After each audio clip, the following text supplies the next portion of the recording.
K-12 space, though that's still very much what we do as a priority. What we've also done with the Stride Professional Development Center is we've leveraged some of our expertise over the past 2+ decades of supporting schools and students and educators, teachers, principals, and we are trying to innovate, the way professional development happens for educators, and that we're doing that through the Stride Professional Development Center. Gone are the days where it's face-to-face only PD. It's episodic professional development. It's professional development that's not necessarily relevant to what teachers and educators need right away. So the Professional Development Center is designed to solve that challenge with some unique and innovative ways of delivering content. All right, man. Well, listen, we are super excited here at the network to be engaged with you all and helping to provide this opportunity for teachers all across the country, and especially those teachers that are coming from our HBCU backgrounds, because we know that education was always one of the stalwarts of most HBCUs in this country. They all had teaching programs, and that's what a lot of them were founded for. So Darren, let's talk a little bit about those special programs that you guys have for the teacher. Yeah, absolutely. And I think, Roy, you hit on the very important point. Right now in our country, we're facing probably one of the greatest challenges, of our teaching corps that we have in many, many years. And that's around this teacher shortage. A lot of teachers are exiting the profession. Just based on tenure, they're retiring and moving on, and then you have, our existing teachers who are being taxed and stressed, particularly post-COVID with, increasing demands, challenges that they're facing in the classroom, and a host of other issues that they struggle with. And we need good teachers, and we need to support the teachers that we have. So the two things that we're doing is that we know first-year teachers, among all teachers, are among the first to leave the profession within the first 5 years. I think they do at a 44% rate, which is just scary to think that folks are, graduated, want to go in the classroom and make a difference, but, feel like they need to leave within the first 5 years because it's so challenging. So we want to support them. Obviously, as a new teacher, your school that you work, where you work your first year, the district where you work, there will be some professional development support to assist you. But we want to go a step further. We want to help every teacher in the country get off to a strong start to their first year and have some stick-to-itiveness, to help them get through that first year. So we're offering a year free access to the Stride Professional Development Center. It's a ever-growing online database of courses that will help them in a variety of different ways. Classroom management, targeted instruction, and a host of other things. And the content will continuously grow. Again, it's just another resource that allows them to sharpen their practice, to feel like they're supported, because the research says that teachers are leaving in large part because they don't feel like they get enough professional support. So we really hope that helps new teachers. So again, this is for any new teacher who just graduated in the country. All you have to do is go to our site and sign on using the Teachers Win discount at checkout. Also, we have another campaign where during Teacher Appreciation Week, we gifted all teachers in the country, no matter where you are, 6 months free Professional Development Center access.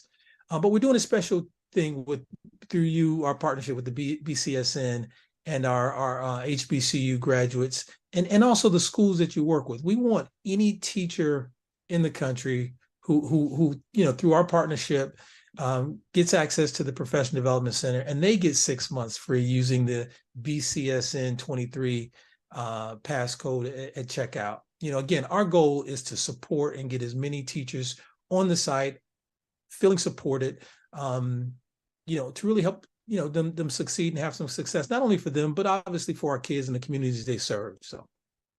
Most definitely. And Darren, listen, we are super excited again to be a part of this. My mother was a teacher. My aunt was a teacher. I have my best friend is a teacher. Absolutely. So we understand. I've worked in the school system for years.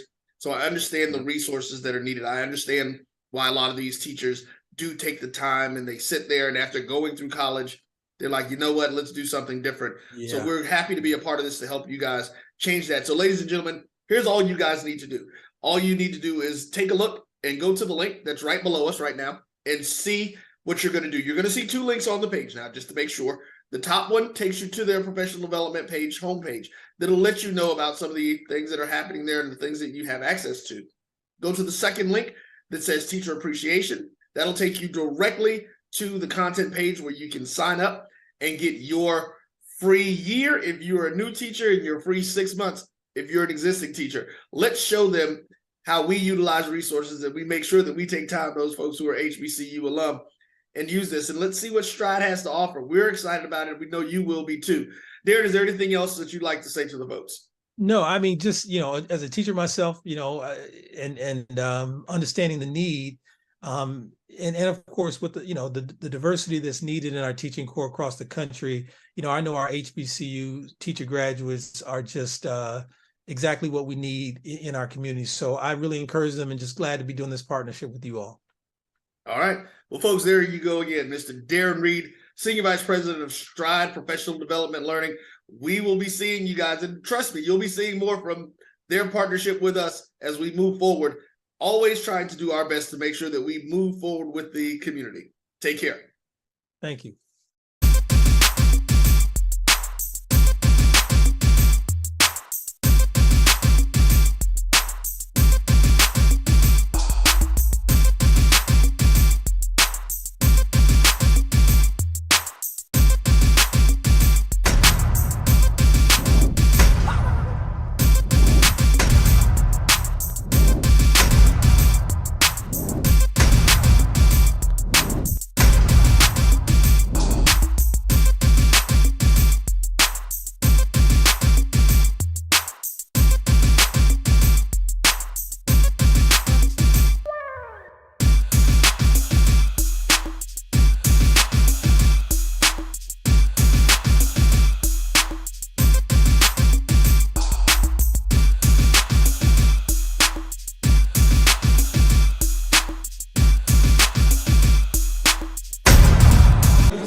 Welcome to the HBCU All-Stars Challenge.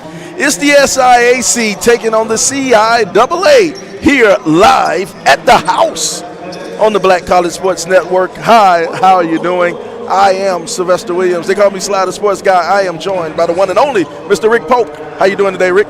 I'm good, Sly. How you doing? Glad to be back here at Forbes Arena at my alma mater, Morehouse College. I tell you, man, I am glad to be here. This is going to kick off the basketball season for the Black College Sports Network. Some great basketball action here at the HBCU All-Stars Challenge. Got us a good one. We're going to start the one that'll start the evening. We'll have the LeMoyne Owen College Magicians. One of my favorite names. I love the Magicians.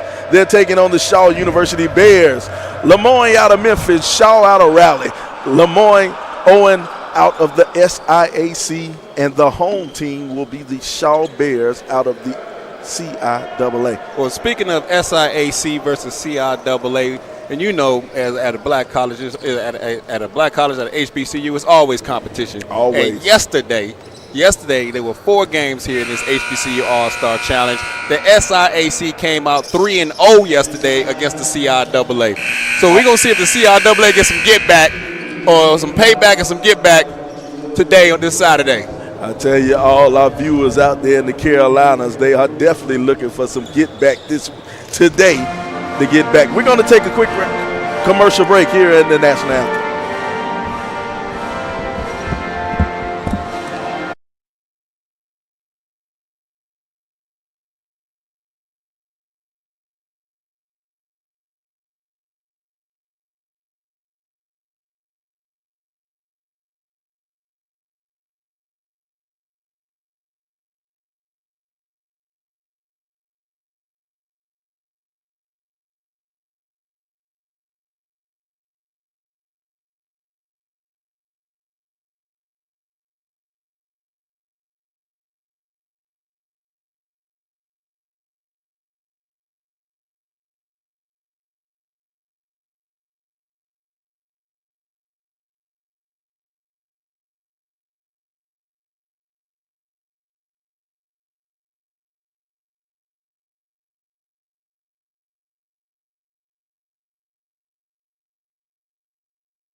Welcome back as we get ready for some exciting HBCU basketball here on the Black College Sports Network.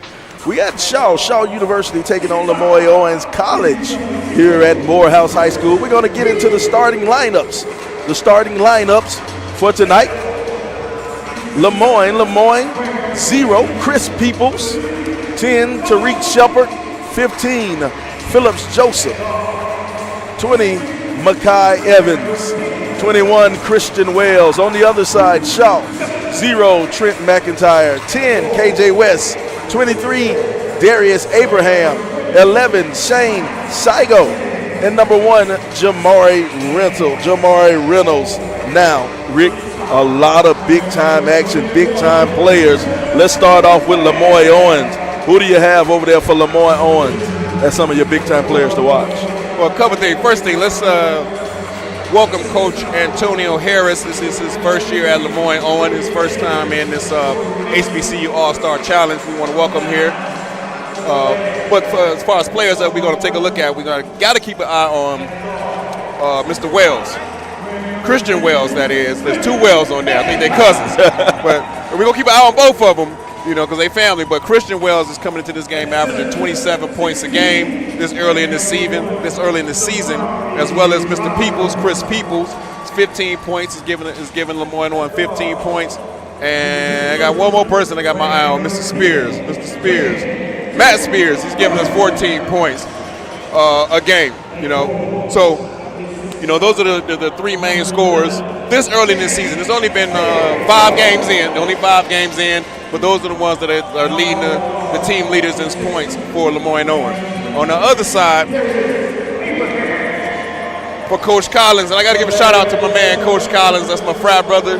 Shout-out to the Omega Psi Phi Fraternity Incorporated. Happy Founders Day to the bros yesterday. But Coach Collins has got Shane Sago. He's giving them 15 points. Darius Abraham, 13 points. And Mr. Robbins is giving his team 11 points. This is their 3rd game of the season, So we're expecting a lot from those. He's expecting a lot from those players. A lot of firepower off of the bench. We're going to get ready to tip this thing off. Sly, you excited? I am excited as we get ready for some exciting college basketball action here on the Black College Sports Network. We got us a good one. LeMoyne Owen, they'll have on the purple uniforms with the gray numbers and the black trim. Shaw, they'll be the home team. They'll be in white jerseys, maroon or burgundy numbers with the gold trim. Referees getting things started, getting things together. Who's our refs for the evening? Our refs are going to be Troy Mathis, Giannis, Russell, and Calvin Shelby. Those are our referees for this afternoon. All right, here we go. Get ready for the tip-off. There's your slap on the floor. And it looks like Shaw will corral the opening tip, and let's get things going. Peoples will have it out top, and I think they're going to go man. Nope, looks like a little bit of zone. Looks like a little bit of matchup zone on the outside. They'll work it around, get it to that free throw line. There's your long 3 to get things going. Oh, side of the rim, no good. Yeah, I think Siago should have taken that shot right there at the free throw line. He was wide open, just didn't realize it. That's the thing, when you get to that free throw line, you got to make them respect you. If you're not going to shoot it, they're not going to respect you at that free throw line. All right, on the other side. They'll work it back around. Sly, you said you had a chance to talk to Coach Harris. What did he tell you about this the style of play that we can expect from LeMoyne Owen today? Oh, look at the spin going baseline for 2 right there. Christian Wells, that's your guy. He said he was going to get things going early. Oh, he's going to get things going early and hopefully often for LeMoyne Owen. But like you said, I got a chance to talk to Coach Harris. Coach Harris says, hey, we're from Memphis. We're going to play a Memphis style of ball. We're going to be in your face. We're going to go full speed. We're going to attack you, gritty type basketball. How they doing in Memphis, fast pace. There you go. There's your turnover. Going back the other way. Oh, we'll turn it back over. Now we'll send it back the other way. Going the left hand lay good. Give them 2 points. That's how you go strong to the rim right there. No hesitation there by KJ West. He knew exactly what he was doing when he went up in the air. Now they'll go back, and it's man-to-man defense from Shaw. Coming off of the high screen. Now Peoples He'll send it over to Wells. Wells is their guy. Look at the step away jumper. No good. That looked nice. That looked good when he left his hand, though. Get him with a bump and hit him with a little step back jumper off of 1 foot. I tell you, you can see the kids who feel that confidence in themselves to take that jumper with no thoughts whatsoever. Now working in the lane. There's your baby hook. Doesn't go. Strong rebound. Brought down by Joseph. Siago's a big boy. 6'5", 250. Large kid up underneath the basket. You're going to have me telling my age. That's Larry Johnson-esque. Uh-oh. Not grandmama. I never did like that thing. I like Larry Johnson, but not that grandmama. That might have been me. Three ball from the outside. Darius Abraham with the three right there. Now, here's the interesting thing about Darius Abraham. This young man was on the JV.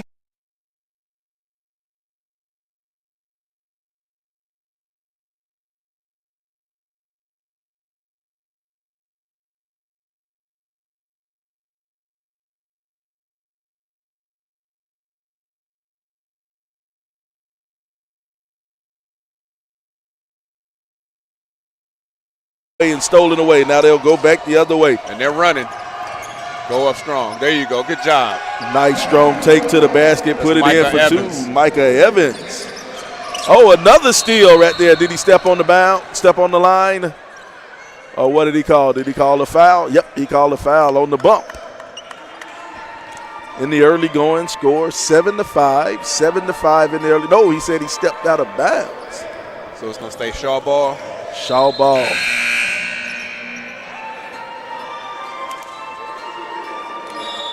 Referees trying to get everything together, get everything straight. Referees, they understand it's a televised game. They want to get a little bit of TV time too.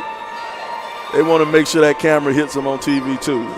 Well, we're going to get everybody. We're going to get everybody. We're going to get the refs, the coaches, the players, fans, alumni, any students. I tell you, I guess later on when Morehouse plays, we even get the cheerleaders in here. Oh, yeah, we're going to get them too then. Get the young ladies get from the band. Spelman We're going to strike up the band. Strike up the band. Everybody gets a shot. Everybody get a chance to shine. Everybody going to get some love. All right, here we go. They'll move it around the perimeter. Still trying to find something on the inside. Attacking. He'll put it up. Got the foul and the basket. And one. Darius Abraham looks like he's going to go to the line and shoot one. There's Abraham. This young man's a freshman. But once again, he was on the JV to start the year, leading all scorers with 5 points in the early going. Well, if you notice, Shaw plays more of an inside-outside game, you know, and that's what Coach Collins said he wanted his team to do is to play inside out. But they're gonna take whatever the defense is gonna give them. But you know, as far as the game plan, that's where they want to start. They want to start inside where they feel like they have a size advantage, especially with Jamari Roberts. He's 6'10", Siago 6'5". No, Roberts 6'10", 265. Siago 6'5", 250. So they feel like they have a size advantage on the inside. I'll tell you, they didn't pass up many meals in that calf. Some big youngsters over there. Here we go. There's your 3 ball. In and out, couldn't stay down. Now they'll go the other way. Peoples pushing it up court. Ball tapped out of bounds. It'll be Shaw ball. Yeah, LeMoyne Owen saying it was tipped, but it looks like it's going to be Shaw ball, just like you said. Yep, Shepard was trying to plead his case. We got a timeout. Timeout in the early going. On behalf of the HBCU All-Stars Challenge, we would like to thank Morehouse College Athletics President Dr. David Thomas and Athletic Director Harold Ellis. A special thank you to all of our sponsors that allowed us to make this event happen, and to the HBCU All-Stars Challenge staff. Speaking of HBCU All-Stars, man, we got to talk about Travis Williams, the founder and CEO of the HBCU All-Stars, and the great job that this organization is doing for the last 2 years. Is, I believe, their 3rd year. No, strike that. They've been in business since 2019, all right? At least the vision was originated in 2019. They've done some amazing things in the last couple years, and just talking about the things that they've done today, just today alone, and the number of schools that they brought to Morehouse College, to this Forbes Arena, and this recruiting fair. I mean, I'm talking about they were giving away scholarships. this afternoon or this morning. They had representatives from several HBCUs from admissions on campus this afternoon.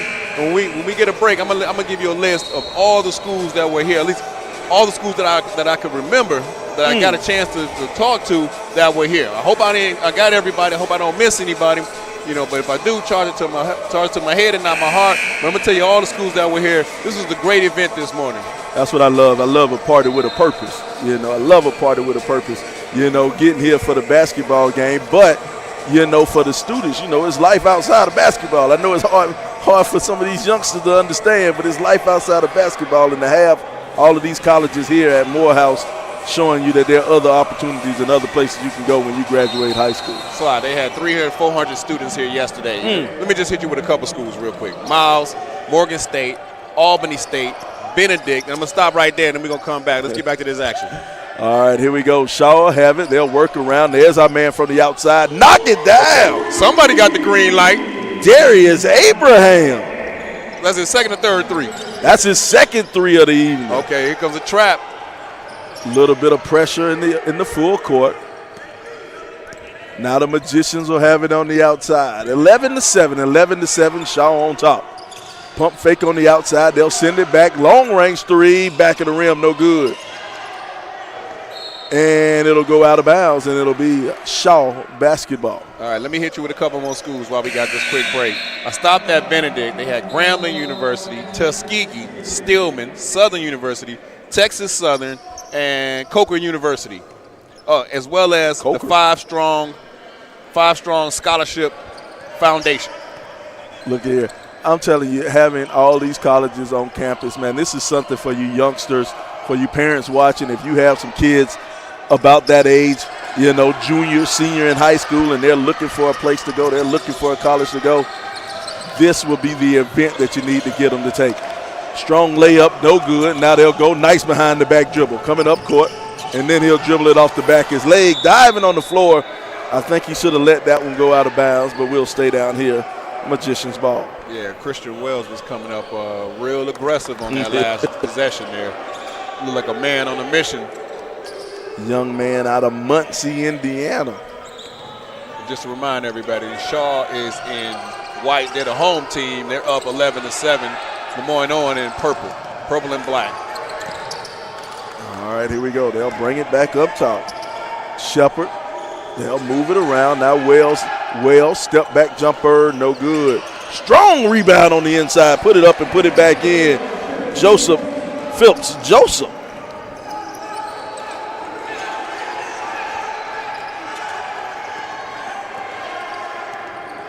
Now moving it around. Now doesn't use the pick. Picked up his dribble. They'll kick it back out. Looks like they're going to try to get some action inside. Oh, he's trying to attack the basket. Like we got travel?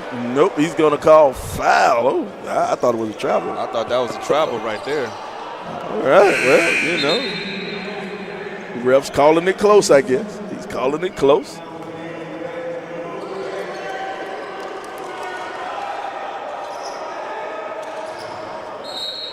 Well, we've only got 2 fouls so far in these first 6 there's minutes. There's your turnover in the open court. Nice. He blew the layup. He blew the layup on that one. Who was that? Tariq Shepard. Didn't expect that, and to make him pay right back at him. Trent McIntyre makes him pay with the 3-ball. Trent had 21 last night, 21 and 7 rebounds. Sly, that's a 5-point swing right there. That hurts right there. You get the steal and blow the bunny. That's not good. Now they'll work, trying to get it down low to the big man.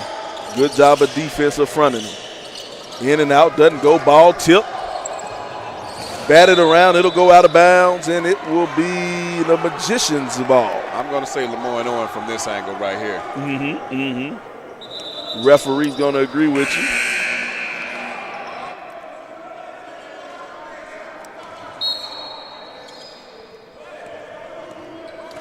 Both teams not afraid to use their bench.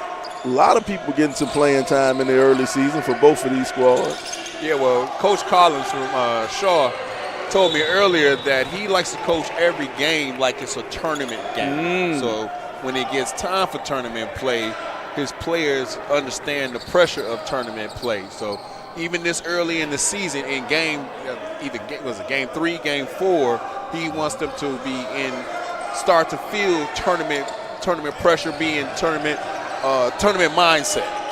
Makes sense. Coach Collins, well traveled in that coaching circles. He's been quite a few D1 jobs, D2 jobs. He's got 5 championships under his belt. Exactly. He's a winner. So he might be one guy who knows what he's talking about. Yeah. He's won at Old Dominion, won at Hampton, Winston-Salem, So when the man speaks, I'm gonna believe he knows what he's talking about. I'm gonna trust what he got to say. And now to some of the people out there, I'm not sure he coached at the real HU. Some people say the fake HU, but he coached at Hampton too. That's gonna be Shaw Ball. That should have been Shaw Ball. That looked like it was off his leg. I thought it rolled off his leg also. But referee's going to leave it down here. It'll be Magician's ball underneath the basket. 12 minutes, 40 seconds to go. 9-14. Shaw on top of LeMoyne Owen.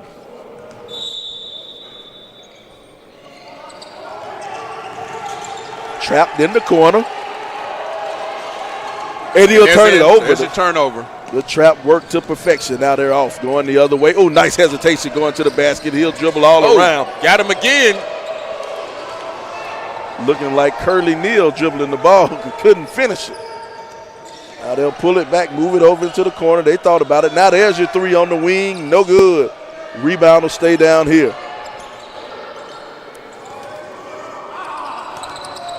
Nice pass on the inside. There's your floater, counted 2 points. Now that's how you drop a dime right there. Phillips Joseph with the 2. The good book says, seek and ye shall find. He did. Here we go. 3-ball, top of the key. Counted Denari Garrett. Denari Garrett stepped into that 3 like, this is what I do. He looked like Obama with that one. 4 threes on the afternoon for Shaw. They're not afraid of the long ball. There he is again in the corner 3. That one comes up short. Ooh, he almost flushed it. Couldn't get it. But the Magicians are controlled. There's another 3 from the wing. No, doesn't go. Nice rebound. So LeMoyne Owen's not shy about putting up those 3s. They're hitting 43% of them so far this season. And you got a team who can shoot that well from outside. They'll always keep you in the game. Tried to bounce pass it underneath, didn't work. Now they're off and running. Magicians in the open court. Stop at the free throw line. Back of the rim. No. Rebound brought down. Now they'll work it. Push it around. Who did it go out of bounds off of? It went off of a Magician, and we'll go the other way. You saw that last play, DJ Thomas. That was a fundamental point guard play. He was running the fast break. Nobody picked him up. He pulled up at the free throw line, took the short jumper. Didn't go down for him, but I like the play. I like the mindset, and I like the play. That's one of those you wanted to fall down for him. AT&T Dream in Black is committed to celebrating and uplifting HBC students. That is why AT&T is a proud sponsor of the HBCU All-Stars ATL Challenge.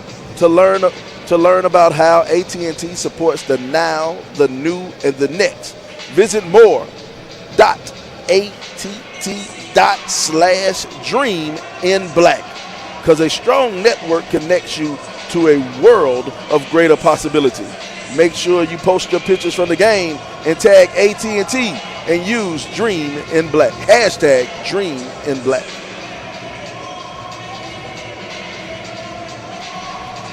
So wait. We on day two of the SIAC CRAA challenge. Got some good ones coming up. It's the challenge within the challenge. The challenge within the challenge. The game within the game. The game within the game. We got the HBCU All-Star Challenge. We got LeMoyne Owen versus Shaw. And SIAC was 3-0 yesterday. 3-0. Shaw's trying to make a case for the CRAA today. They're trying to. They say they play a little bit of basketball up there in North Carolina. We'll find out. We will find out. 2 towns that are very, very proud of their basketball heritage. Memphis, Tennessee, and Raleigh, North Carolina. They're both proud of the basketball that they play in those 2 cities.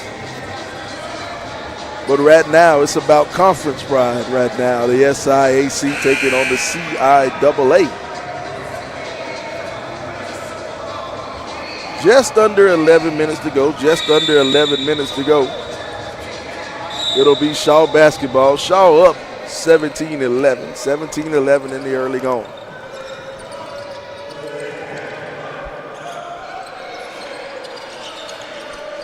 Now working around the perimeter, trying to attack that free throw line. They'll send it over to D. Barnes.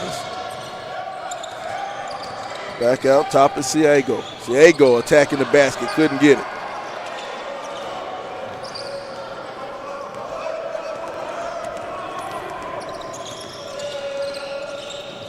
Uh-oh, ball stolen away by Barnes. Barnes in the open court, 3-on-2 break. Barnes will keep it himself off the glass. Give it to him. D. Barnes with the hoop in the arm for 2.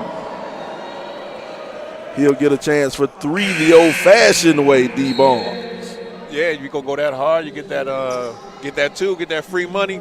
That's why you go strong to the rim. You always go strong to the rim. Don't go in there with that weak sauce. There you go, man. And so many of you youngsters out here watching, you got to understand. Always take the ball to the basket aggressively. Look at that strong rebound. Coming out of nowhere is KJ West. KJ West for 2. KJ West play like he stay in the weight room. I know. He got away with a travel. I know that was a walk. He got away with one on that one. But they say the ball don't lie. It'll be Shaw ball, and then plus Shaw also picks up a foul. LeMoyne Owen picks up a foul. Speaking of this SIAC CIAA challenge, on the slate today, right now we're watching Shaw versus LeMoyne Owen. Mm-hmm. After this, we got Fayetteville State versus Talladega College. Then at 3 o'clock, and then at 5 we got Livingstone College versus Morehouse College at 5 o'clock.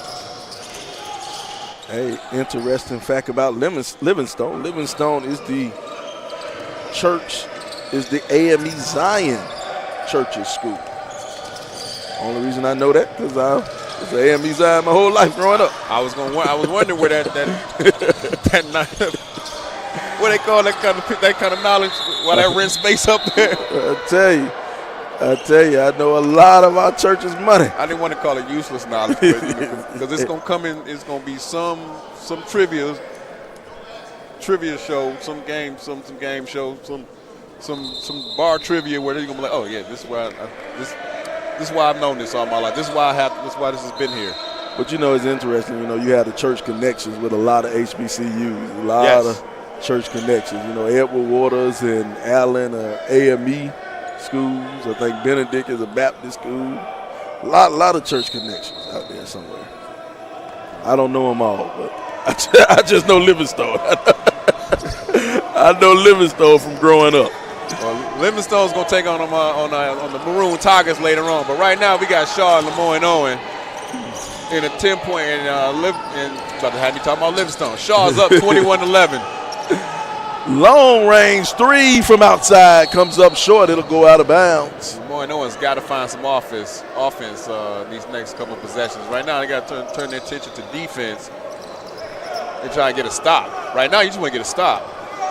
know, interesting. Here's the thing about being a 3-point shooting team.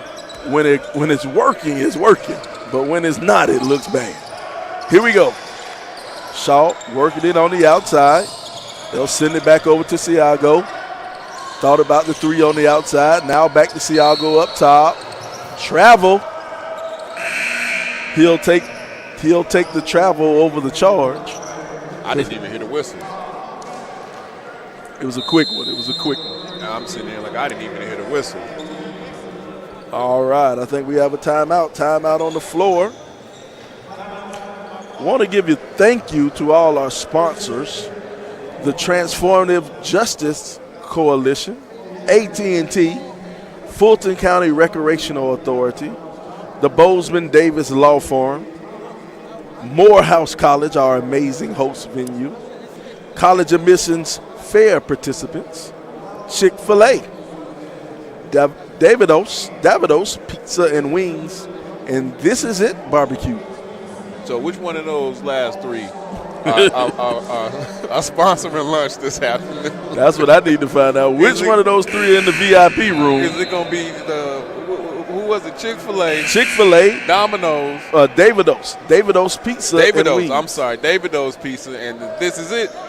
You can't go wrong with either three. No. You can't go wrong with any of them. Let's get that halftime real quick, and then let's go get us a bite to eat. I am counting down these last 8 minutes and 49 seconds to go. Here we go. It's 21-11 with, what do you say, slot 8:40 to go in this first half. It's been all Shaw so far. Kicking it to the outside. 3 ball. Count it.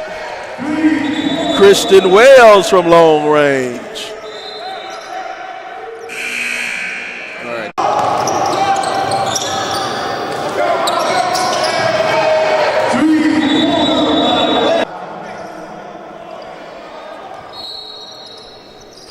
Here we go. They'll break the press easily.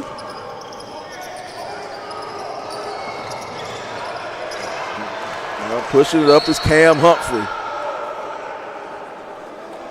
Coach Harris wanted the out of bounds call, didn't get it though. Coach Harris is over there coaching. Like Coach Harris, like you said earlier, his first year as a head coach on the collegiate level, came from Booker T. Washington High School out of Memphis. You know, speaking of high schools, we had 2 Atlanta high schools playing this morning at 10 a.m. Oh, yep. Mays High School and Thurl. And Thurl, yeah. Didn't look too good for the kids from Thurl. 2 schools on the southwest side of Atlanta. For the locals, the SWATs. The SWATs, Southwest Atlanta. Speaking of Southwest Atlanta, listen to the new. I knew you was gonna go ahead. Listen to the new Andre 3000 album. I've read some of the comments from it. Fire with no words. What is this with this flute? You know, so 3 ball from the outside from Wells. That one doesn't go. Rebound brought down by Barnes. Barnes making his presence felt since he's been in the game. Grabbed a couple of rebounds, got a basket. I tell you what, if you ever get sleepy, you need some ambient background noise. That's it. If you want to look at it that way, that album was fire.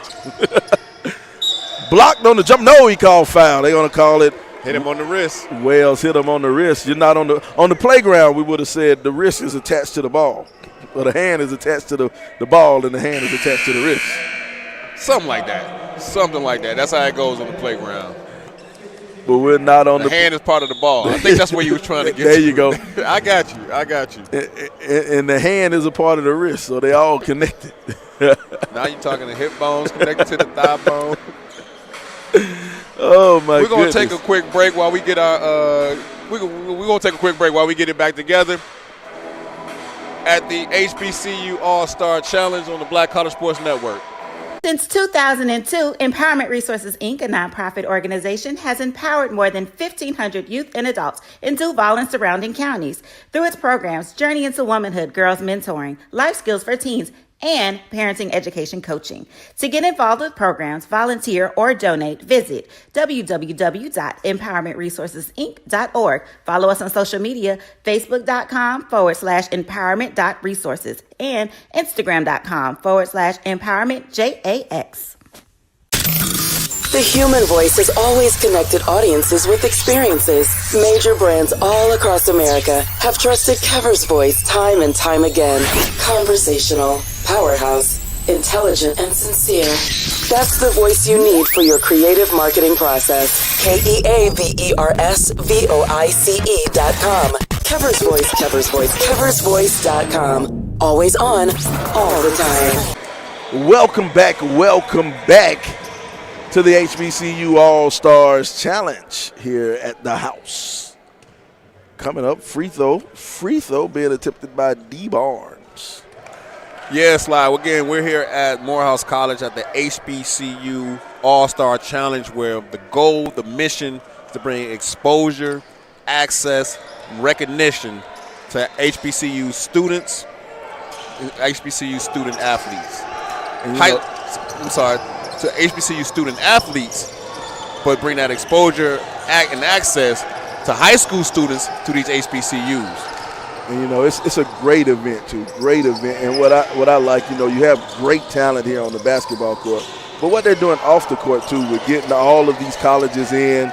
So, oh, my goodness, he took a step or two. The follow doesn't go. But Shaw will get it. Now Shaw will bring it back up court. But, yeah, all the exposure that these high school seniors and high school juniors get. When you can get all of these colleges in one place, it is just so great for these kids looking for potential places to go to college. So you're just talking about high school students. We're talking about opportunities to go to college, providing them with resources, from scholarships, internships. Mm-hmm. This HBCU All-Star Challenge, Challenge is a great program. Great program. Shout out to Travis Williams and all he does. We ain't even gotten to the All-Star game during the NCAA Final Four weekend. We're gonna say that for after halftime, for the second half. We're gonna talk about that at halftime. After halftime, we just queued that up. It's 22-14. I saw last year's game. It was a great game. It was a great game. Great game. Look at the three ball out of the corner on the replay right there by Christian Wells, knocking down the three a little bit earlier. Looks like Shaw's offense is kind of stalled for a moment. They've been stuck on 21 for quite a long time. Only got 1 point since, I'm gonna say, at least since for the last 2 to 3 minutes. Yep, since about 8 minutes 49 seconds was that last break. Still stuck on that 1 point. But here's the thing: the Magicians can't conjure up any magic to come any closer. Yeah, they've only scored 3 points in the last couple minutes to go from 11 to 14 and. Something got to give. Something got to give. Go back to that 5-point swing we talked about earlier when the kid missed the layup. Oh, that was horrible. Oh, yeah. I almost forgot about that. Yeah, that was tough right there. But the youngster responded. They'll respond well.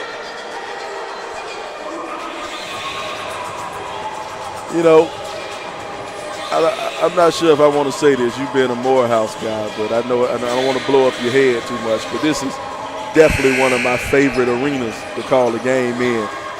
Just a good arena for great basketball here at Morehouse College. I mean, you know, it's Morehouse College, man. You know, that's all. I'm just gonna leave it like that. It's the house. It's the house. 830 Westview Drive.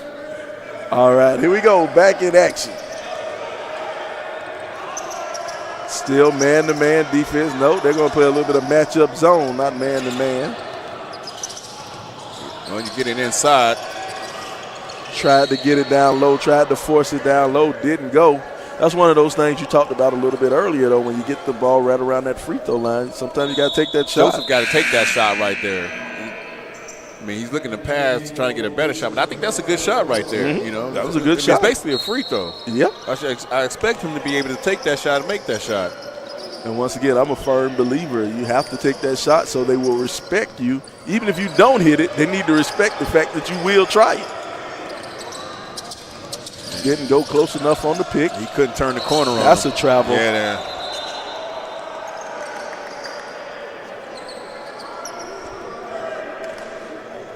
Tried to turn the corner on him, couldn't turn the corner on him. Here comes LeMoyne Owen trying to cut into this 8-point deficit. Now they'll work their way around that perimeter. Looks like a 3-2 zone on the outside. They'll move it around. 5 minutes, 30 to go. Wells isn't in the game, so who are you going to go to for points? Peoples or Spears? There's your pull up at the free throw line. That one will fall. KJ West. Is that Shepard? No, I'm sorry, Shepard. It's on the wrong side. Tariq Shepard.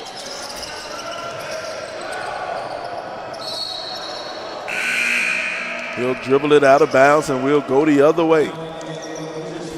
You know, we talk about that free throw line jumper. Anytime you have a team playing a zone, you always want to attack the middle of the zone. Attack that free throw line and see what happens. So many good things can happen when you get the ball in the middle of that zone. That means somebody has to converge on you. You talking about that LeMoyne Owen zone or that? Well, both teams, but definitely Garrett is just going to try to shoot him out that zone.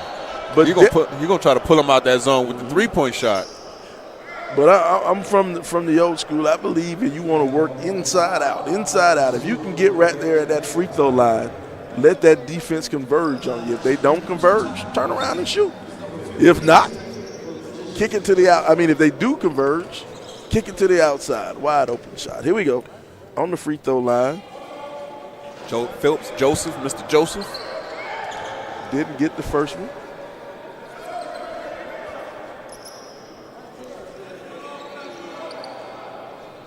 .67 junior from Brooklyn, New York. Brooklyn. Second free throw, no good. From Brooklyn, you got to say it a special way. You got to Brooklyn, son. That's why you got to say Brooklyn every time. I thought it was more Biggie-esque. Brooklyn, son. Brooklyn. I got no New York accent. I got nothing for you. I got some Timbs, though. All right, here we go. Working on the outside. He picked up his dribble, trying to find the guard. They'll find him. He goes into a trap. Throws it over the top. Did they turn it over? Yes, he did. LeMoyne Owen has picked up the intensity on defense on that possession right there. I don't know what Coach Harris said to him, but he got him in his chest.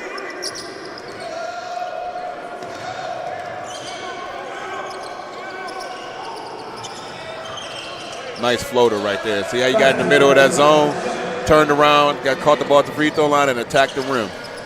Attack the rim. That's the only way you're going to make it happen when you're at that center of the zone in the free throw line. Here we go. Coming back the other way.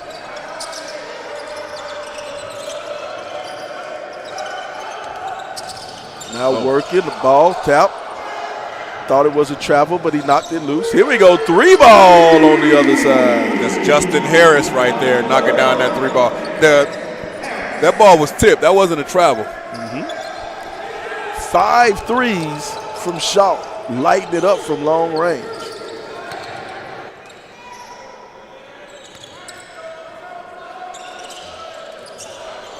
Whew. Man, Jamari Roberts controls that defensive glass right now. Like nobody's messing with him down there.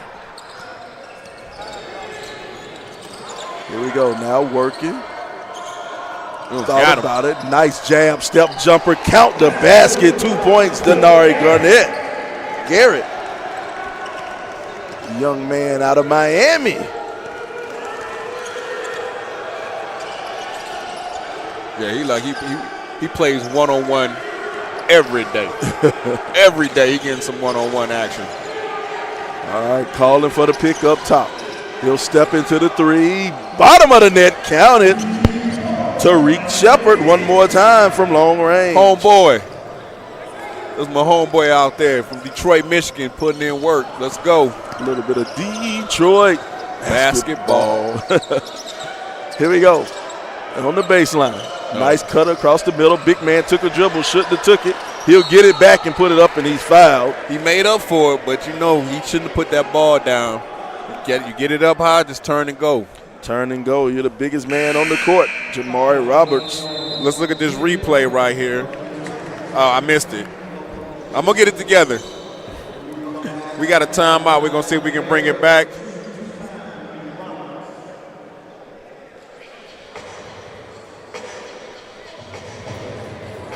All right. We're going to take a quick break. We got a timeout on the floor. It's the HBCU All-Star Challenge on the Black College Sports Network. We'll be right back.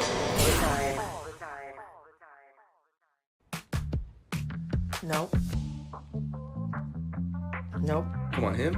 Ooh, I like him.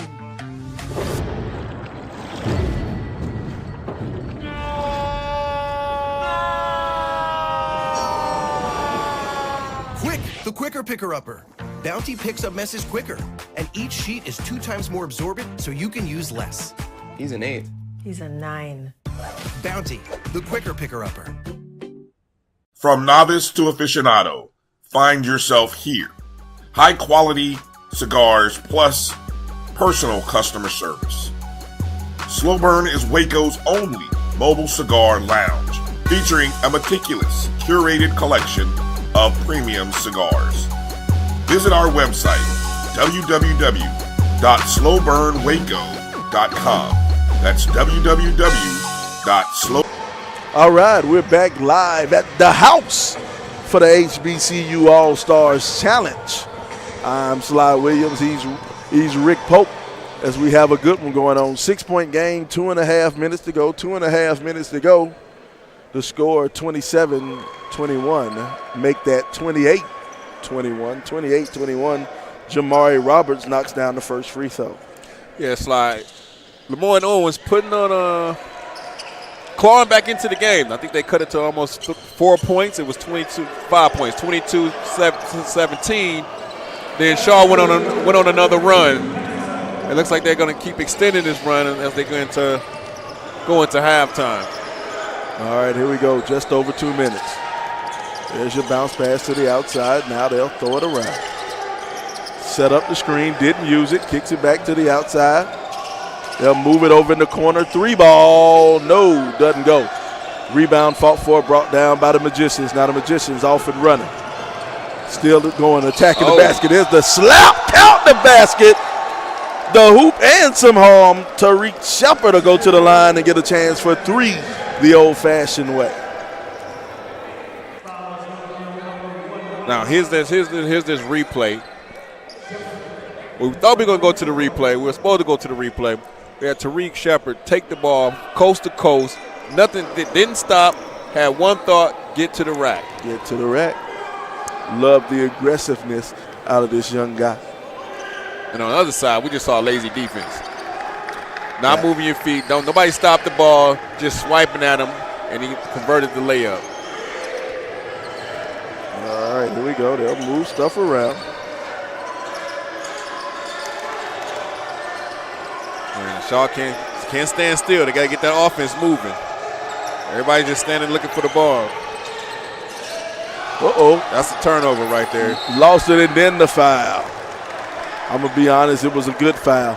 It was a good foul because they had a wide open lane down the court. Nobody was down the court, so a good way to hold up the progress. But it'll be the Magicians' ball. It's a 3-point game. 3-point game. Worked it down to 3 points.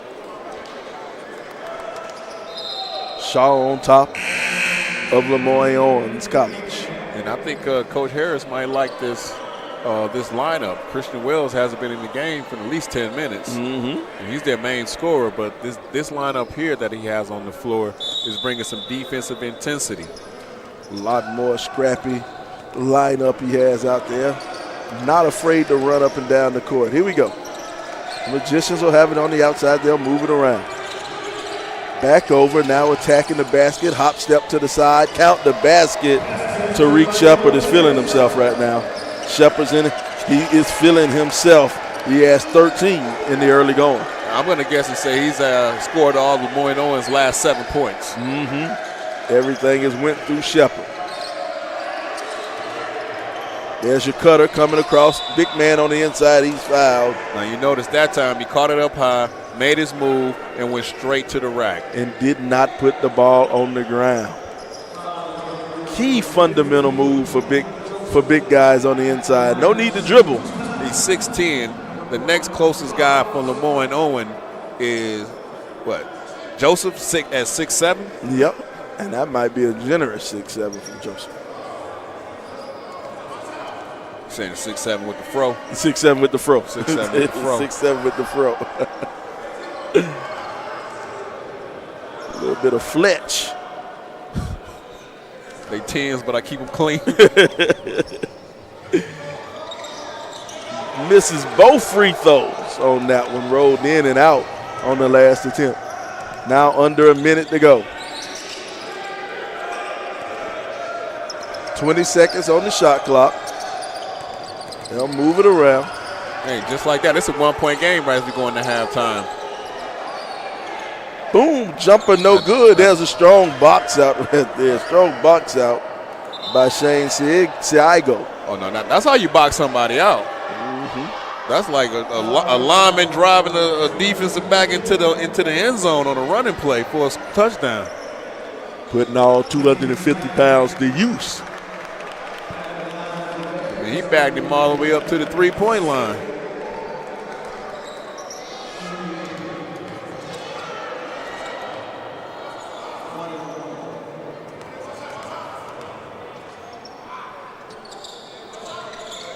First free throw's good for Shane.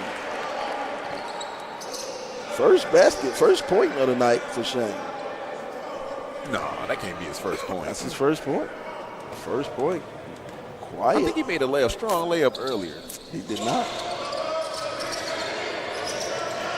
He attacked the basket strong, but he didn't make the layup. All right. I'm going to take your word for it. All right, here we go. Under 25 seconds to go. Shot clock off. They're going to hold for one shot.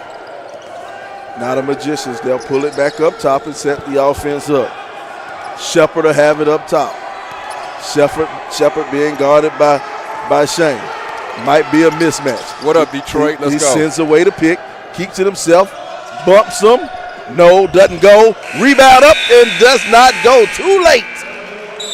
And here we have it going into the half. The score, 30-28, 30-28. Shaw on top of LeMoyne Owens here at the house. We have the HBCU All-Stars Challenge. The SIAC taking on the CIAA. We'll see you back in a couple of minutes here at Morehouse College. Well, ladies and gentlemen, just stay tuned. We're going to have our halftime. We're going to get back as we prepare for the SWAC Championship on December 2nd. We're going to flash back and let us see a conversation with the commissioner of the SWAC, Dr. Charles McClellan, and some of the guys at SWAC Media Day. We'll be back after this. Join us here. And, of course, we got A.D. Drew. You know, if I could do this, LaDon, can you bring me my Pepsi, sir? Thank you. I'm a little thirsty. Gotta make sure it's the right, the right drink. That's right there. That's what you call product placement. Hold on. Thank you. Thank you, sir. That's what you call product placement. Good product businessman, undergraduate degree at Prairie View A&M University in the School of Business over there, College of Business, I should say. And with that being said, congratulations on a great 2022-2023. I want to start this off for all those who don't know. Obviously, this is our commissioners, Southwestern Athletic Conference, and I'm personalizing it there, taking a little liberty, Dr. Charles McCullen. They're making his rounds in terms of that, and no official state of the address because you said, hey, y'all have questions, let's ask questions and answer them. Absolutely. So let's get started right there in terms of moving forward. What makes you excited about this football season? You know, there's a lot of intrigue coming in. We have brand new coaches. We have a lot of new talent from a student athletes perspective. People were wondering, well, what is the Southwestern Athletic Conference going to do now that Coach Prime is gone? Well, just look around. The largest media day that we've had to date. The excitement is there. When we looked at our numbers from an ESPN perspective, when we looked at our numbers from a HBCU Go perspective, a television perspective, they were off the charts.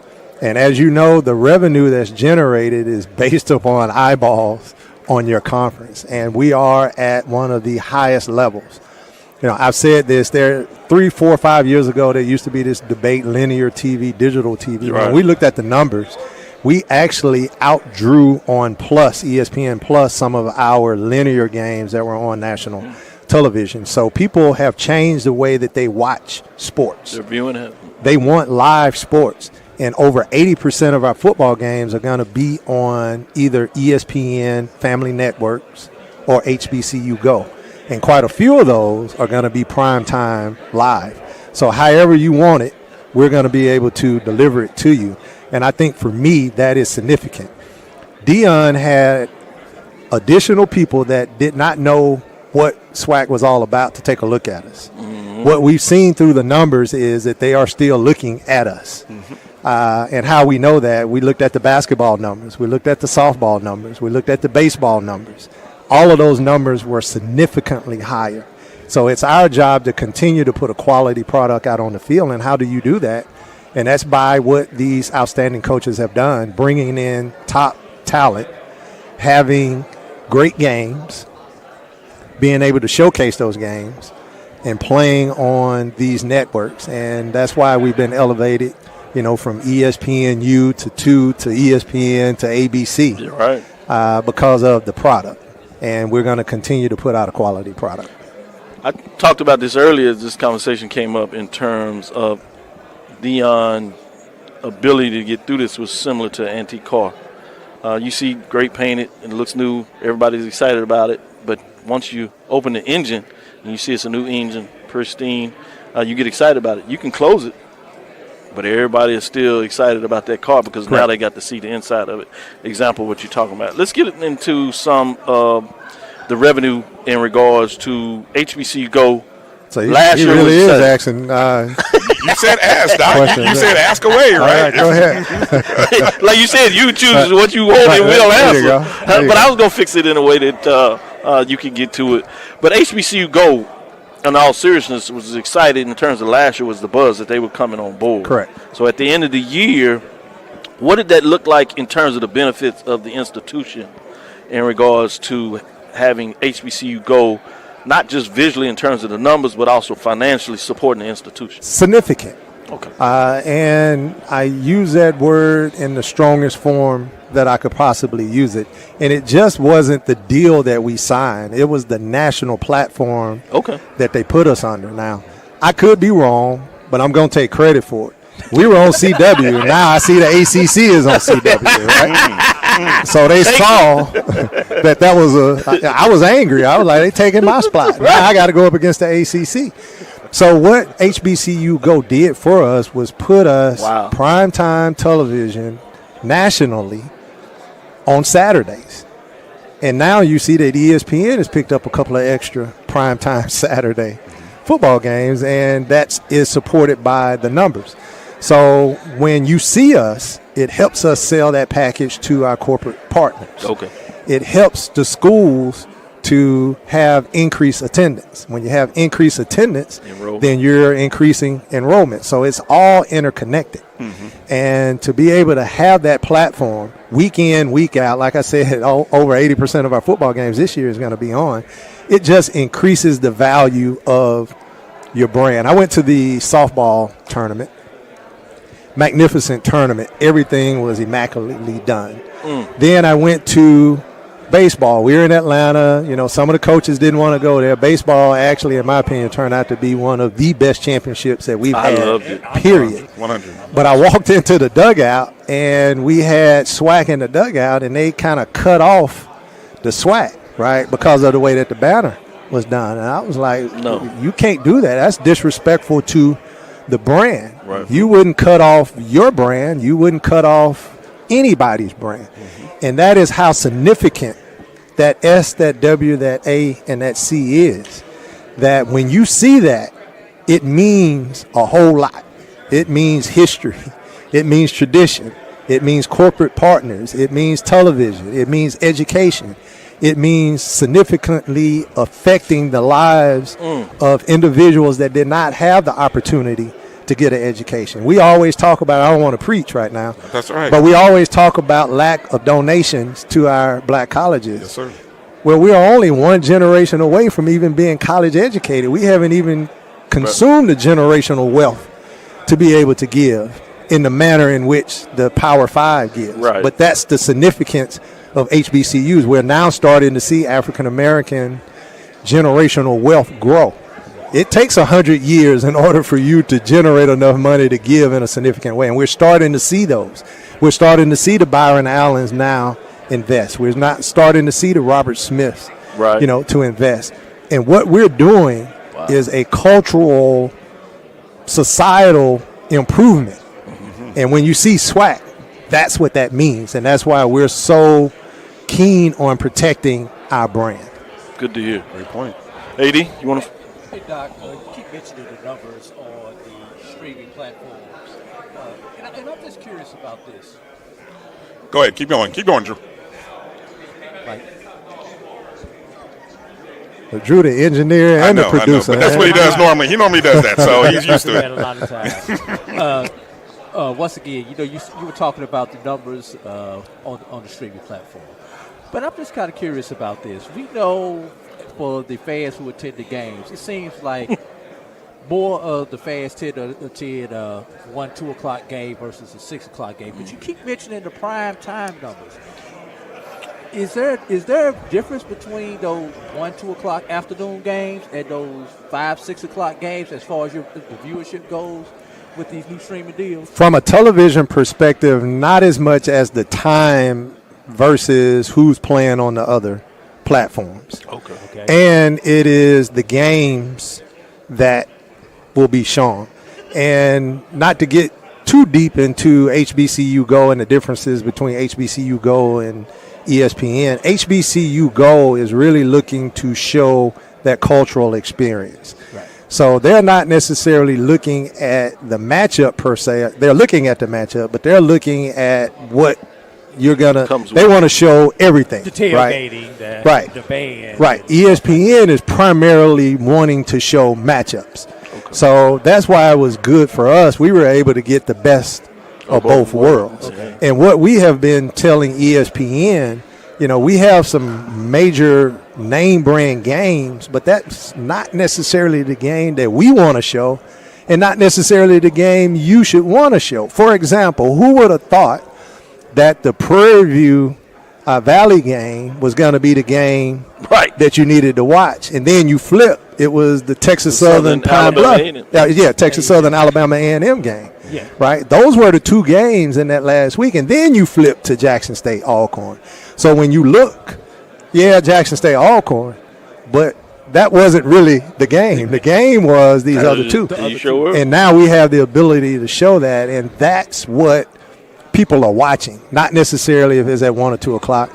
In the South, it's hot in September and October. So early on, those games are late at night. 6 o'clock games. Later in the year, October, November, schools have a tendency to move those games up. And I think that's been one of the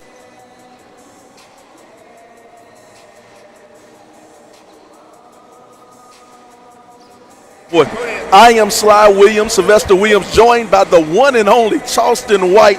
Charleston, how are you doing today? I'm doing well, brother. How you doing? Man, brother, I am doing great, man. I'm glad to have you here with the HBCU All-Star Classic, man. What are you doing out here today? I'm actually out here doing a turkey giveaway, man, with a podcast that's called Unnecessary Smoke Podcast. That's doing a collaboration with the Black Man Lab. That's doing a collaboration with the HBCU All-Stars. So I came to witness this for the first time. Oh, man, it's a great event what he has going on out here, what Travis Williams has going on out here. Travis, he brings all the black colleges together to play the basketball game, but more importantly, he also brings a bunch of colleges in, and the colleges talk to the youngsters. I saw that. Gives them options and gives them choices for some of these young people to realize that there are other things they can do in other colleges. And also it gives them a new image, right? Imagery is something that we're battling with within our culture amongst young black youth, right? Having a positive image. And so what they do is they get to come here and see something different other than what we see in our communities, man, the negativity. Man, that is great. That is great. Now, you want to talk anything about your turkey drive that you're doing, anything else? Man, I'm doing it with Atlanta people. So I just came down here because right now I have a light that kind of shines bright within the community. So I try to partner with grassroots organizations to try to shine my light on them to help bring more awareness and more attention to what they're doing in the communities. It's more people in the community that's trying to change the community for the betterment. They just don't have the light. Very true, man. Charleston, man, thank you. I know you're a busy guy, but thank you for coming down here and joining us and being here with us today, Charleston, and everything you do for the community, all the stuff you do. Thank you so much, Charleston, for joining us. Just remember this, man. Black love is black power, and black love unifies everybody. There you go. Thank you, Charleston. Yes, Charleston, I'm going to try to get a picture with you, Charleston. Come on with it. Let's get one of your guys to take a picture with you. I bet.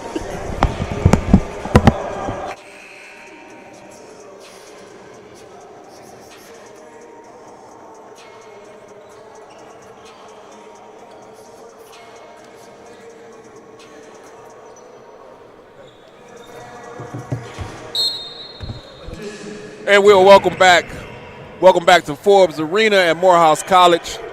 It's the HBCU All-Star Challenge on the Black College Sports Network. Coming out of halftime into the second half, we got LeMoyne Owen, 28, Shaw, 30. LeMoyne Owen has the ball. was an exciting first half. Looked like he was going to get away from LeMoyne Owen, and Shaw was going to completely take control of the game, but didn't quite happen that way. Didn't go that way for Shaw. LeMoyne Owen got back in the game, went into halftime, down by 2. I tell you Coach Harris made some adjustments. And now we figure out how do those adjustments work in the second half, and if they work. Both teams flip the sides of the court. Now we'll have it back down on the other side. Here's my man Shigo working on the inside. Big man with the nice footwork, working it on the inside. Hey, man, how you like that move by Shane? I love Ty. So that was the strong move I saw in the first half that you said didn't go. Didn't go. Okay. He got it together off of this one. He got it together after this one. All right, we want to thank you again for joining us. Our referees this afternoon are Troy Mathis, Giannis Russell, and Calvin Shelby. All right, ball tipped out of bounds. We'll stay down here. Looks like back in the game is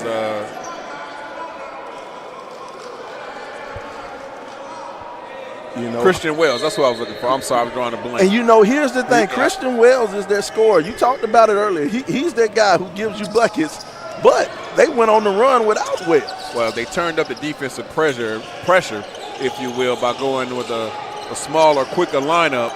And so now it looks like they're going to go back to their starters for Coach Harris. And he is still hot. Tariq Shepard is still hot.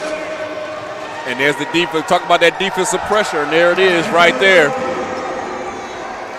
Chris Peoples, and for the first time, I want to say the first time this entire game, LeMoyne Owen is up 33-32. Looking good for the SIAC all of a sudden. I tell you, look at him. And just look at the pressure right here coming off, getting that steal, getting his hand in the passing lane to create the turnover, and it goes the other way. And like you said, for the first time, LeMoyne Owen is up by 1. And I think what was probably the largest, I think it might have been a 9-point lead or maybe a 10-point lead at one point in time. As I recall, the largest lead was probably 21-11. Yep, you're right. I do recall it being 21-11 for quite a while. Then it was 21-11, 22-11. So it might have been 11 points, but that was a long time ago.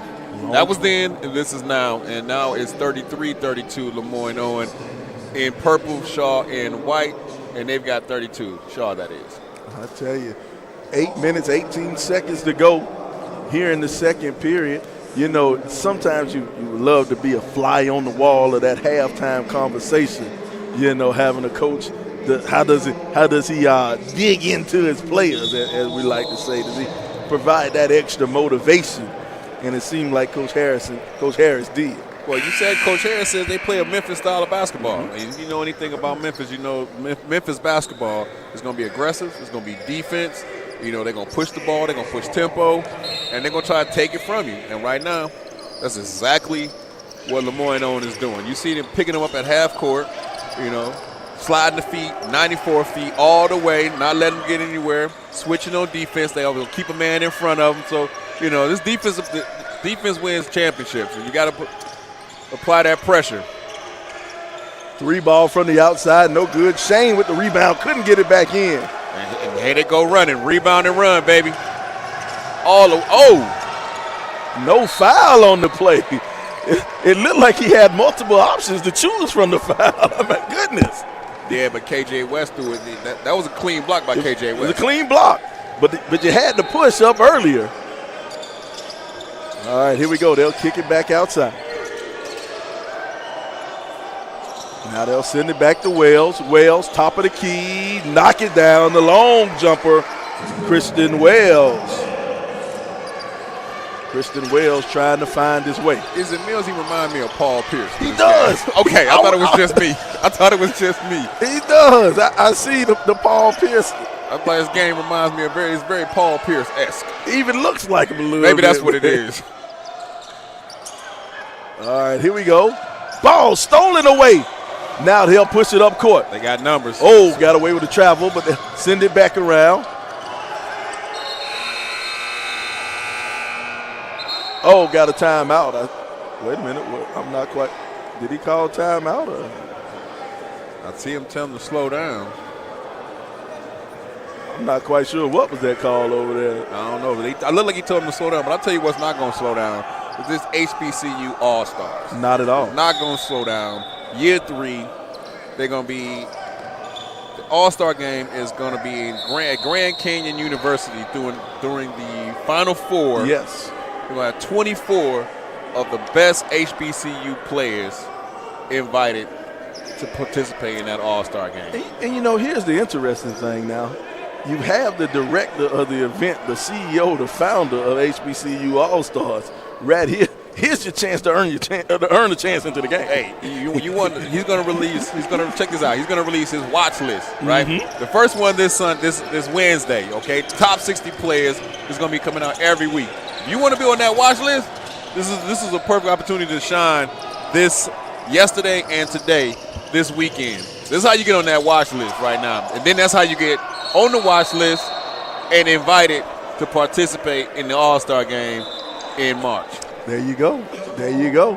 And see, I like that. I like that idea, what you were saying, the whole process of getting on the top 60 list and keeping yourself there and working yourself there. And so that way during the season, you know who has a chance to be in this game. Oh, yeah. You can follow some of these stars and some of these studs throughout the year. And I don't think it's going to be BCS. I think that the list could be fluid. It could change. The top 5, top 10, top 20 could change from week to week depending on performance. I think it's going to be merit-based, not just, this guy was number 1 last year, had a bad couple games. He's going to still be number 1. You got to earn your spot every week. Like I said, when it comes to this basketball thing, there's always competition. You always got to prove it. You always got to earn it. All right. Basket down there by Jamari Roberts. Great no call by the ref. It looked like Wells tried to sell that foul with that hard flop, but good no call by the refs. And you know something this is one of the small things you can tell if you're at a top-notch event right here. Man fell on the floor, automatically got the guys coming off the baseline with the mops to mop up the wet spot when he fell. It's the little things that separate you. It's the little things that separate you. Let you know you're at a big-time event. Tried to get it down low. Bad pass, ill-advised pass, but we'll go back the other way with Shaw. Shane to the basket. Shane off the glass. Big man using that frame. That's where Siago eat. That's where he eats, right there, inside of 5 feet of the rim. Everything's going to be inside 5 feet. I'm bigger than you. I'm stronger than you. You can't stop me. Here we go. Tried to force it down low. Couldn't get it. Ball tipped away. It'll stay down here. It'll be the magician. Nope. Well, yeah, it'll be the magician's ball. We're going to take a timeout. We'll see you back here on the Black College Sports Network. Itchy, squirmy, scratchy, family not getting clean? Get Charmin Ultra Strong. Go get 'em. It just cleans better. With a diamond weave texture, your family can use less while still getting clean. Goodbye, itchy squirm. Hello, cream bottom. We all go. Why not enjoy the go with Charmin? At Hampton Law, our primary goal is to provide non-traditional yet effective solutions and redefine the approach to client legal concerns. As your trusted legal advisor, we believe in sophisticated, personalized services that eliminate the confusion and complexity sometimes associated with legal matters. Our high standard for client care and concern, coupled with our extensive legal knowledge and skills, make Hampton Law a resource focused on the protection of the client's interest and overall goals. We value our clients and truly enjoy working with them. Visit thamptonlaw.com to conveniently schedule an appointment online. Tamika Hampton Esquire, 1631 Rock Springs Road, Suite 336, Apopka, Florida, 407-494-1471. thamptonlaw.com. Welcome back. We're here at Forbes Arena for the HBCU All-Stars Challenge. Got us a good one. Shaw on top, 36-35.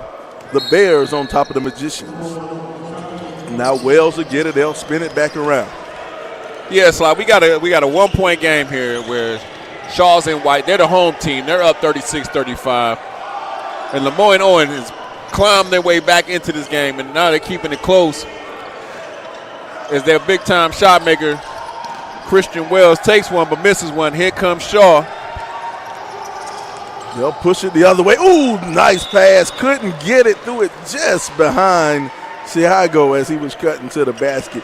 Now, the thought process was there, but the pass wasn't. You spoke earlier about it being a big-time event. We got 3 games today. This one started at 1. That's Shaw and LeMoyne Owen. After this, we got Fayetteville State University versus Talladega College. And then the nightcap is Livingstone College versus Morehouse College. But we can't forget, yesterday, these 6 teams played, but also Grambling State was in the house and Delaware State. Those D1 schools, HBCUs, they played yesterday here at Forbes Arena. I tell you, man, it was a big-time event, man, having all of these schools here. You know, I mean, hey, look, I love good basketball. I love good basketball, man. You get some good teams out here, some good players out here, man. What can go wrong? What can go wrong? What can be wrong about a day like this? Well, this game right here is still up in the air. 3-ball, top of the key, can't go. Here comes LeMoyne Owen. Christian Wells has the ball. And Wells will push it up court. They'll send it back over.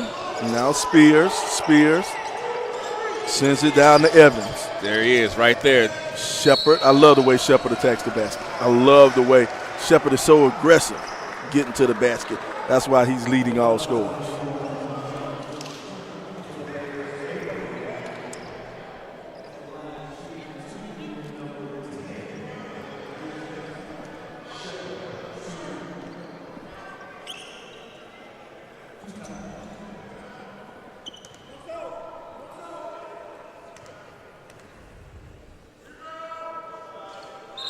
We got Tariq Shepard shooting free throws here. 6 foot junior from Detroit, Michigan. That's one of those what we like to call basketball hikes.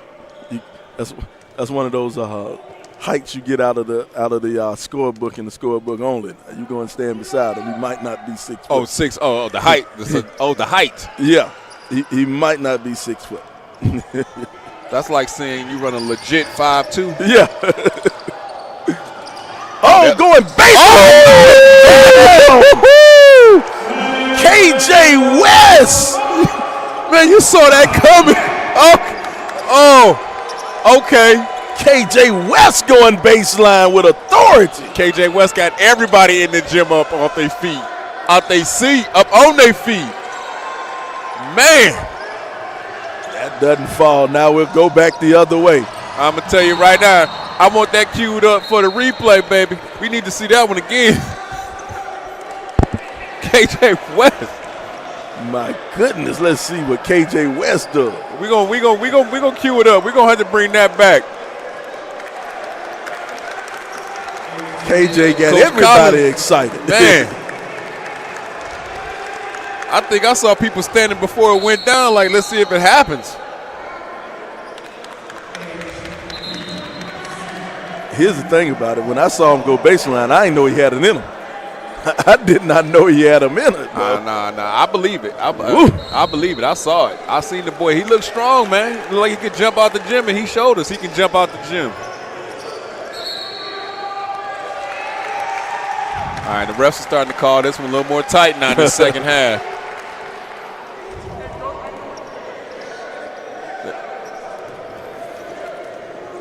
All right, here we go.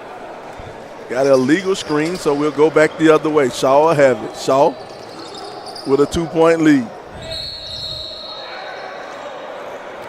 I'm not sure what's going on. Is it something going on with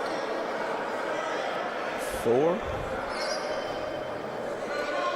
I'm not quite sure what's the call. What's going on? Maybe it's the shot clock.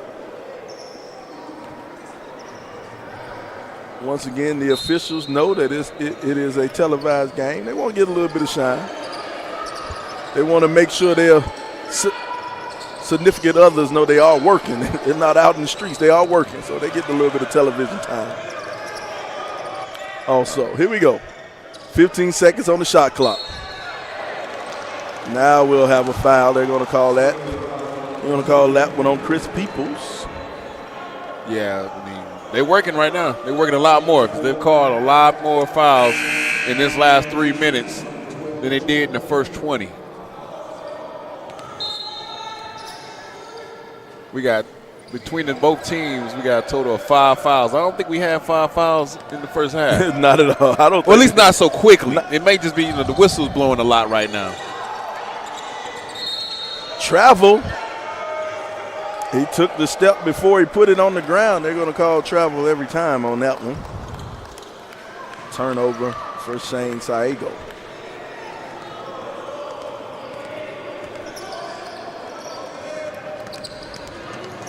Now Jordan, he'll send it over to Evans. Evans attacking, stop it at the free throw line, back to Wells. Wells being guarded by Shane. He'll turn it over. They didn't call that reaching foul. There you go. The left hand lay is good. That's how you run a 2-on-1 fast break. I believe it was Sago. He got away with that steal right there. He reached around on Wells. In and out, wouldn't stay down for Wells that time. Wells having a tough evening. Game might have started too early for Wells. 1 o'clock start. Nah, at that age, man, you can play all day. When I was that age, on the playgrounds where I spent most of my days. Mm-hmm. All I needed was 1 Gatorade bottle and a water hose, and I was good to go. 3 ball from the corner, Darius Abraham. That's his 3rd 3. And just like that, Shaw's put some distance between them. It's 43-36. That's a 7-point lead when a couple minutes ago it was just 2 points. I think they're going to call that foul. They're going to call that one on Garrett. And like you said, just that quick. Did his turn. They're trying to put some distance and spread this thing out. All right. So look at the chess match. Look at the adjustment that Coach Harris is making. He's looking like, I think he's going back to that smaller, quicker, more defensive-oriented lineup to try to get back in this game. This is the lineup, I believe, that brought them within 1 early in the late in the first half. And good defense. Let's also watch and see if Tariq Shepard kind of takes over. Shepard, leading scorer of the game, and he had an explosive first half. Hey, I'm telling you right now, he knocked down that first 3, you're going to hear me say, what up, Detroit? What up, though? Let's go, homeboy. Here he is, Shepard on the outside. He looked like he about to go to work. Shepard picked up his dribble. He'll come back and get it. 6 seconds on the shot clock. Shepard attacking. Shepard is fouled, and Shepard will go to the line and shoot 2. Let's take a look. Take a look at my man coming baseline one more time.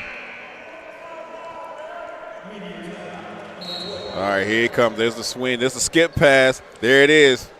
Let me rewind that. Run that back. Hey, DJ, run that back. I tell you, and here's the thing, man. Say what you like, but I didn't think he had it in him. I saw it. I saw it coming. Watch how he take off with authority, and somebody said, let me get out the way. Is that a business? He made a business decision down there underneath the basket. Yeah. What did he say? He stand on business. That's what the young kid's saying. He doesn't want to be up underneath that. KJ West said he was standing on business. He threw that down with authority. We once again here at Forbes Arena on the campus of Morehouse College with the HBC All-Star Challenge. The HBC All-Star Challenge brought to you by the HBC All-Stars LLC. Travis Williams is the founder and CEO here on this beautiful campus. The HBCU All-Stars are here to promote black excellence, promote black culture, promote the black HBCU experience, and bring exposure to our HBCU student athletes. Bring exposure to our local high school students where we can bring together 20 colleges on a Friday and a Saturday afternoon where these high school students and these parents and these families can come get information about the HBCUs, about the various HBCUs. They've given away scholarships. They talk about admissions. You know, they're doing everything but walking kids on campus and holding hands and singing Kumbaya. You know, I mentioned it earlier, but, you know, on campus today, Miles College, Morgan State University, Albany State University, Benedict College, Grambling State University, Tuskegee University, Stillman College, Southern University, Texas Southern University, and Cochlear University. I think I got everybody. If I missed anybody, again, blame it on my head, not my heart. It's the HBCU All-Stars. But here's the thing, man. Just like I said, you know, I came for the basketball, but I didn't know everything else that was involved in this, and it's just huge for scholars. I mean, let's just be honest. College is expensive. Yeah, college costs money. You know. And for you to have a chance to get scholarships to cut down you got to look to the basket. That's too much sauce on that right there, but I think he got fouled. On that play right there. But speaking of scholarships, I was talking to Carolyn Hill. All right, she's an assistant associate director of the Five Strong Scholarship Foundation. If you have a high school senior in Atlanta, you need to contact these people at the Five Strong Scholarship Foundation about assisting your child with getting a scholarship. Yes.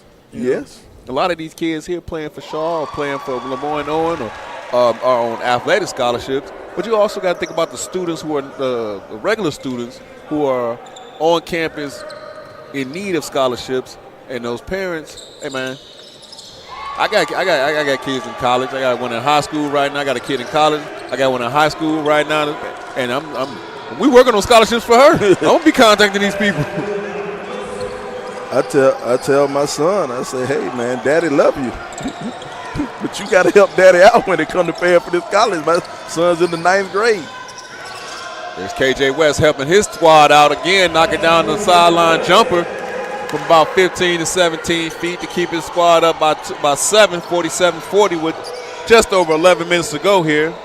In this first game on our triple header, LeMoyne Owen of the SIAC versus Shaw of the CIAA, where Shaw is trying to get some get back from yesterday where the SIAC went 3-0 against the CIAA in this challenge. 3-0. Bragging rights. Hey, it's always bragging rights.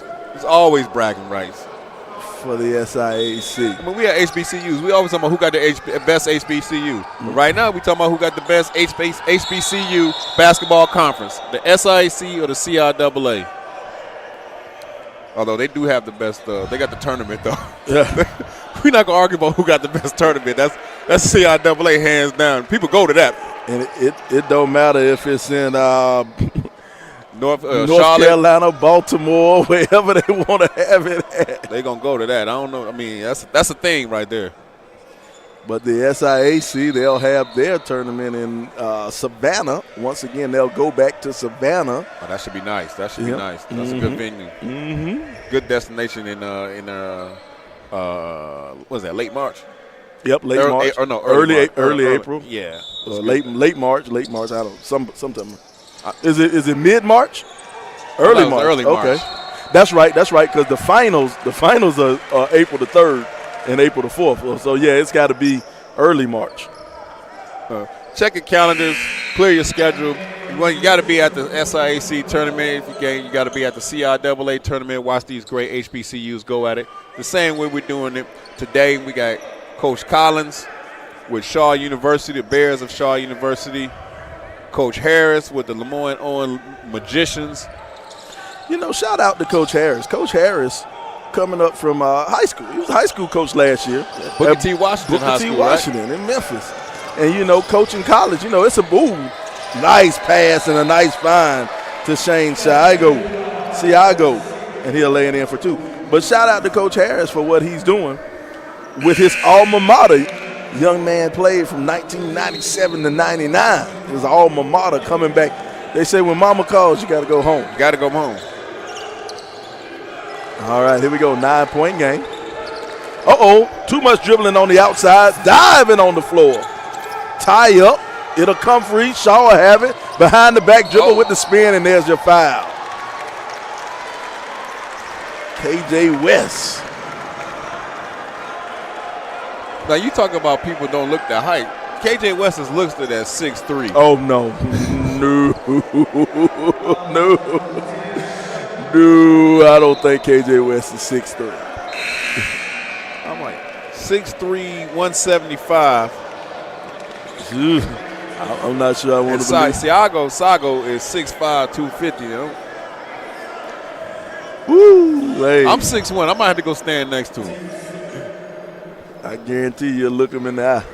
I guarantee you'll look him in the eye. Who we got for points leaders right now? I got Tariq Shepard for LeMoyne, Owen, and I believe Darius Abraham may still be the leading scorer for Shaw. And I can't get over this Darius Abraham. Young man was on the JV squad to start the year. I didn't know many, especially Division II. I didn't know Division II schools had a JV. Had a JV. Yeah, I wasn't aware of that either. But, you know, you learn something new every day. So. All right, here we have it. Shaw will have it. They'll bring it back out. KJ up top. KJ dribbling, setting the offense up. 10 seconds on the clock. Pull up jumper, looking for a foul. Didn't get bailed out. Now they're pushing, going the other way is Peoples. Peoples sends it over. Joseph working, using the body, couldn't get it. Rebound brought down by Garrett. Now they'll go back the other way with D. Barnes. D. Barnes on the outside. D. A little bit indecisive, throws it up. There's a follow and a foul. Looks like Garrett. That was just actually a great hustle play by Garrett, because that was not the shot that you wanted from D. Barnes. It's one of those things where sometimes I'd rather be lucky than good. Yeah, well, he dribbled into a trap and then just threw up a shot trying to get some contact, and was bailed out on the rebound by number 4, Denari Garrett, and now he's shooting 2. Garrett knocks down the first one.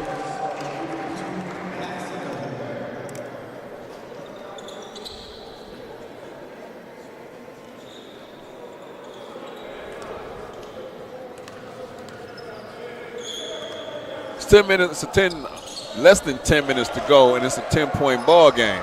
10-10. I was about to struggle for a second. I was on a struggle bus with these 10s. And sometimes it happens to the best of us. Get a little bit tongue twisted. Like I said earlier, they 10s, but I keep them clean. I'm going to work it out. All right, Wells back in the game. Wells looking. They got their top 2 scorers, Wells and Shepard, in the game. Jumper no good. Shepard will get it. Now over to Wells at the free throw line, being guarded by Siago. The spin move. Yep, got him on the wrist. Wells will go to the line, and Wells will shoot 2. Well, a couple things about shooting free throws when you're down. 1, clock stops. All right. Great opportunity to get some points without time ticking off on the clock. And 2, they're just free throws. You know, you practice these in the gym. You practice them before you walk out the gym. Every coach in America, every team in America practices free throws in practice. Here's the thing: free throws are the easiest shot in basketball or the hardest shot in basketball. All depends on your mentality. All depends on your mentality. Wells, he'll knock down the first one. He'll line up for that second shot. Oh, that'll spin around. He must not have been living right. A little too much English on that one. Too much sauce. Too much sauce. Barnes working off the pick. Now Barnes will come back out. Man-to-man defense from the Magicians. Now they'll go back inside. Garrett faces up and knocks it down. Denari Garrett. Denari Garrett, 1-on-1. That man, he's playing 5-on-5, but he's playing 1v1. He's going 1v1. 3 ball on the outside. Can't get that one to go. Christian Wells can't get it. Coach Harris, from a strategic standpoint, do you want to keep relying on the 3, or do you want to try to push the ball into the paint? My thing is, you want to get the ball in the hands of Shepard and let Shepard. Oh, nice take to the basket. Strong layup by D. Barnes. But I want to get the ball in the hands of Shepard and let Shepard take it to the hole. Travel. Well, he had the right idea. I was just talking about taking it to the rack, and he did, but he traveled. Take a look at the replay right here. Look at D. Barnes. D. Barnes attacking the basket and laying it up. We're going to take a quick commercial break. We're here on the Black College Sports Network.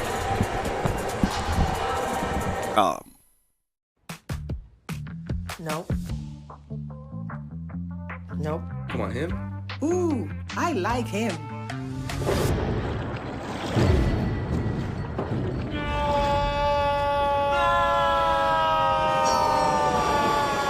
Quick, the quicker picker-upper. Bounty picks up messes quicker, and each sheet is 2 times more absorbent, so you can use less. He's an 8. He's a 9. Bounty, the quicker picker-upper. From novice to aficionado, find yourself here. High quality cigars plus personal customer service. Slow Burn is Waco's only mobile cigar lounge, featuring a meticulous, curated collection of premium cigars. Visit our website, www.slowburnwaco.com.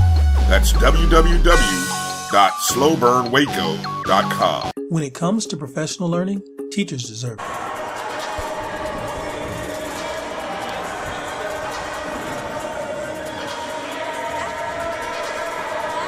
Welcome back. We are live here at the house, here at Forbes Arena. It's the HBCU All-Stars Challenge. And right now, Shaw trying to get the first win for the CIAA. They're up by 14, 7.5 minutes to go. Now D. Barnes will have it, and D. Barnes will push it up court. I'll tell you, Sly, it feels like it's been a different game since KJ West threw down that dunk. And I think that's what they needed to excite this Shaw crowd. Shaw brought a couple of people out here now. Shaw has some fans in the stands over there with Shaw. Oh, the strong take by Barnes. One more time. Barnes getting to the basket with ease. Man, he is slippery, and he's finishing at the rim right there. Nice soft touch on that layup and the previous layup. Put his team up by 16 points now. And it's starting to get away from Coach Harris right now. Yep, here it is. Full timeout. We're going to take a break here on the Black College Sports Network. Better. From the leader in online learning, Stride brings you the Stride Professional Development Center, an on-demand library of mobile-friendly courses that gives teachers choice and flexibility, allowing them to learn anytime and anywhere. Our dynamic courses provide bite-sized learning and help educators advance their knowledge while also gaining professional development hours. It's time you take charge of your learning. Visit us today to get started. If you think all pads are exactly the same, think again. This is Always Ultra Thins reinvented with the Always Triple Protection System. This pad wicks gushes 90% faster, absorbs even more so you can feel dry, and locks odors in. Rethink your pad for up to 100% leak-free and odor-free comfort with the totally reinvented Always Ultra Thins. This is always like never before. Welcome back to the Black College Sports Network. It's the HBCU All-Stars Challenge here at the house in Forbes Arena. Looking on the floor, at Forbes Arena, Arthur J. McAfee Jr. Court. This one you got too many important people. You got to name everything. Hey, man, everybody's important. Everybody played a role in the greatness that is Morehouse College. You look up on the walls, you see banners You see number 30, Harold Ellis. The new AD. Our new AD. So, everybody plays a part, everybody plays a role, and we want to recognize everyone for their contributions to all that is Morehouse College. Well, I would like to let you know, first on air, live on air, that we do have a golden microphone and headsets. We're going to call it the Rick Polk Award right here. We're going to have it permanently on the sideline over here. I started the petition for it. I appreciate that. We're going to see if it goes to somebody from LeMoyne, Owen, or if it's going to somebody from Shaw. Right now, I think KJ West might be putting in his bid. No. I'm talking about they got the names on the court. We're going to have a golden microphone and headset here on the sideline. I knew that part. I'm talking about player of the game. Player of the game. Okay. Player of the game. I'm talking about player of the game. Player of the game. Okay. I know who got player of the game right now. It's definitely KJ West with the player of the game. Oh, my goodness. And as far as that golden microphone for our guest, this is what we're going to call it, the Rick Polk golden microphone? The Rick Polk golden microphone. Oh, man, I'm honored. Truly honored. And you know what? I think we might have our first guest, longtime BCSN supporter, our first guest to pick up the Rick Polk golden microphone. He's moving. He has to do a little bit of politicking, as we like to say. Yes. Shake hands and kiss a couple of babies on the sideline. That's what they do. One of the sponsors, let me see that list of sponsors.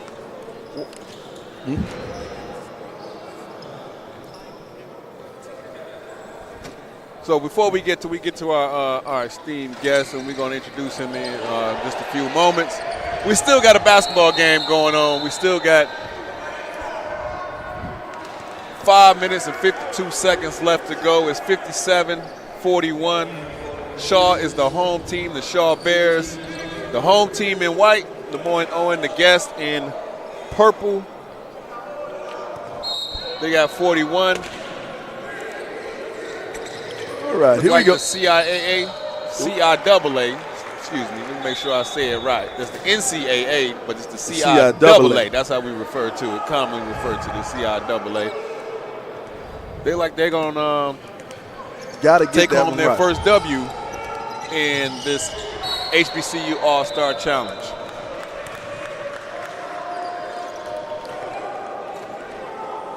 Got a foul on the floor. We're going to go back the other way. Now, who they lose to? And we have, looks like 19 fouls.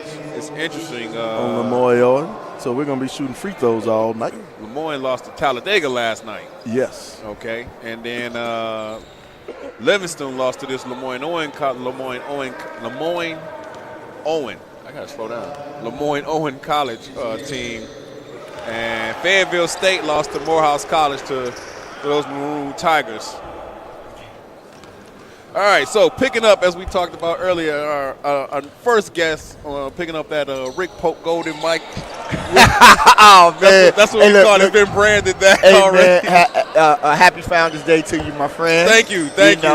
For all those who don't know, that voice belongs to Mawali Davis of Davis Bozeman Law Firm and the Let Us Make Man Foundation. Yep, we brought our boys from the Black Man Lab with us today. All right. Been a network client and supporter of the Black College Sports Network, but also is a named sponsor of HBCU All-Stars. Welcome to the stage. Welcome to the sideline. Brother Davis, how are you? I'm great, brother. This is beautiful, to have HBCUs up in the house in Atlanta here at Morehouse is always dope, and our young people are loving it. We brought a bunch of young people from around the Atlanta metro, about 40 of our young men who are part of our Black Man Lab, and we just want them to see what Black college sports, what Black excellence looks like, and just to see us doing what we're doing. So tell me a little bit about the Black Man Lab. Yeah. How did that get started? Give me some history on that. Look. As a father, we got to a point where we knew that our sons needed to hear other men because they started tuning us out. Yes. And so we said, let's pull those men together. And so we started pulling those men together and sitting these young men down. And out of that, they started inviting their buddies. So we had Killer Mike come through. We might have just different guys that would come through that they respected, and then it just grew. And so now my son, my oldest is 26, and youngest is 24. They've kind of graduated out, but the need is still there. And so every Monday we meet at the Andrew and Walter Young YMCA. We get over 100 black men in that space every single Monday, and on Tuesdays we meet at Epster Rec. And so we have all of these young men that are part of the program that wanted to come and be a part of this HBCU experience. And we've been working with Travis on this since its inception. So we got to support each other. Epster Rec. That's in downtown Decatur. Okay. Yeah. My son does, what do we do? Flag football. Yes, sir. Okay, all right. I know exactly what you're talking about. Yep. Go ahead. So how do young men, if they want to get involved, how do you get involved with that if you're a youngster? Oh, man, I'll just go to blackmanlab.org. Blackmanlab.org is easy. Doesn't cost anything. We provide dinner every time we gather. Anytime we get together, we're going to feed our people, right?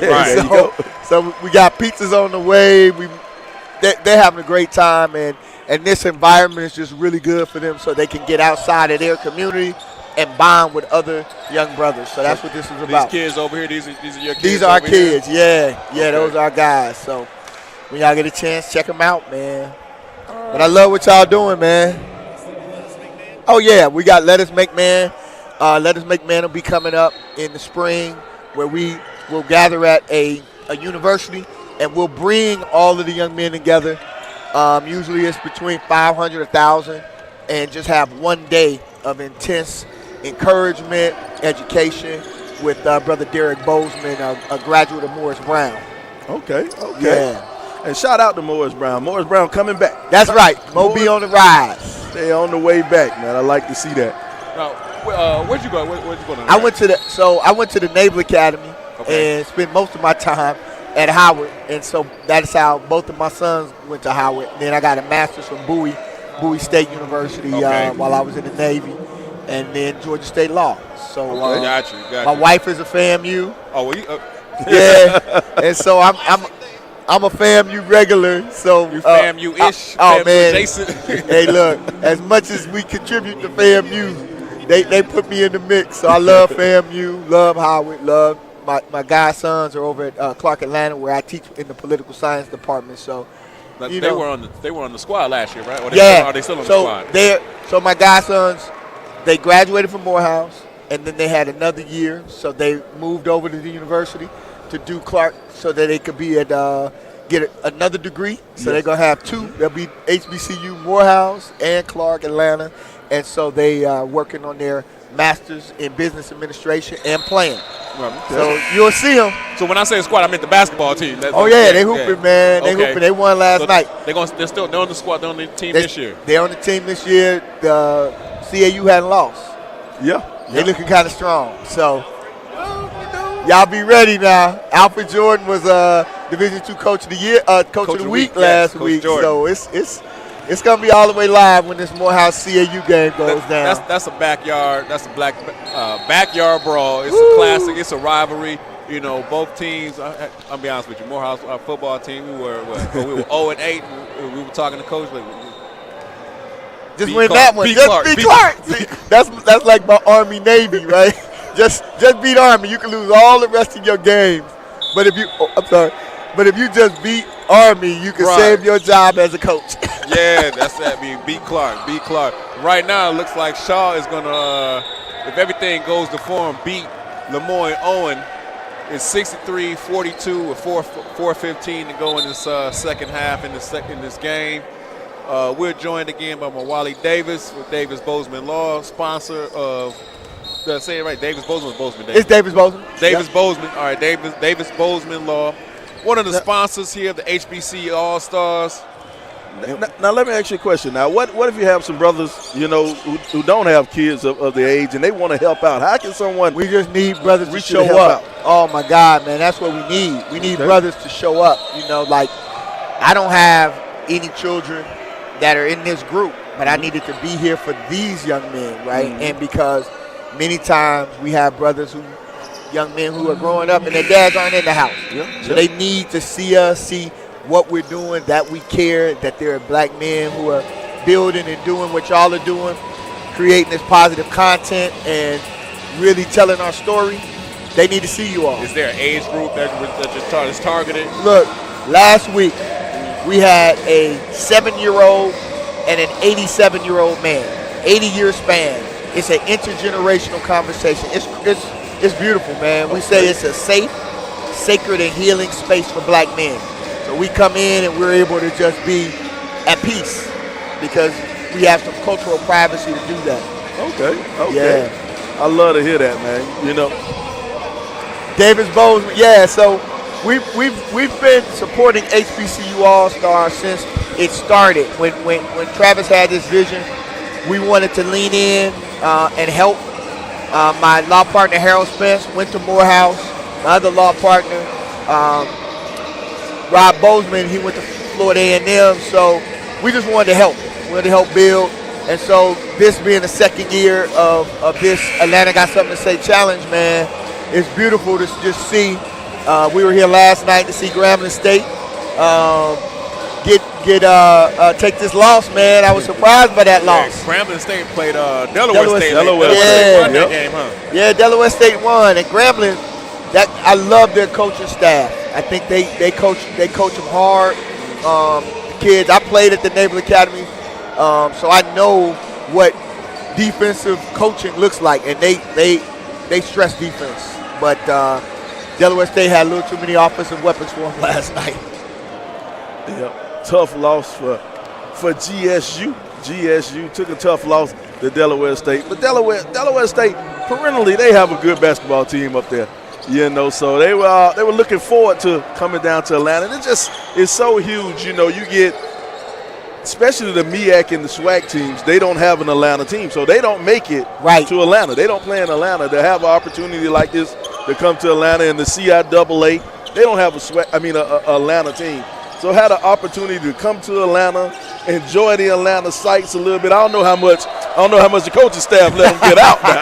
They might not let them get out too much, but to say you're in Atlanta and so many athletes come from the Atlanta area, so you get a nice homecoming for a lot of these players to get down here and check out some of these. You know, you think about it. You know, the time of year it is for the school. This is a great weekend to have this HBCU All-Star Challenge because most of the schools are going to be out next week. All next week. We're in the Thanksgiving holiday. Exactly. So this is a great weekend to have this here in Atlanta. Exactly. A lot of kids coming home. They can go and check out their school if they are home. You know, Atlanta is the Mecca. Indeed, man. This is beautiful, man, and the fact that we're able to, people can see and hear, you know, what's happening here is important. Who's back to game time action? Looks like lost my sheet right there for a second. McIntyre just knocked down those free throws and then attacking the basket. Nice left hand layup right there by Austin Jordan. Now you said you played a little bit of basketball. Now I played. My father played at Tennessee State. Okay. And played with the Globetrotters for 18 years, and then I played. Yeah, my pops played with the Globetrotters for 18 years, 1960, 1978. What's your dad's name? Mel Trick Davis. He played with Meadowlark, Curley.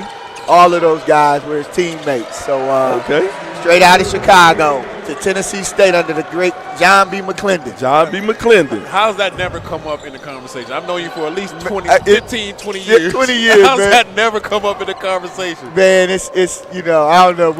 So raised up in basketball, in Chicagoland basketball, played at De La Salle, and then went on to play at the Naval Academy, and right after David Robinson. So my first year we had the David Robinson schedule, but we did not have David Robinson. So we got drugged. Iowa, when they were number one with B.J. Armstrong, put it on us. But you know what's crazy? You just finding out information out about you. My mom, she was the first black female volleyball player at the University of Alabama. Wow. And one of the first black basketball players at the University of Alabama. I know her all my life. Never found out about that until like last year. Man. You know, 48 years later, like, seriously? Yeah. So you never really know somebody, but hey, that is awesome, man. Thank you. Thank you. So what type of baller were you? Now, that's what I got to know. I don't know what type of baller were you. you couldn't take the ball from me, but I would take it from you. I wasn't a shooter, but I could get the ball anywhere on the court, and at one time I had the assist record at Navy as a freshman for a freshman. So I don't know if it's still standing, but you know we play hard, man. I love the game. I love coaching it. I coached when I was in the Navy. I coached it in Rota, Spain, and when I got here, I did some AAU coaching. But now it's just all about coming out and supporting the HBCU All-Star. So that's why I love being a part of this effort. When we go to Phoenix, it's going to be incredible to be there and keep pushing HBCU basketball and the culture. And when you talk about Phoenix, you're talking about the actual All-Star game. Yeah, I'm talking. Yeah, tell us a little bit about the All-Star game. Yeah, so the beauty of the All-Star game, man, is that Sunday during Final Four weekend, and it's going to be outstanding. The players, it's not like an All-Star game that you come accustomed to like in the NBA where guys are just kind of going through the motions. These guys know they're on national TV. They got to go hard. This might be their chance, and they get to it. I mean, they get at it. They play hard. The environment is great, and it's just a good time, a real good time. I remember last year's game. I watched last year's game, man. Competitive. Yeah, very competitive. And like you said, it's not like an NBA All-Star game where everybody's just having fun and going through the motions. Hey, these guys are going at it. They're going at it. They're playing for an opportunity to keep playing. Exactly. You know, they're looking to try to get to the league or play overseas, and a lot of them have. Last night I saw a brother who graduated from Grambling State. He's now playing with the Globetrotters. So we were cracking up. I said, man, my old man. He said, oh, wow. So it's a beautiful thing.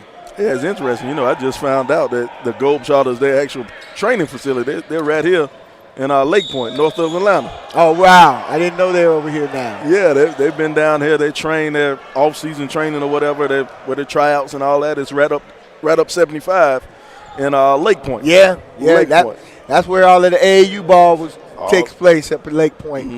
Let me interrupt you guys just for a quick little game check-in. We don't want you to go. We ain't got much longer left here, but it's going to be a long day as this is our first of a triple header here at Forbes Arena. It is 69-45, 118 left to go.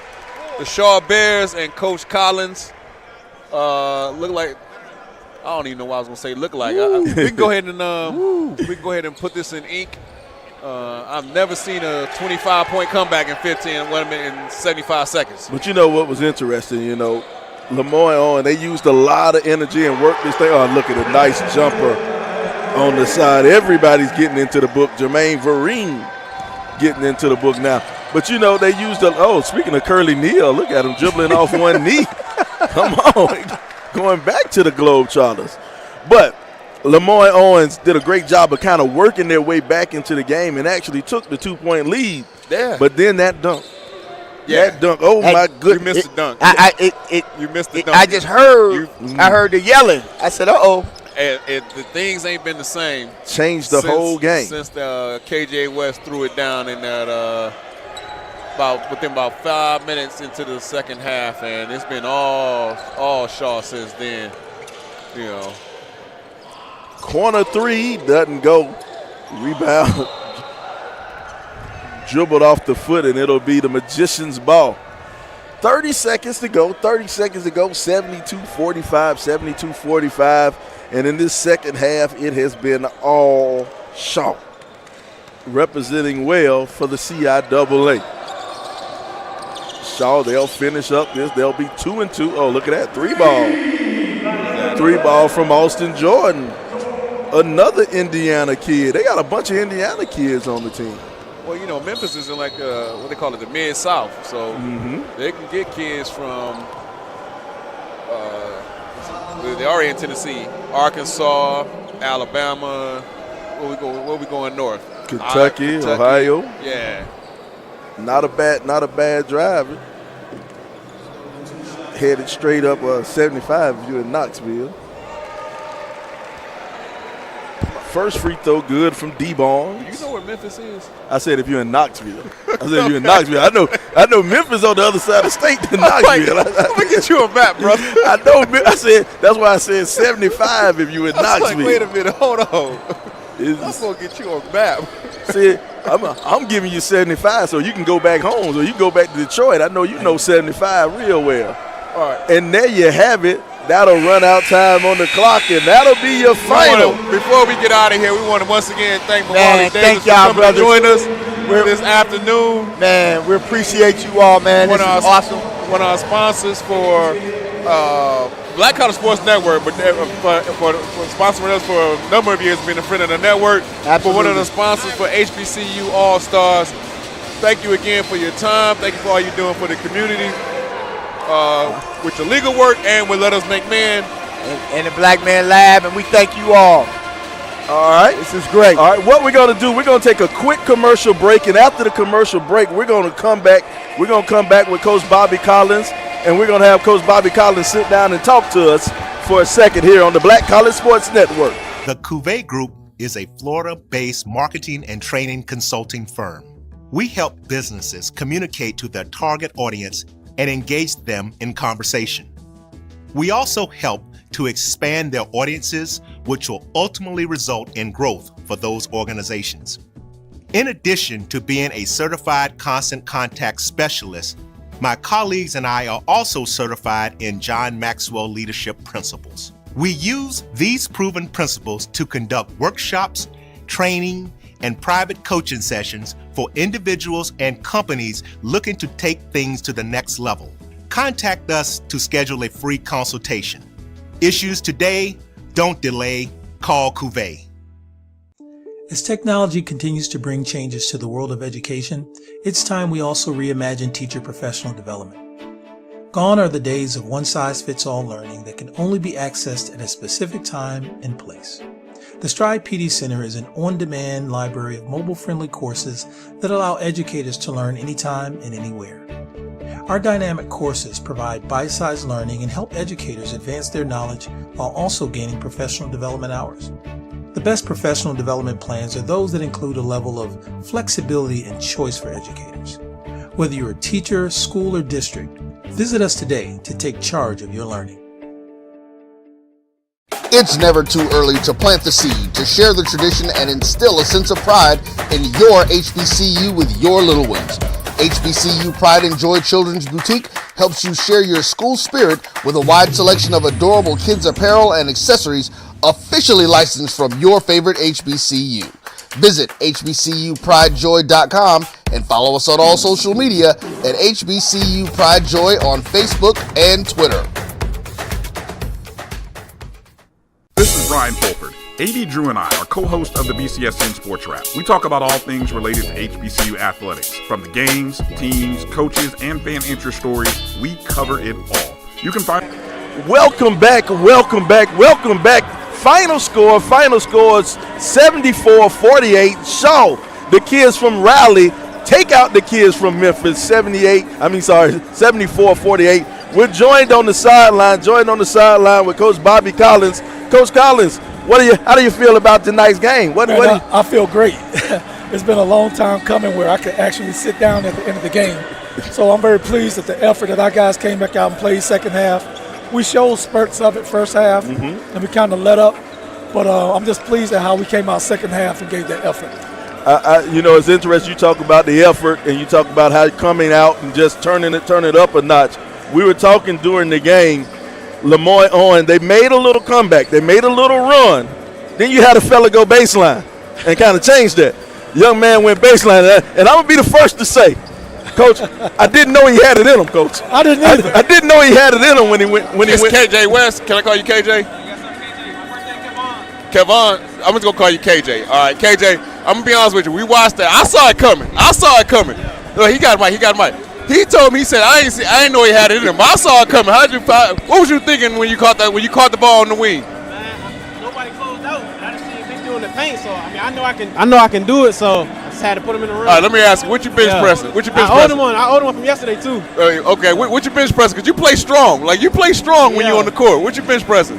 don't know. I don't know. What's your GPA? Because I know your coach is about scholarship, manhood scholarship, perseverance, and uplift. Ain't that right, coach? Absolutely. There you go. So what's your? I done had all A's and B's and a C, so like 3.0, 3.1, something like that. Okay. All right. Let me get the mic over here. Denari. Garrett. Yes. All right. I said in the game. I said during the game. This man plays 5-on-5, but he playing 1-on-1. Tell me about your game, because you got a 1-on-1 game that's like I'm gonna get a bucket. I mean, coaches put me in the right position. They know where I want to shoot the ball. They know where my spot's at. So just basically, you trusted in me, so making the shot. Okay. All right. You know, one thing about Denari, where he set the tone in the locker room. He's the most selfless player for me this year. Okay. Because he was starting, and we wanted to get our big guy off, and he said, Coach, we'll let Jamari go, and then I come in and do what I do. Let's see if we can get Jamari off. And I thought that was major for our team. Man, that's leadership. That's humility with dignity, and that's leadership right there. I like that. Now that's real interesting. You hear that from your coach.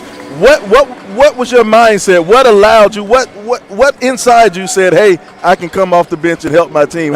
What type of character? How does that come out in you? Me and coach always talk about I'm the type of player to come in there to make plays for the team. So that means starting, not starting, I just got to make plays. So I can't be worried about not starting to the game when I know I got people to back me up always. Gotcha. Hey, congratulations. I trust everybody on the bench. There you go. Congratulations. I got a mic. I want to make sure you can hear me. I want to say congratulations to you guys. You got a few days off now, Thanksgiving. It's a little bit. Got one more game, home game Tuesday, close it out. Okay, yes. All right. Coach, now here's the question. You bring these young men down to Atlanta. Does the bus go back to Atlanta tonight, or do they get to experience Atlanta tonight, Coach? We're going back to North Carolina tonight. As soon as the bus gets cranked up. Back to Raleigh. Hey, Coach, I want to thank you again for coming out here. And listen, man, I know you've been working all week, and you've been working on Founders Day. Mega Sci-Fi, we the bros. Happy Founders Day to you. Happy belated Founders Day to you, brother. That's what it is. Okay. Friendship is essential to the soul. Congratulations on your win. Thank you. Hey, y'all be safe on your way back. Thank you again. I'm Rick Pope for Sly, the Black College Sports Network. The Shaw Bears getting the W. Shout out to DMV Waldorf, man. Hey, 1-3, man. All right. Thank you, guys.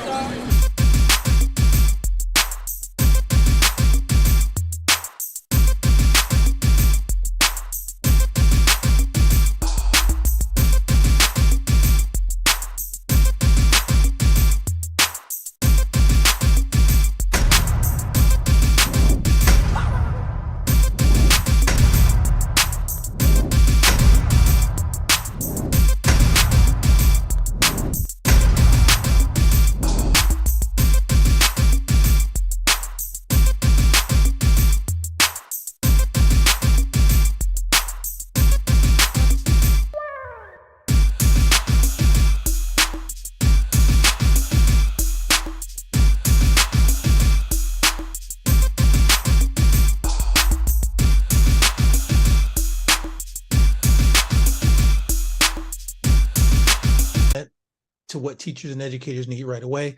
So the Professional Development Center is designed to solve that challenge with some unique and innovative ways of delivering content. All right, man. Well, listen, we are super excited here at the network to be engaged with you all and helping to provide this opportunity for teachers all across the country, and especially those teachers that are coming from our HBCU backgrounds, because we know that education was always one of the stalwarts of most HBCUs in this country. They all had teaching programs, and that's what a lot of them were founded for. So there, let's talk a little bit about those special programs that you guys have for the teacher.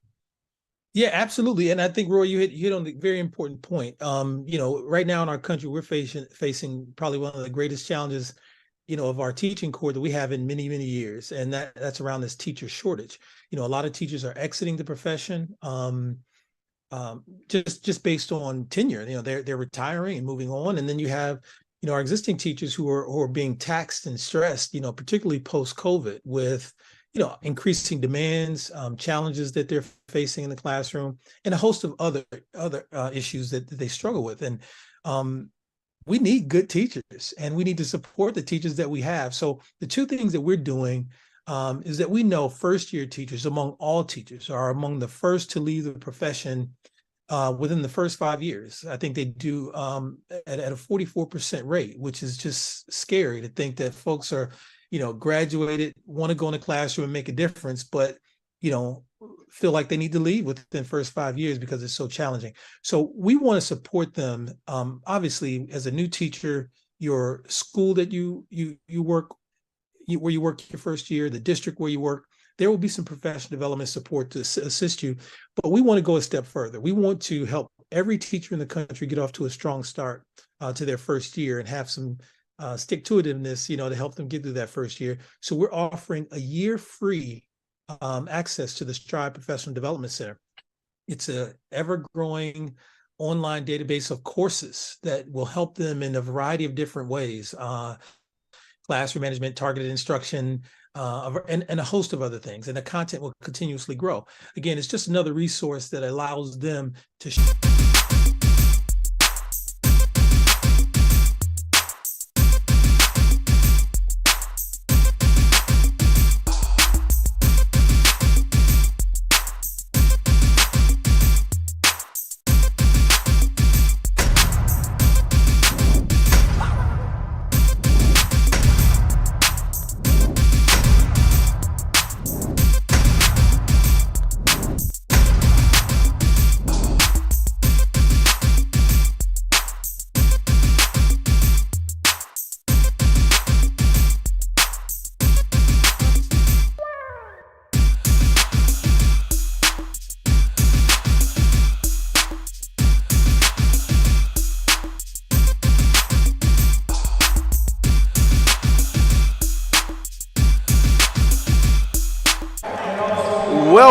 Welcome to the HBCU All-Stars Challenge.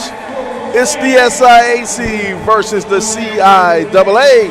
I am Sylvester Williams, joined by the one and only Rick Polk, as we get ready for some exciting basketball action.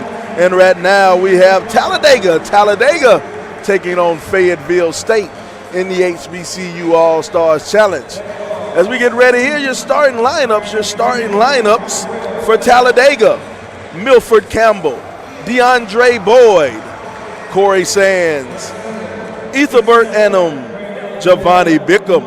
On the other side, Fayetteville State, the Broncos, your starting lineups: Terrell Fletcher, DeMarco Beckham, Miles Paree, Caleb Simmons, and Caleb Coben. We're getting ready for a good one. We should have a good one. Fayetteville State coming into the matchup representing the CIAA. CIAA finally got his first win of the All-Star Challenge. Last game, Shaw defeated LeMoyne Owen 74-48. But last night it was all SIAC. We're here live at the house. How you doing, Rick? I'm good, Sly. How are you this afternoon? We just had a great basketball game between Shaw and LeMoyne Owen. Like you said, the SIAC was undefeated as of yesterday, but now the record is 3-1 as Shaw has put one in the books for the CIAA. We're on our second game of our triple header. We're gonna be here all day. Actually, you know what?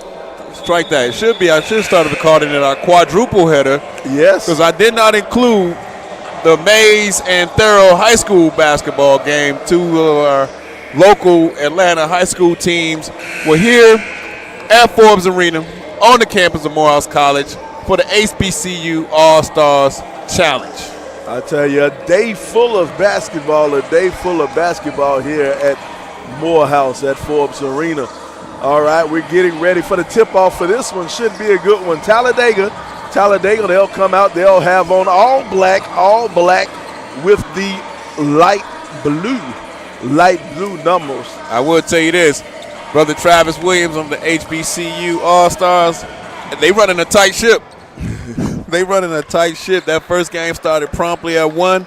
As soon as that game ended, we had I'm going to say a 15-minute interlude, and now we are getting ready to tip off the first 20 minutes of Fayetteville State and Talladega College. I like the way this program is running. We're going to talk a lot about it for those who have just joined us or joined us for this second game. We're going to talk a little bit about, obviously we're going to talk about the game, but we're going to talk about the HBCU All-Stars, HBCU All-Star Challenge, and the HBCU All-Star Game during the Final Four weekend, March 2024. All right, Fayetteville State, they'll have on the all-white uniforms, blue numbers with the black trim. And here we have it. They'll bring it up court.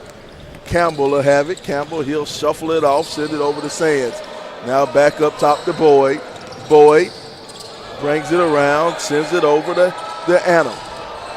Now they'll get it to the big man, kick it back out, travel. He walked on that one, took too many. Didn't put it down before he took off. Milford Campbell will turn that one over with the travel.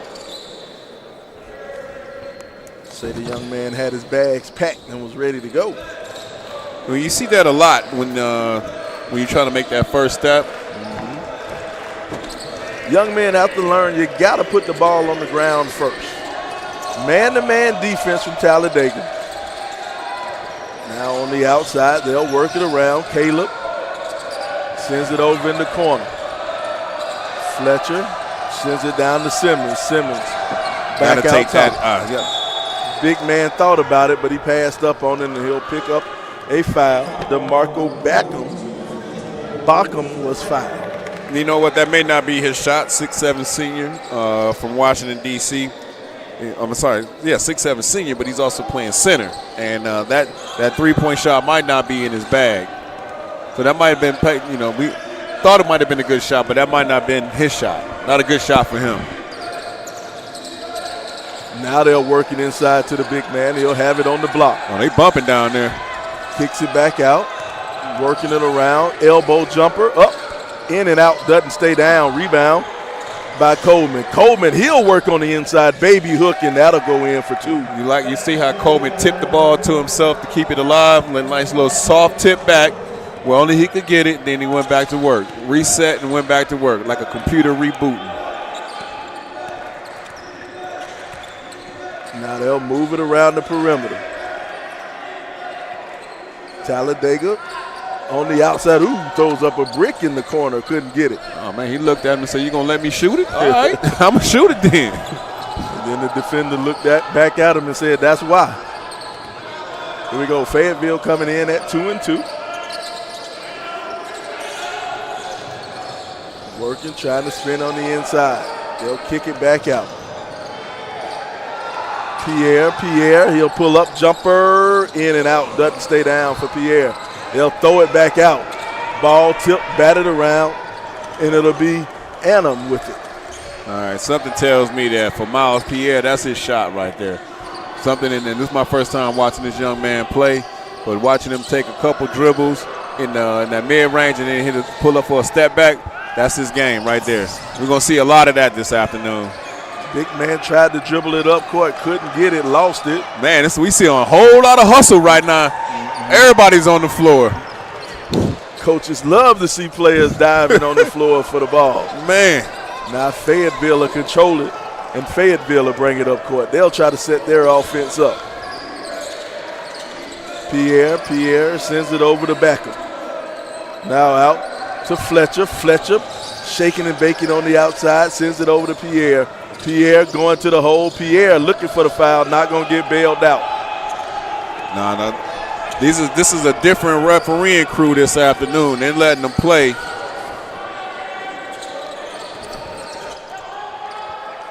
Trying to get inside. Nice look, layup, good. 2 points.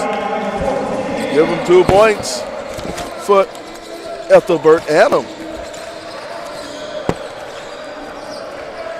Young man out of Carson, California. Now that's a road trip from Carson, California, all the way to Talladega, Alabama. Nice strong attack to the hole. Couldn't get it, too hard off the backboard. Now they'll go back the other way. Missed them. Nope.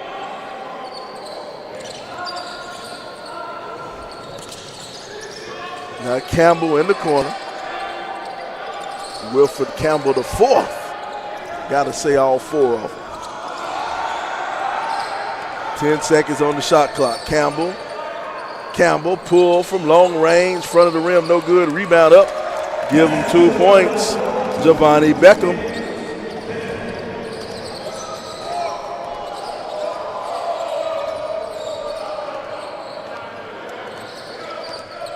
Pierre, he'll pick up his dribble. Sends it over to Fletcher. Now back to Simmons. Over to Coleman. Coleman from long range. Doesn't go, and Pierre will get the rebound. And right now, Fayetteville's dominating the boards. They just can't equate them to baskets. Oh, the lane wide open. He kicks it back out. Got to shoot that one. He should have taken that layup right there. That was a wide open layup where it looked like the defense ran into each other and the lane just opened up and he kicked it out instead of taking it. Corey Sands knocks down that 3 ball. Sands from Nassau, Bahamas. This is you're from the Bahamas. Sands is a good name to have. Love the Bahamas. Oh, the nice cut to the lane, layup for 2 is good. DeMarco Beckham. DeMarco out of Chocolate City, Washington, D.C. 3 ball from the wing, knock it down. Corey Sands one more time. Well, think about the pace of this game, and it's we got a lot more scoring going on this second game here from Talladega. They can put up points. Nice drive right there. And the nifty left-hand layup by Terrell Fletcher.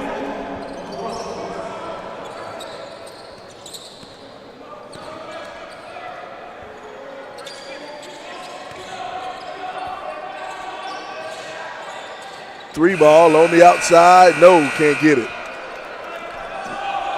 Now the Broncos pushing it up court.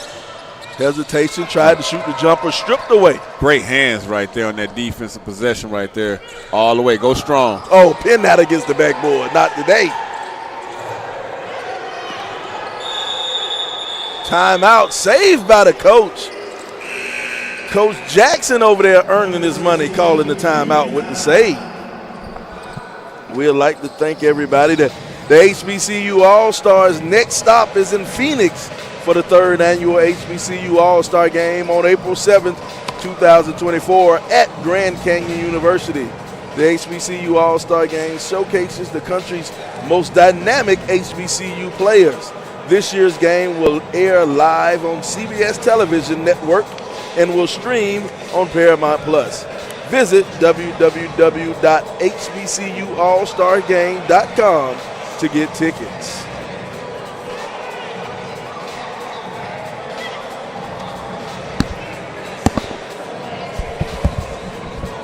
A little bit more scoring in this game compared to the last one, like you said. Came out a lot of high energy in these. Well, you know what? Here's the thing. I don't know if it's a little bit more scoring, but it's definitely a lot more shooting. They hadn't managed to get everything to fall, but they've definitely been shooting a lot. Yeah, you're right, Sly. I think that we're at this point in the game. We got a lot of activity, you know, and I believe it was Coach Wooden who once said, "Do not confuse activity with achievement." But in this particular case, the score is 10-6, and I like the way that both of these teams are playing. They're both playing with a lot of energy. I mean, we got both teams diving on the floor for loose balls. So you see the Shaw Bears walking behind us. Shaw won the first game convincingly. It's going to be a foul on the pass. Are they going to call the block? Yep, they're going to call blocking.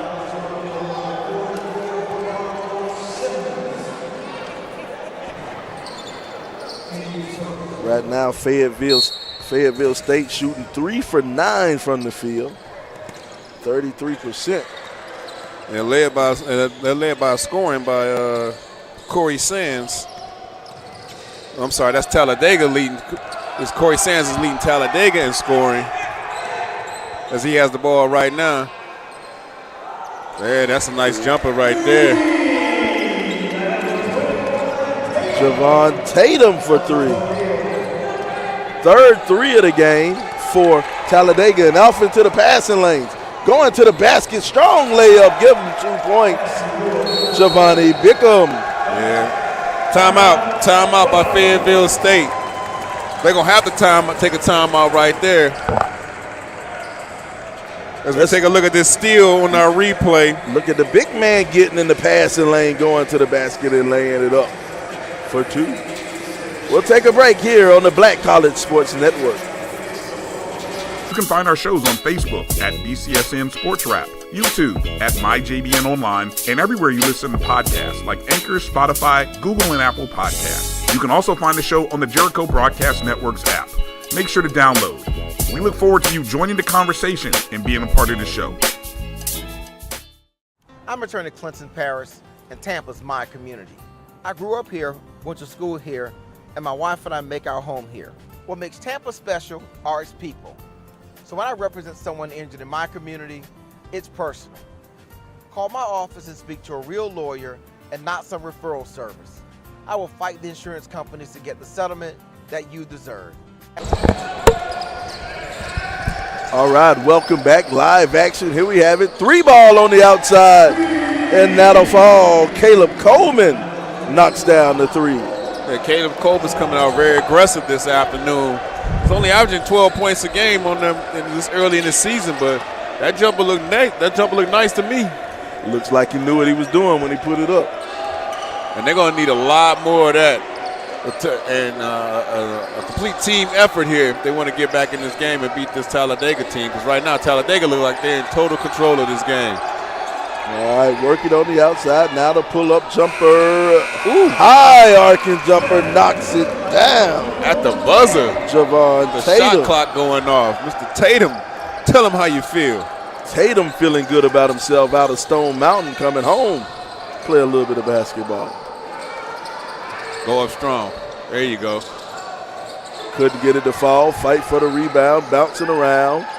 They'll scramble for it, have a tie-up, and it'll be a jump ball. Possession arrow says we'll stay down here.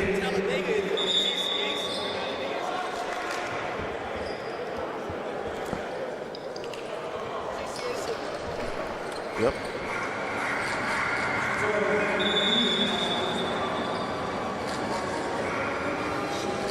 All right, just a little minor correction. Talladega is in the GCAC. Yes. The Gulf Coast Athletic Conference. Shout out to the Gulf Coast Athletic Conference. Another one of the partnering conferences of the Black College Sports Network. Mm-hmm. We frequently do the GCAC tournament. So, and a lot of moves being made by the GCAC. They recently brought in Voorhees College, will now be a part of that conference. Wilberforce brought in. Shout out to the athletic director, the president of the conference. She is doing huge things down there. Signed a big TV deal also. It takes away from my competition thing with the HBCU, the SICC.CIAA. I had this vision in my head of how we were going to brand this, promote this, where the SIC 3-0 on Friday, coming into the Saturday, and then the CIAA storms back. I'm trying to write a script here, working on the script. But right now, are we sure Fayetteville State's still in the CIAA? Can we double check that? Can we get some fact checkers on that? Now that's one team. They're not going to lead the CIAA. Okay, we straight about that. We sure about that. They are CIAA entrenched. All right, so we good on the Broncos from Fayetteville State. They're in white. They are technically the home team here today. Mm-hmm. Talladega is in black. They're the guests. They're up 17-9 with 11:15 to go in the first half.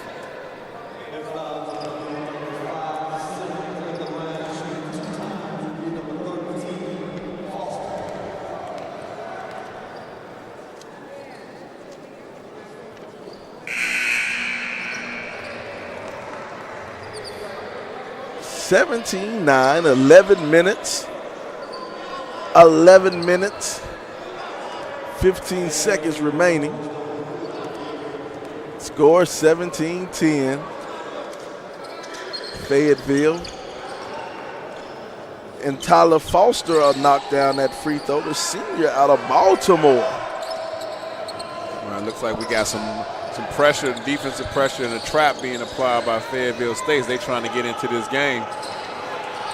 And they're going to.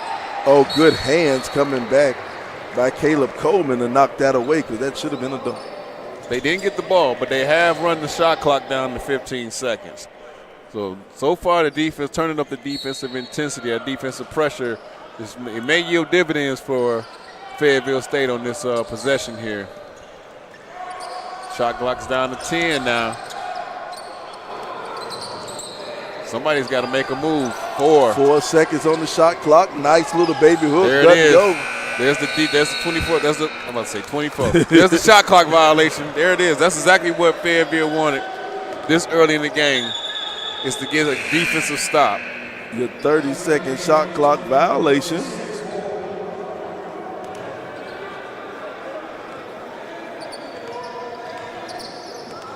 Talladega comes into this game 4-1.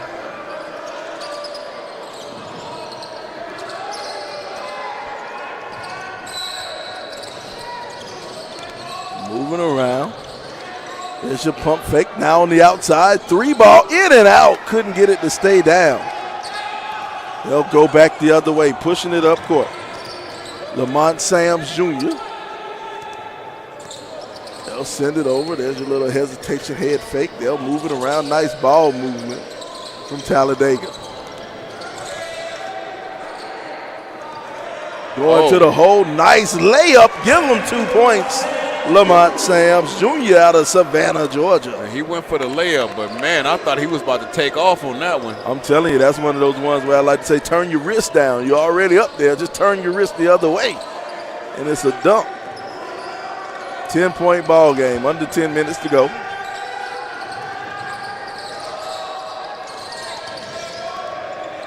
Fayetteville. Travel. You know, you're looking at the stands, and you see Talladega's not too far from Atlanta, just a little down the road, up 20, I believe. And they travel. They travel. They got some folks here in the stands here at Forbes Arena on the campus of Morehouse College, my alma mater, class of 96. What's up, Morehouse? The house. Morehouse defending SIAC champs. Great season. Go and check out some of those games from last year on the Black College Sports Network.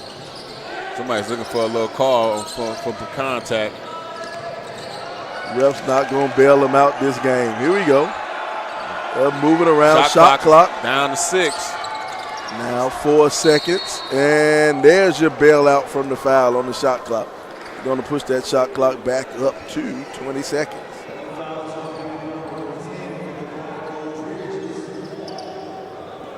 Who's that, Sean Walker Jr.? No. Lamont Sams is standing at 6'9". He was being guarded. Travel. I think on that bailout, he was being guarded by Khalil Ridges at 6'1". Yeah. That was the only thing Khalil Ridges could do was foul him. But, you know, here's the thing. A lot of big men, I love big men who understand that they are big men and they try to play like big men with their back to the basket. Let's see if Sams is that type of player. I'm not quite sure what type of player Sams is, but we're going to find out soon.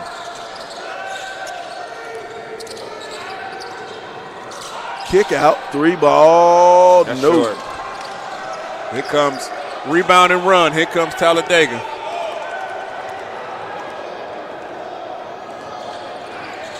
Try to get him with the backdoor cut. He got the ball to him, then make the layup. Fayetteville State's going to bring the ball back up. Now dribbling on the outside. They'll bring it back out. Tried to set up the alley, but it was no oop. We'll stay down here. It went out of bounds off of a Talladega player.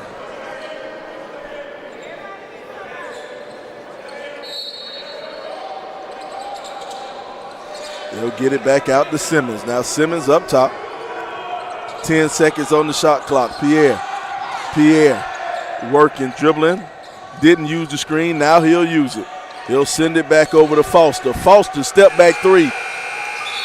Air ball. Shot clock violation. That was a poor possession by Fayetteville State.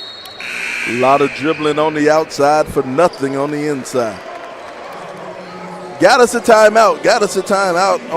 On the court. We are here on the Black College Sports Network. We'll see you back in a couple seconds. At the law office of Clinton Paris, we take the pain out of being heard. Since 2002, Empowerment Resources, Inc., a nonprofit organization, has empowered more than 1,500 youth and adults in Duval and surrounding counties through its programs Journey into Womanhood, Girls Mentoring, Life Skills for Teens, and Parenting Education Coaching. To get involved with programs, volunteer, or donate, visit www.empowermentresourcesinc.org. Follow us on social media, facebook.com/empowerment.resources and instagram.com/empowermentjax.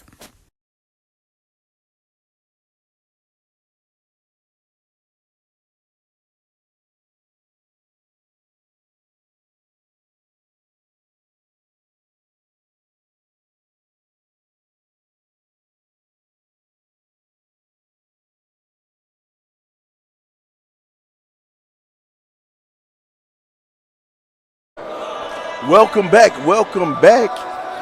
We are here live at Forbes Arena for the HBCU All-Stars Challenge. And right now it's Talladega all over the Fayetteville State Broncos. Score 21-9. I'm Sylvester Williams, joined by Rick Pope. So I had to put the Ricky on. It just sounds better. As soon as you said it, you knew it didn't come out right. No, thanks, Sly, for we're here at Forbes Arena with the HBCU All-Stars Challenge. It is an excellent program that is bringing exposure, access, and recognition to our HBCUs and our HBCU student athletes. Between yesterday, being on the campus yesterday for 4 games, we got 3 games going today. Before the games, we had about 300 to 400 high school students. Yes. Getting the opportunity to interact with persons, and admissions from at least 20 different HBCUs, and we're gonna roll off name a few when we get a chance, and then when there's a break in the action, because I want to make sure we highlight those that took the time that are partnering with the HBCU All-Stars and sending representatives to Atlanta, to Morehouse College with the HBCU All-Stars, All-Star Challenge, to recruit our kids, especially these kids in Atlanta. We got some banging going on down low. Looks who they're going to call the foul on. They're going to call that one on Fletcher. Terrell Fletcher, he'll pick up the foul. Just over 7 minutes to go.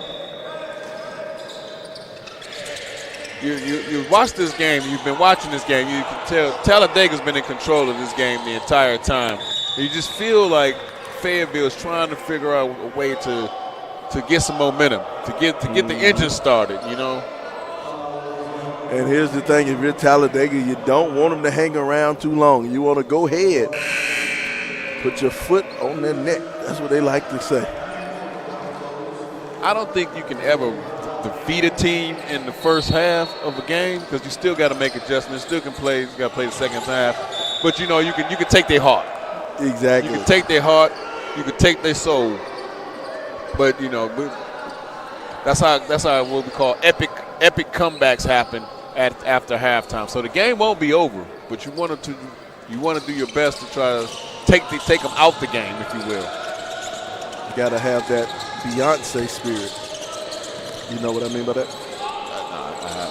You can't take my soul.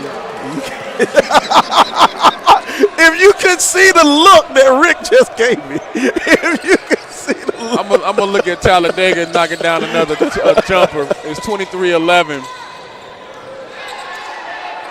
Talladega winning on the boards and winning on the possessions. They'll go back the other way inside. They're going inside. They're playing inside, outside. Talladega playing a complete game right now. 3 ball from the outside. No. Well, that was a good skip pass. And on Talladega, Fletcher was lingering down toward the baseline, hoping that Talladega would throw the lob pass into the big man and go for the steal. So they went for the skip pass. Just missed the jumper.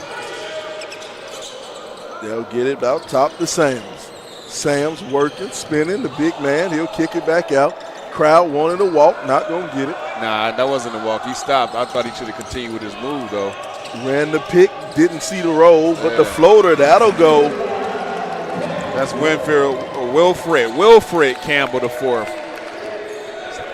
Out of Atlanta, Georgia. Young man coming home. Pull up jumper, fall away, no, can't get it. Now Campbell will have it. Campbell pushing it up court. Campbell will call his own number. And he's fouled, and he'll go to the line. Way to bounce up. Way to bounce back up.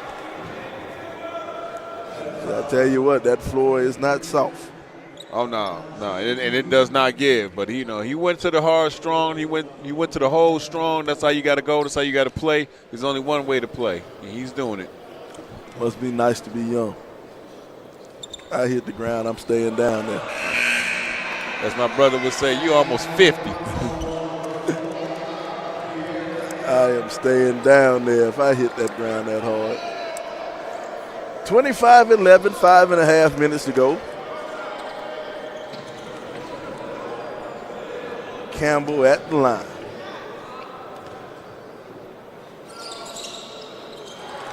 That one doesn't go, but they'll fight for it, and Anam will get the rebound. And they'll maintain possession.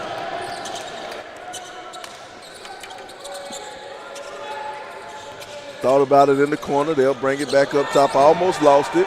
He did lose it. He just lost it. Now in the open court. Going. Good catch. Oh, great defense. No, they're going to call foul. What an athletic play right there. That man could play tight end on the squad right there, making a catch like that. Brings the question, a lot of rumors circulating that Talladega might be bringing football back. Look like you found the tight end if you bring it back.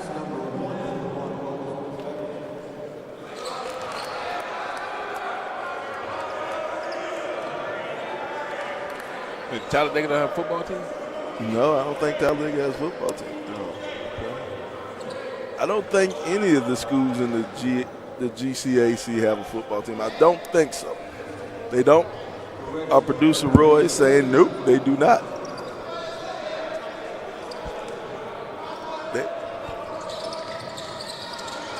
He said Talladega has a stadium and a band. When you say a stadium, we talking about a football stadium? Oh, that's just a bad pass. That's a turnover right there. I didn't expect that from young Campbell. He's playing a good game so far at point guard. That was an uncharacteristic turnover for him.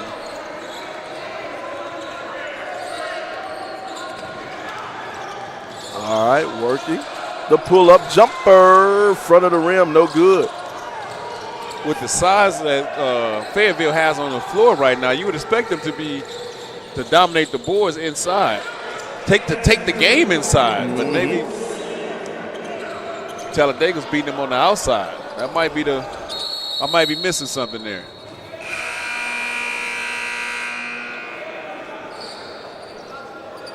Having some issues with the shot clock all game. The shot clock operator isn't getting the shot clock started fast enough.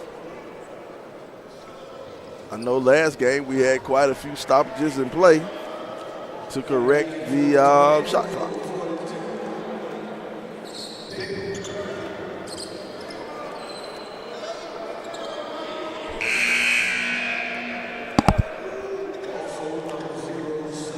Now, referees, I think they have everything straight. They're going to put the shot clock at 27 seconds. And Talladega will bring it in. Wilfred Campbell the fourth.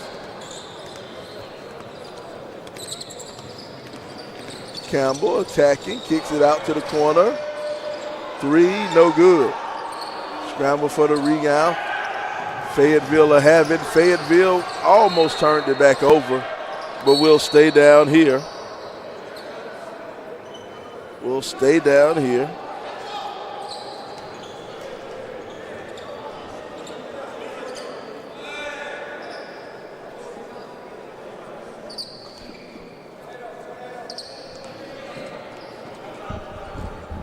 They'll get everything set up now. Had to get those sweat stains off the floor.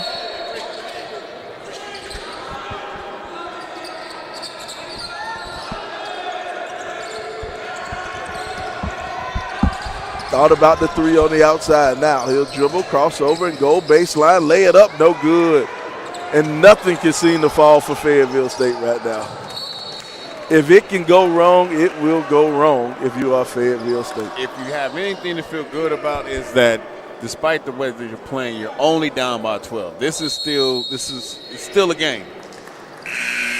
If you're Fayetteville State. On the other hand, Talladega, you just want to keep doing what you're doing.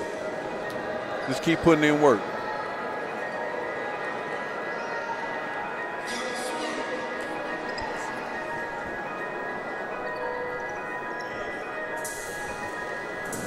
So it's 25-13 with 3:55 to go in this first half. In a game that's been primarily controlled by Talladega. They've controlled the tempo of the game. They're hitting their shots. They're doing everything that they want to get done. If there was a game plan, they're checking all the boxes. If there were boxes to be checked on the game plan, they're checking all the boxes right now. Fayetteville, on the other side of the game, Fayetteville State representing the CIAA in this HBCU All-Stars Challenge are struggling right now. They can't seem to find the bottom of the basket, as my old coach would say. Their offense is on the struggle bus, as the people say. I think that's what the young kids say. But it's still early. Still got a lot of basketball left to be played.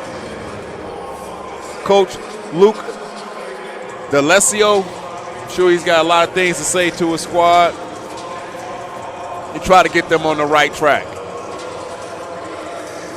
Fayetteville trying to find themselves 2-2 on the season. 2-2 on the season, trying to find themselves, trying to right the ship for Fayetteville. Here we go, full court pressure for Fayetteville. Looks like they're gonna go full court man to man. Trying to turn up the pressure on the defensive side. There's your steal. There's your turn up of your pressure, and there's your turnover, and there's your steal, and there's your score. The layup is good by Caleb Simmons. And the full court man works. Now you got a 10-point game, 3.5 minutes to go. Hey, you know what? If I'm Fayetteville State, I just want to get the game to 5. If I can get the game to 5 before end of halftime, that might make me feel better going into half. They'll have to skip pass across court now. They'll send it back over, working everything around. They cannot get complacent about this ball stripped away. They can't get complacent right now, Talladega. They got to keep pushing the pace. There's your fall away jumper on the baseline. No, ball tipped and stayed down here. That wasn't even a tip out. That was a punch out. And one. Oh, I just knew that was going down for him. But he'll go to the line and try to get to the old-fashioned way, or to the hard way. To the hard way. That's how that goes. Knock him down at the free throw line. Pull his team within 8 possibly, with no time coming off the clock. So that's a good deal for Fayetteville. Fayetteville State. Miles Pierre on the line. First free throw, back of the rim, rolls out through the front of the rim. No good.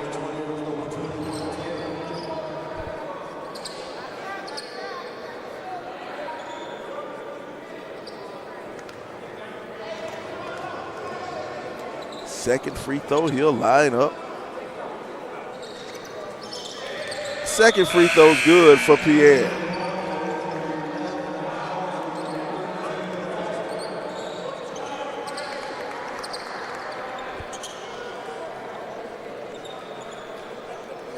All right. Still full court man from Fayetteville. Now Campbell. Campbell, he'll bring it across. Set that offense up. Getting close to 2.5 minutes.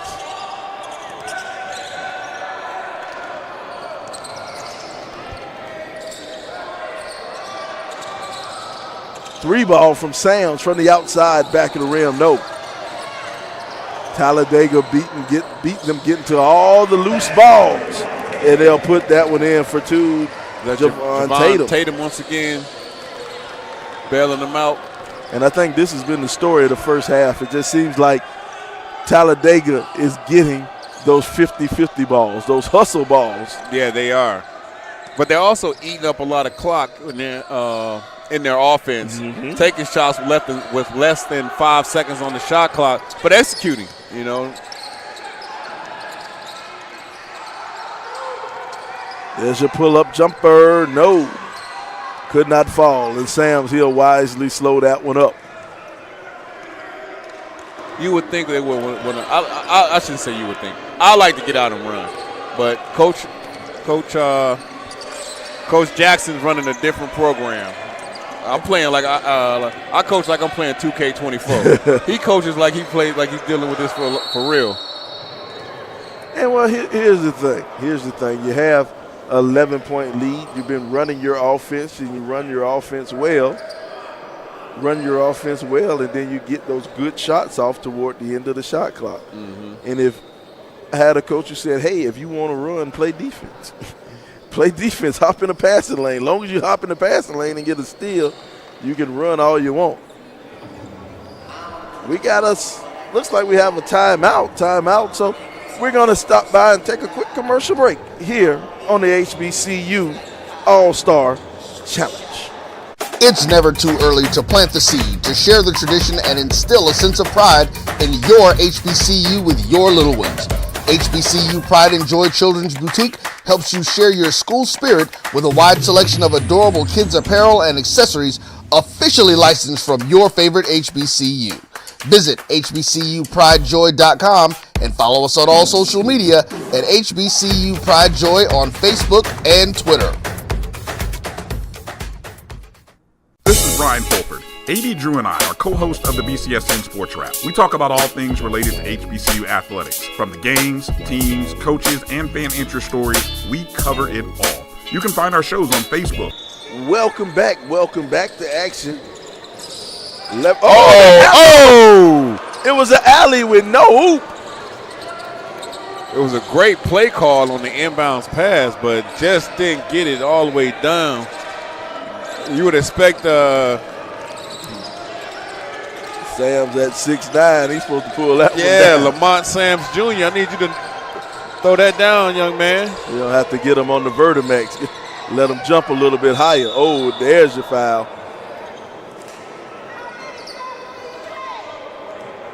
Somebody in the crowd just yelled, how many steps can he take?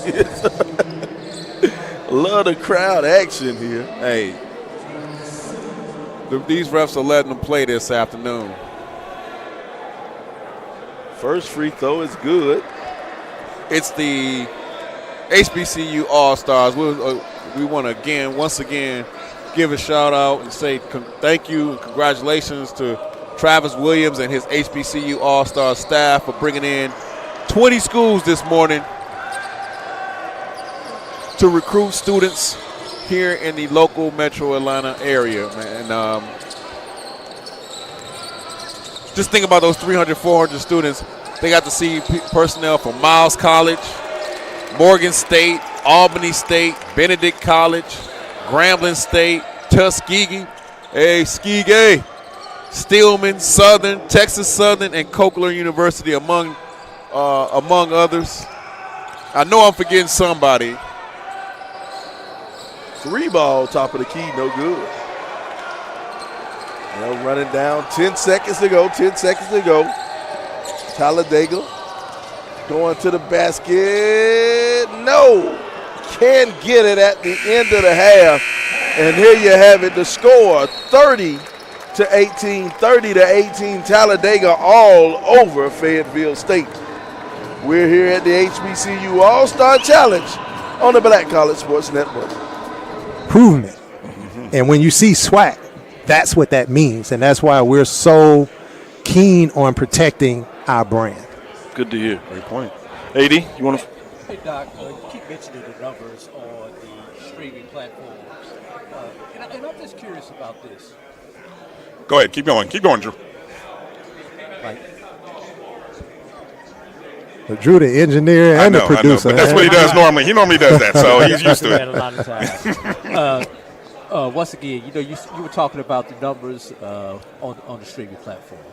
But I'm just kind of curious about this. We know for the fans who attend the games, it seems like more of the fans tend to attend 1-2 o'clock game versus a 6 o'clock game. But you keep mentioning the prime time numbers. Is there a difference between those 1-2 o'clock afternoon games and those 5-6 o'clock games as far as the viewership goes with these new streaming deals? From a television perspective, not as much as the time versus who's playing on the other platforms. Okay. And it is the games that will be shown.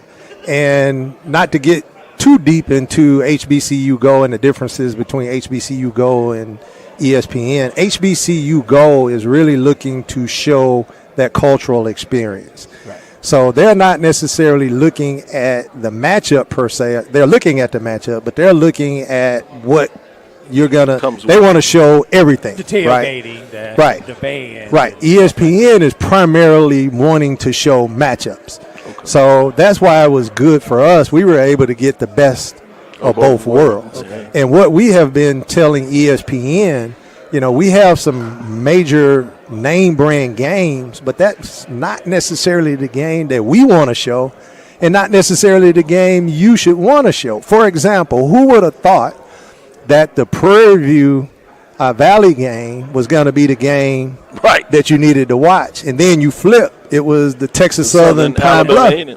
Texas Southern Alabama A&M game. Yeah. Right? Those were the two games in that last week. And then you flip to Jackson State Alcorn.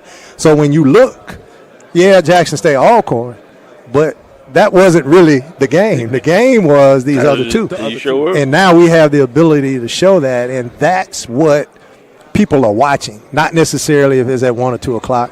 In the South, it's hot in September and October, so early on, those games are late at night. 6 o'clock games. Later in the year, October, November, schools have a tendency to move those games up, and I think that's been one of the unique challenges that we've had to face. You didn't ask this question, but one of the unique challenges that we've had to face dealing with the television partners now and trying to get those primetime slots, simply because there's only so many slots available, and working with the schools to move those games, because traditionally we're not accustomed to doing that. Right. But based upon our media rights agreements and the significant amount of resources that we're generating and giving back to the schools. I said this early on, we made the largest distribution to our schools on record of the 103 years. Things are financially stable for the conference. And we are now generating enough money to give back to the schools where it can actually do some good. I say this, I'm doing my own. Can you give a framework in terms of I was getting ready growth to say, I'm from last year to this year? From a distribution standpoint. Yes. How much usually it increased? Probably 10 times what we distributed last year. Not probably, 10 times more than what we distributed last year. They give some people some indication of how significant it was. Right, correct. A lot of people don't know what that number is, and I'm not asking you to release that number. And I'm gonna tell you when I started, when I gave a hint, man, I got so much. Everybody got mad at me. The other FCS conferences, cats started writing about me. They started pulling EADA reports. So I realized, FBI report. Some of it I need to kind of keep, but I can tell you that. It's serious. I can tell you this. The NCAA, when they made the transition to say now for an FCS school to go FBS, it's a $5 million payout and it's a $6 million scholarship requirement. Well, a lot of people don't know the differences between scholarships for FCS and FBS. FCS scholarships must be packaged with any institutional aid. Okay. Some schools do package Pell, some don't. Pell is not required, but if you get a For example, in Texas, you get TPEG, a Texas grant. You got SEOG. All of that is a part of the scholarship. If you're recruited and you get an architecture scholarship, that's a part of your scholarship, and that goes into the numbers. If you're FBS, you can't use this. It's dollar for dollar. So let's say Charles McClellan University did $4 million this year in scholarships. Well, probably $2 million of that $4 million came from package aid. Okay. If you go to FBS, you need all $6 million, right? What that does for our institutions is going to make, and I won't even say our institutions outside of P5. The P5 is going to make it extremely, extremely difficult for you to transition from FCS to FBS. In my opinion, that instantaneously made the SWAC the strongest FCS league in America. Wow. Based upon our television, based upon our distribution amounts, based upon our graduation rates, based upon everything that we're doing, we are now the most desirable conference, in my humble opinion. And I see us continuing to grow and continuing to get stronger. Okay. Do I have time to ask one final question here, or are we okay? I'm the commissioner. You have much time. There you go. I was going to. You're not going to bump me to bring somebody else. No. I'm just joking. Please don't send me no emails or tweets. They told you. Instagram. Showing up. Yeah. No, I was going to say, you're tweeting now, or Xing now, whatever they call it. Well, I do it all through SWAC. Okay, I got you. I do it all through through I was going to ask you about the SWAC Digital Network because obviously, HBCU Go, we already have the relationship with ESPN and ESPN Plus. What is obviously there's things happening with SWAC Digital Network here. Yes. So what is the growth of the SWAC Digital Network and for this upcoming school year, this academic, whether it be football or beyond? Well, we don't do any football on SWAC Digital Network based upon our television partners and all that we have that. And our expansion has been to bring you championships through our SWAC Digital Network platform. At first, we were bringing championship games. Now we're doing the entire tournaments, and those numbers are significant. Yes. Okay. The overall plan is to have all of our games, whether it's basketball, football, tennis, or golf, on one of the two networks. And again, ESPN have a certain allotment of games. HBCU Go has an allotment of games. But keep in mind, this HBCU Go deal, we're not even 365 days into signing that deal. So what they've done has been remarkable. But the goal and the plan and the vision for HBCU Go is to have multiple channels where you can log on to their platform and you can see all of the SWAC games. So part of our vision and strategy is we're investing in artificial intelligence. This is AI coming up again, where SWAC is going to take revenue, put it into the schools where they have AI at the baseball stadiums and the soccer stadiums and the volleyballs, where they can flick a button and then that instantaneous high-definition content goes to our television partners where you can log on and you can see all things, everything Southwestern Athletic Conference. So that's the goal, that's the vision. But we're going to utilize SWAC Digital Network to fill the void of those games that we want to show that's not necessarily going to be able to show up on Plus or HBCU Go. To add on to that, some of the challenges that some schools have are infrastructure related in terms of whether it be technology or whether it be the type of facility the facilities, that can carry those streams.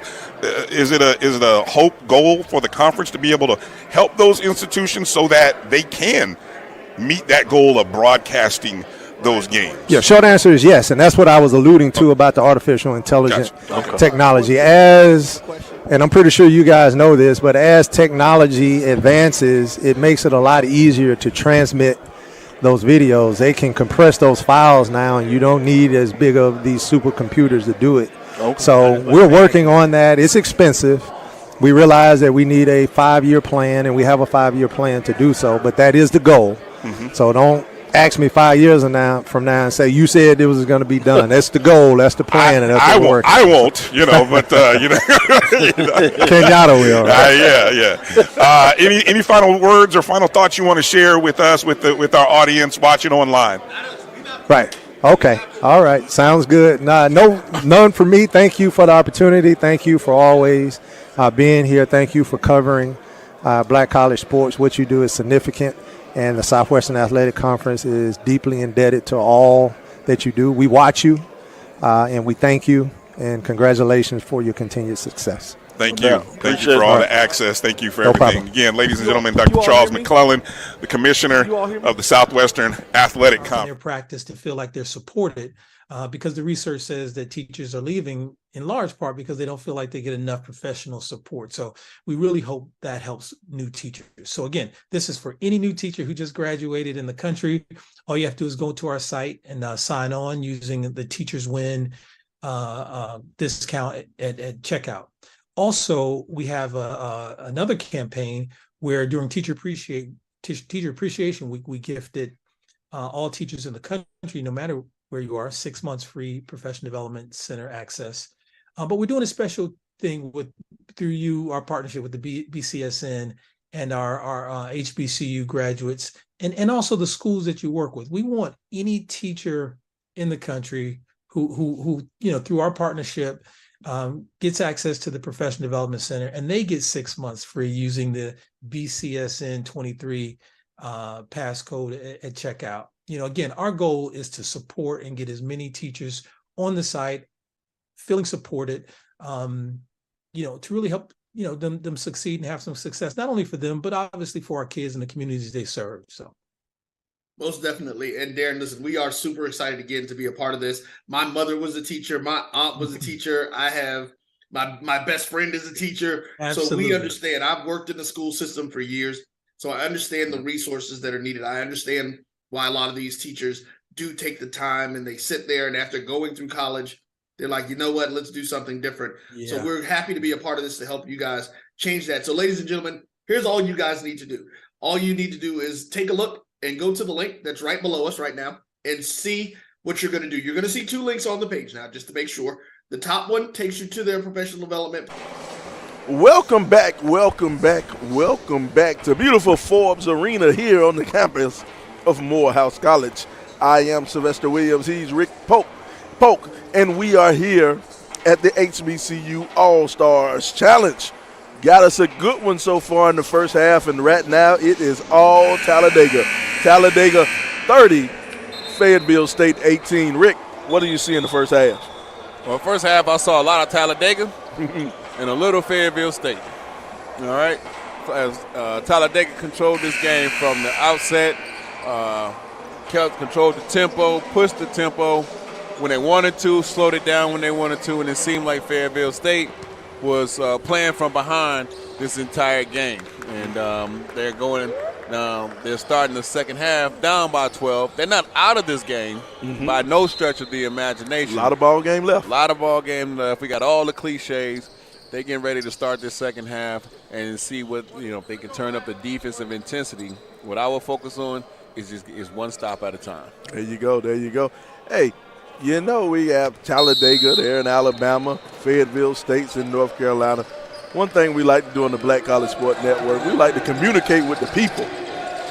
We need you to tweet us. We need you to tweet me at Sly the Sports Guy. Tweet me at Sly the Sports Guy. I need to find out who's watching from the farthest away. Tweet me. Let me know what you think.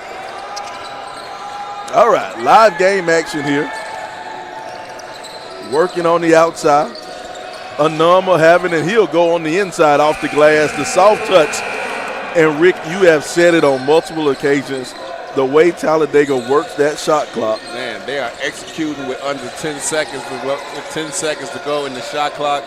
They are eating up all this game. This is, I play a lot of Madden, and this is like somebody just running the shot clock down and then hiking the ball on every play. How frustrating that can be? That's so frustrating.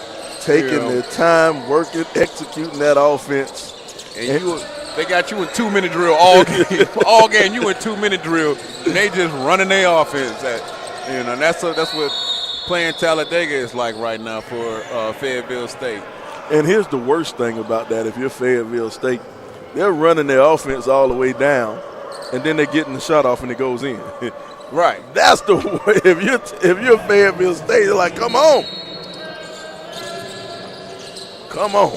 Here we go. Fayetteville, they'll get it in. Ball almost turned over. It's close to the half-court line, but they'll save it. All right. Fayetteville State's got to pull it out, run a good play. They got to run a good play, but it's 4 seconds left on the shot clock. They got to put something up. Go right back up with it. There you go. The rebound and put it back in for 2, Caleb Coleman. Now, here's the difference between running the shot clock, what Fayetteville State just did, and what Talladega does. Fayetteville State, Talladega runs the shot clock, and they got a good shot off at the end of the possession. Fayetteville State just threw one up and got a little lucky on that. It's like their offense is predicated on moving the ball around and eating up the clock. There's no panic when it gets less when the shot clock gets down to 10 from Talladega. This is the way we run our offense. On the other side, you get down to 10 on from Fayetteville State, and it's like somebody got to make a decision, and then we go into panic mode, scramble mode, not panic mode. I'm gonna call it scramble mode. Because I'm not gonna put that on the boys that they're panicking, but I'm saying they're going into scramble mode to try to find the shot, whereas Talladega is orchestrating the shot inside that 10 seconds. All right, we got a timeout here. Let's talk about this HBCU. Oh yeah, sports. HBCU All-Star.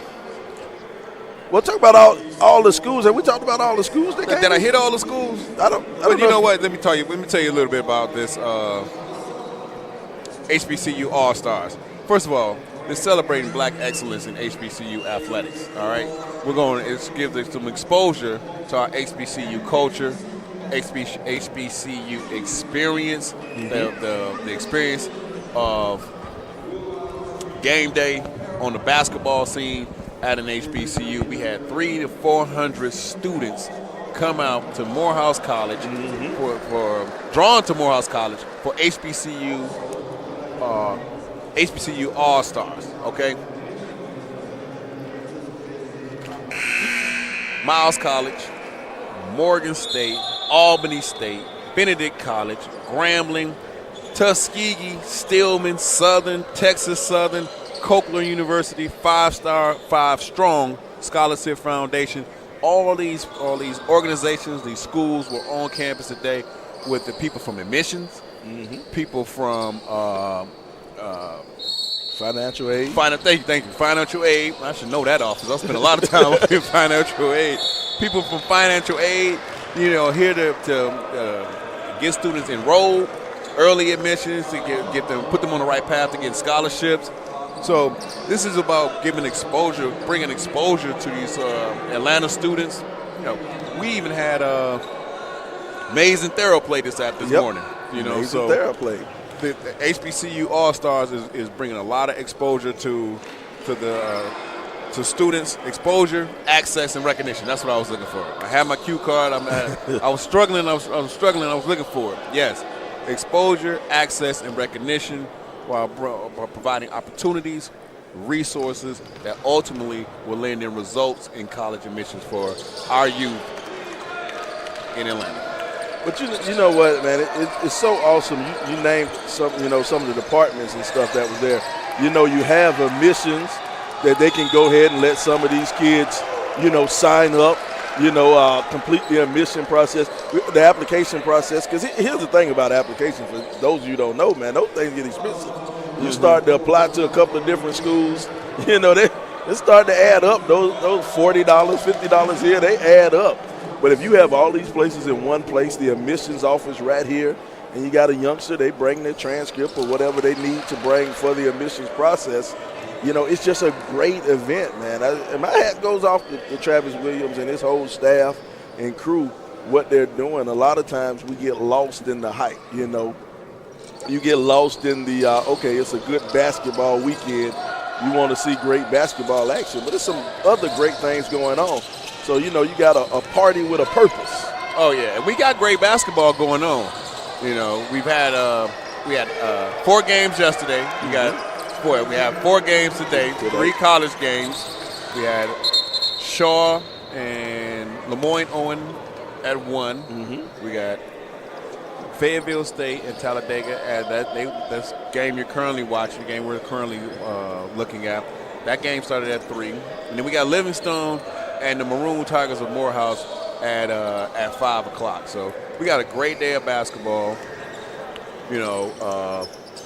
that's ultimately going to culminate in the HBCU All-Star game. Yes. You know, in April 7th. Is it April 7th? April 7th at Grand Canyon University. They're going to be playing it on the off day, the day between the Final Four and the championship game. There you go. See, here we go again. Down to 5 seconds, and we're getting this. That wasn't necessarily a great shot. Okay, it didn't. Yeah, it hit the rim. It hit the rim. But this wasn't a great shot. I've seen better. But the thing is, though, the way they just work that shot clock. They work that shot clock, being patient and not take it. And that's another thing. I think they don't take any bad shots. I haven't seen them taking any bad shots. Yeah, if that might have been the first bad shot doing in that low shot clock situation that I've seen all game.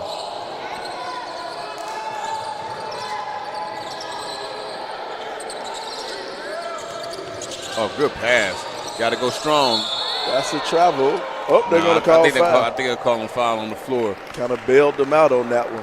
But, you know, here's my thing. When you make that strong move to the hoop right there, you got to go ahead and lay it up. I don't know, what you're waiting on. Go and put it up. Don't play with it.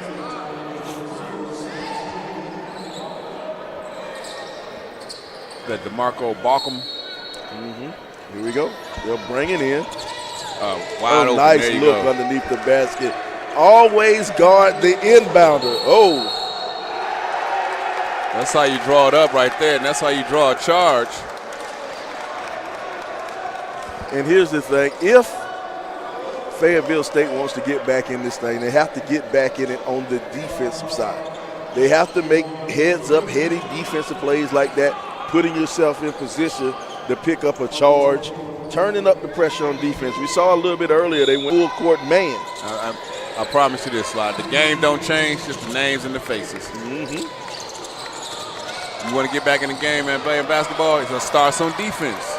And you can't make turnovers like that. You gotta cut down on the turnovers. Can't turn the ball over, and you gotta play defense. What we got here? Shot clock. They have to straighten the shot. They didn't reset the shot clock. I tell you what, the referee gave the shot clock operator an evil eye. He gave him an evil eye over there. Man. Did he give him the "What are you doing"? Yeah, he gave him that "What are you doing?" All right, Talladega bringing in Wilford. Wilford will have it. He'll move it around. They thought about the three on the outside. Didn't take it. They'll still set that offense back up. Wilford Campbell. It's almost like he thought about taking that three and said, "Nope, it's too early in the shot clock." Coach gonna be mad at me. Coach gonna pull me out the game if I shoot this early in the shot clock. Here's the thing about Talladega. I don't think if Talladega plays this way all year, they're not going to have the most high-scoring offense in the nation, but they're going to have the most efficient offense in the nation. All right, here we go. I'd be interested. I need to look up their stats and see what how many points they're averaging in the game. What's your over under 50? 50. They can't go over 50. Not playing like that. But here's the thing, though. If you run that efficiently and you're shooting 80%, strong rebound right there by Fayetteville State. Block shot by Sam. Sam's blocks the shot. It'll go out of bounds.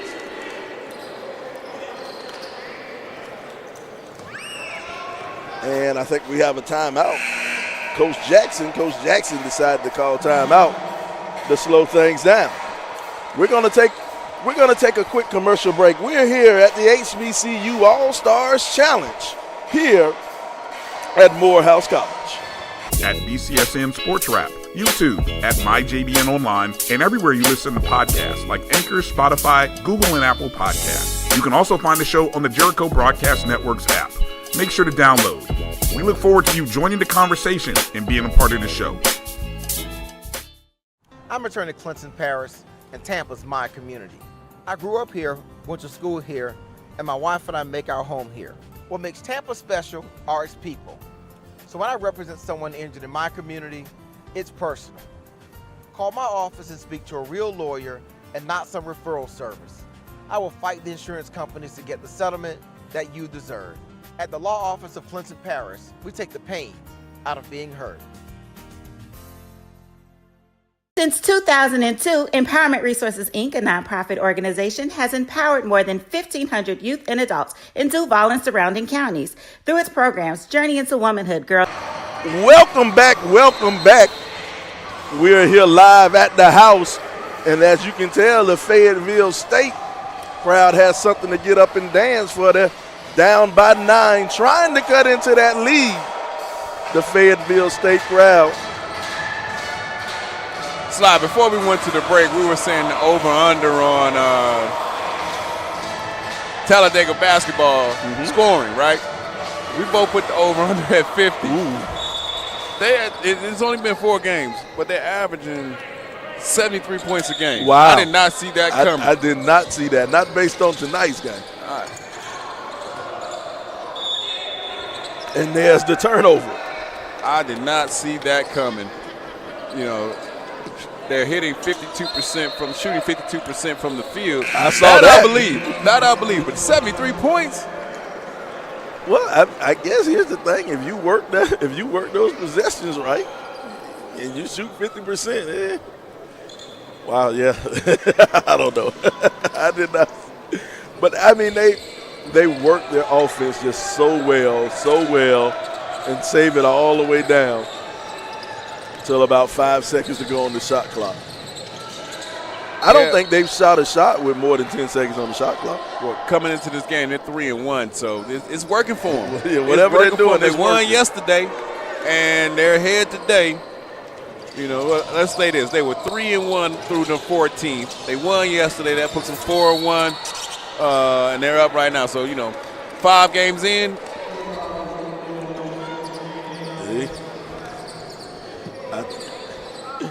I think Coach Jackson might know what he's doing over there on that sideline. And I like the different coaches. Every coach has his own coaching style. I like the coach that never sits down. Coach Jackson hadn't sat down yet. Coach D. Lieso, he hadn't sat down yet. You don't prefer the Phil Jackson just sit down, cross your legs, roll the ball out. I need my coach to be active. Let him figure it out. I don't believe he's coaching unless he sweats through one shirt. Oh, Jesus. I need him to sweat through his shirt. Show me your coaching. Show me you're earning your money. If I was an AD, I'd be hard on the coaches. All right, Sam's will have it. Sam's turnaround jumper. No, comes up way short. That's a little short right there. It's a 7-point game. Fayetteville State is not out of it. And they'll get swiped. And we'll have a foul as he goes to the basket. Hopefully he'll be shooting 2. You think that was in, he's shooting 2 on that one? He should have been in the act to shoot. Yeah, they're lining up. He should have been in the act.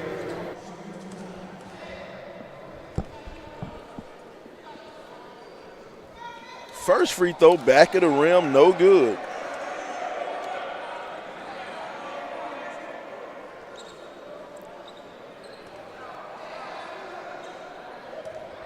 He'll line it up for the second free throw. Miles Puri.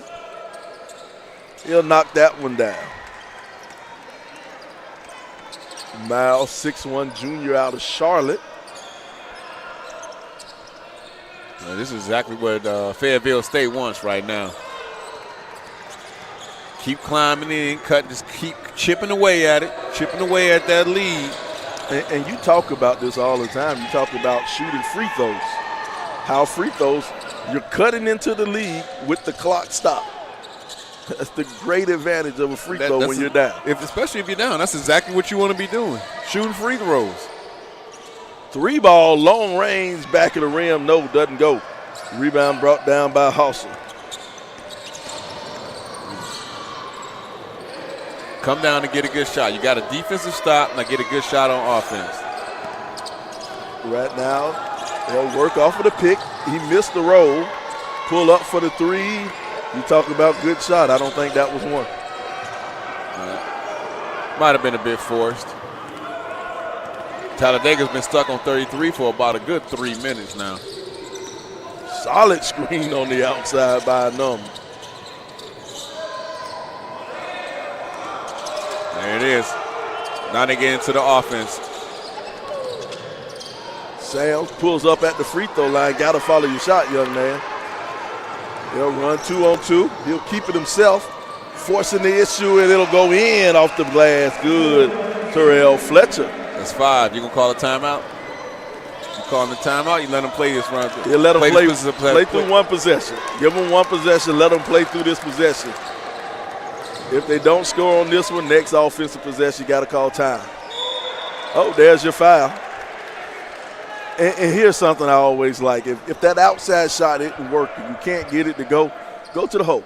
Oh, yeah. Go to the hole. If the jumper's not falling, just take it to the rack. Mm-hmm. Get a couple free throws, either get a layup, get a couple free throws, see the ball go in the rim. See the ball go in the rim. And then you can then go back out to that jumper. You know, get into the rhythm. First free throw's good from Tatum. You know how much that means. See the ball go through the rim. If you're a shooter scorer, you need to see it. And now we're not on 33 anymore. We've been on 33 for 4 minutes. So now we're getting some movement on the scoreboard. You know,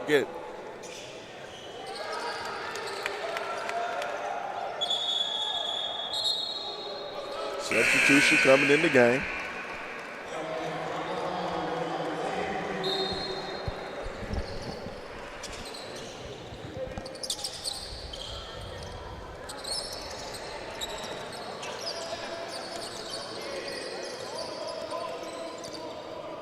All right, this is the part right here where the Broncos make a move. They're going to make a move. I think this is the time right now for them to make a move. 3 ball out of the corner. No, can't get it. And I don't know if that was the best shot they could have took. Not a bad shot, though. Oh, another shot clock malfunction. I was gonna say, that was a quick 30 seconds. I'm telling you. Now, here's the thing. Normally, if this was a real home game, if it was an actual home game, the referee can actually assign a technical to that shot clock operator. The referee can give a tech to the shot clock operator. I'm from the thought process when it comes to the clock and the scoreboard. I don't believe the home team should be in charge of either one. I think you should have what we call a 5-man officiating crew. You should have 3 on the floor, 1 on the book, and 1 on the clock. Well, you think there's going to be some home cooking going on? All the time. All the time.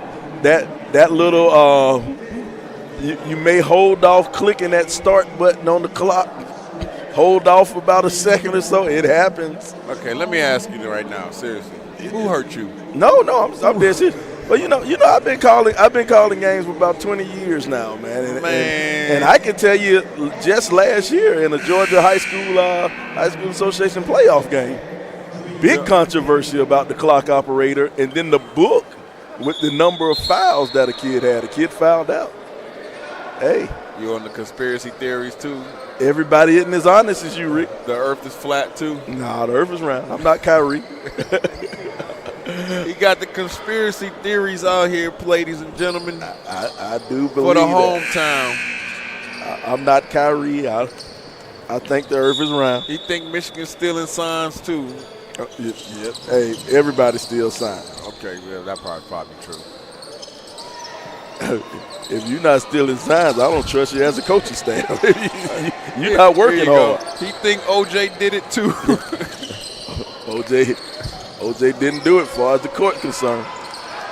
Jumper no good. Ball tapped, knocked out of bounds. We'll stay down here. It'll be Talladega ball still. I want to thank everybody for coming out to support the HBCU All-Stars.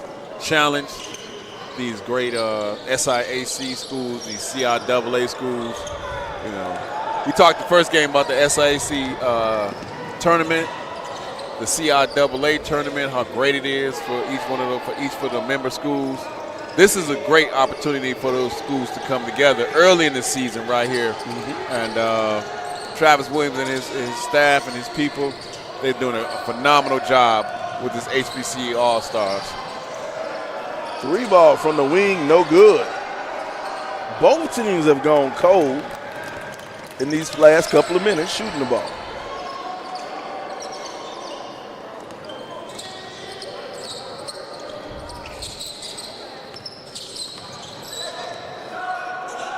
Now they'll bring it back and want to set everything up on the outside. Still working that clock, under 10 seconds. Here it comes. Here's 5 seconds, working, spin, nice spin move. It'll roll around and fall on in. DeAndre Boyd gets 2. Oh, good defense. Good defense.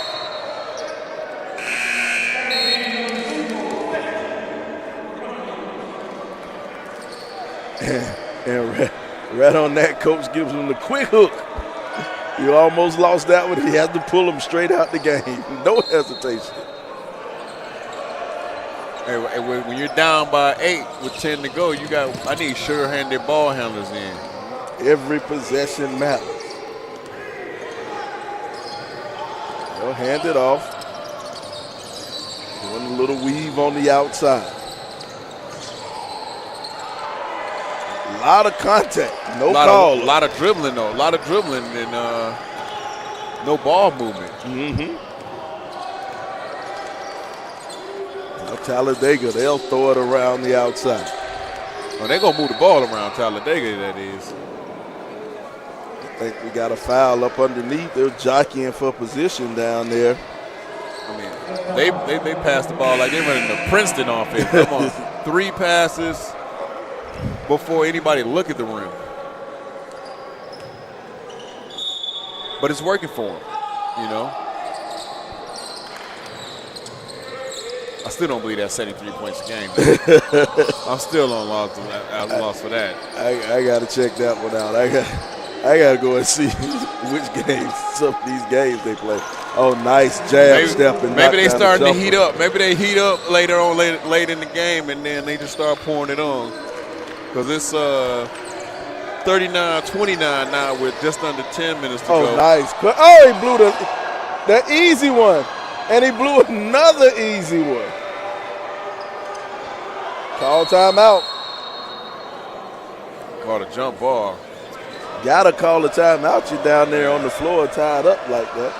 Was that Fletcher missed two layups? 2 easy ones underneath the, those ones where you're right there, they're the easiest ones, but they're the hardest ones.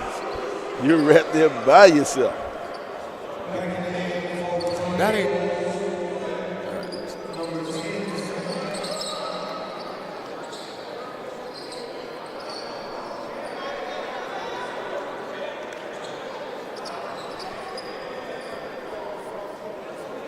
D'Alessio, he need him to make those. He needs to make that layup. Has to make that layup. Got to make that layup twice. 2 opportunities right there. Don't put your head down, but you got to make that layup. Good hustle. Great defense. Good hustle. They'll get it on the floor, taking the break, kicks it back out. Nice pacing offense right there from Talladega. Didn't force the layup underneath the hoop. You thought they had the numbers early on, but they didn't. And they saw it, they pulled it out, and now they're running their offense, eating up that clock.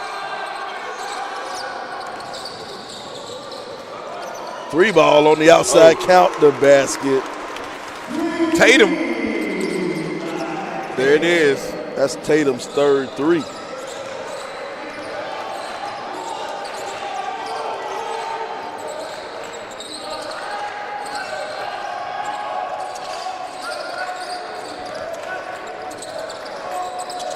Working it around that perimeter.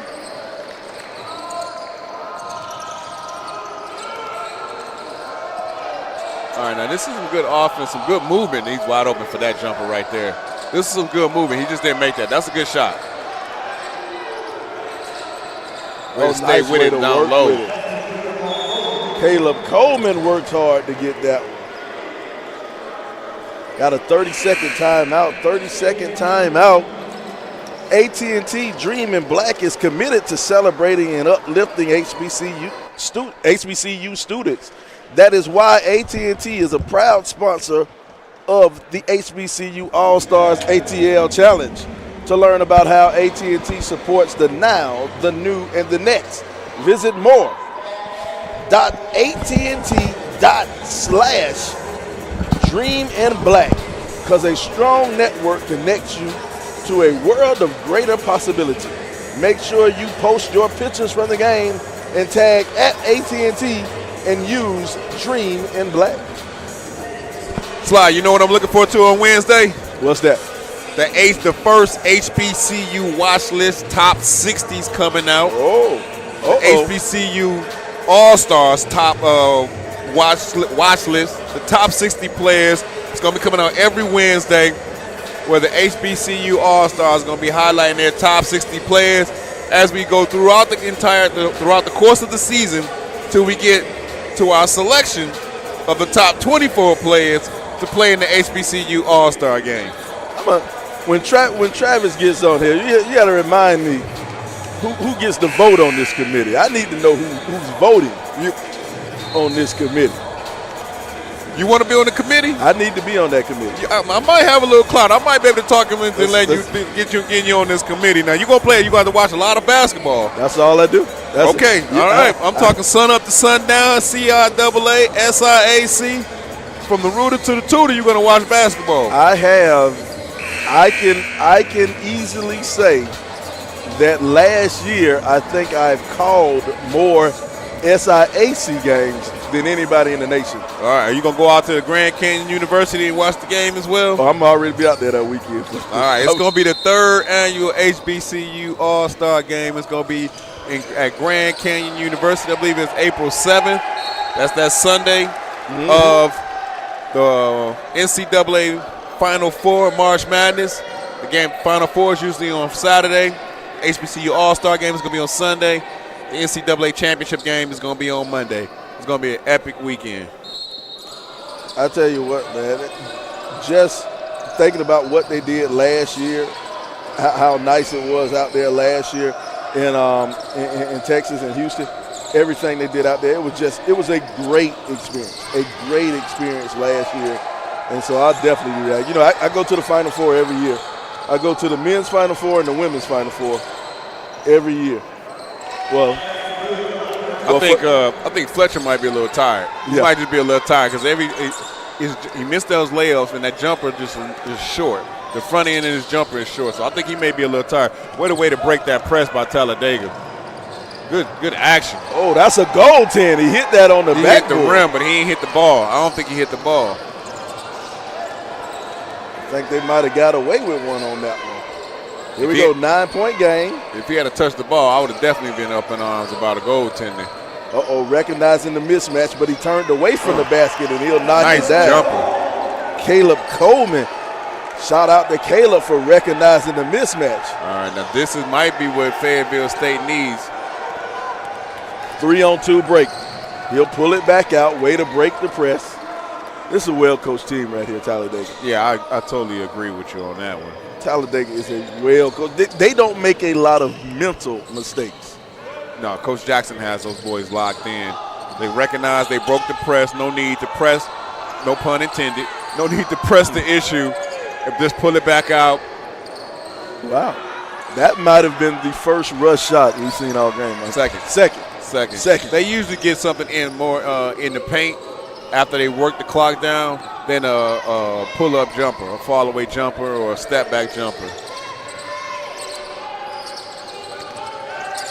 Now, you know Talladega not far from here. The people in the stands from Talladega, they here. I can hear him talking behind me. Tripped, and he'll go out of he'll be fouled on the play. I said go out of bounds. He'll be fouled on the play. Yeah, man, Talladega brought a couple of fans out here with them. Oh, they travel. They travel just a little bit down the road, down 20. They here. Mm-hmm. It's a good thing. You know, we've had You know, both teams have had all games they've had their fans come and show up, come to Atlanta, made it a weekend. Well, think about it. It's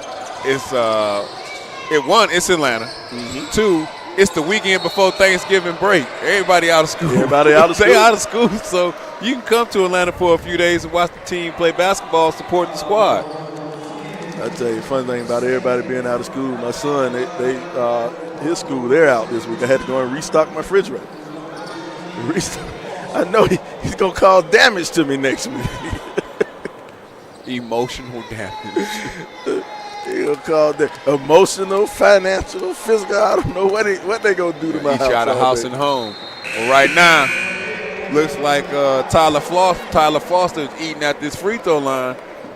And you speak about it all the time. Free throws, how you cut into that lead with the clock stop. And that's exactly what's going on. Exactly the situation you want to be in. Shooting free throws, cutting into a lead. And they're in the bonus. Right now, Fayetteville State is in the bonus, so every foul, they're going to the free throw line. Here we go, Foster on the line. Foster knocks down both of them. Yeah, he knocked those down with confidence. All right, let's see what Talladega does. Are they going to continue to eat this clock and then get a good shot within 5 to 10 seconds, 10 to 5 seconds left on the shot clock? Let's see them. They're moving the ball around on the top of the key. There it is. Jockeying for position. Oh, you on see the it set up inside. now. You see it. Mm-hmm. You see it. You ain't got to be Neo in the Matrix to see what's going on right there. They're going to swing it and swing it. They're going to swing it around, get the good deep post up, and let him go to work down low. He's going to get a bucket or he's going to get a foul. And that's the thing. And you said the good deep post up. You see how he's back inside that 3-point, that charge line, trying to get posted up inside the charge. Yeah. Oh, and I think they picked up a technical too. 13. And they picked up a technical on Tyler Foster. Tyler Foster picked up a technical. And now you do not need that if you're Fayetteville trying to make a comeback, because now you have 2 free throws and the ball. Yeah, that's why Foster's going to go have a seat right now and think about it. Got to make better decisions, son. Both free throws knocked down by Wilfred Campbell.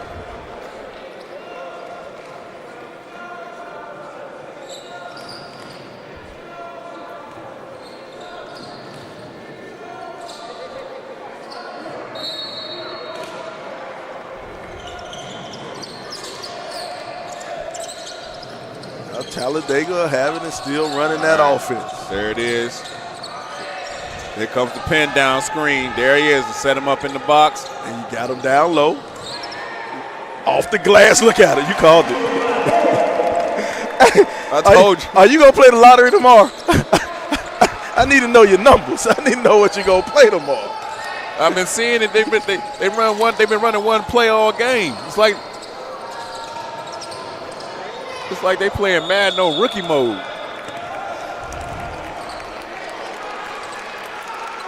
This is what I do when I'm playing my son. I only run one play.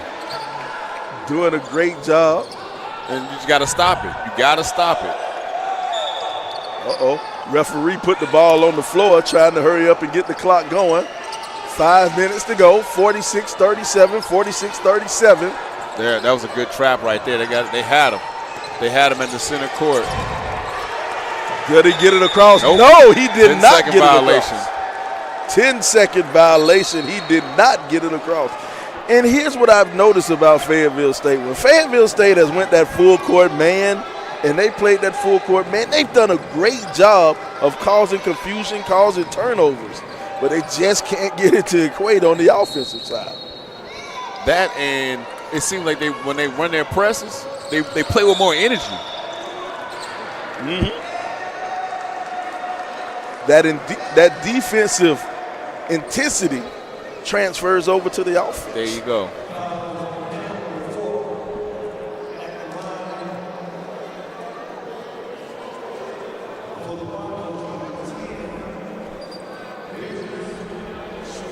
So once again, Fayetteville State's going to shoot free throws, down by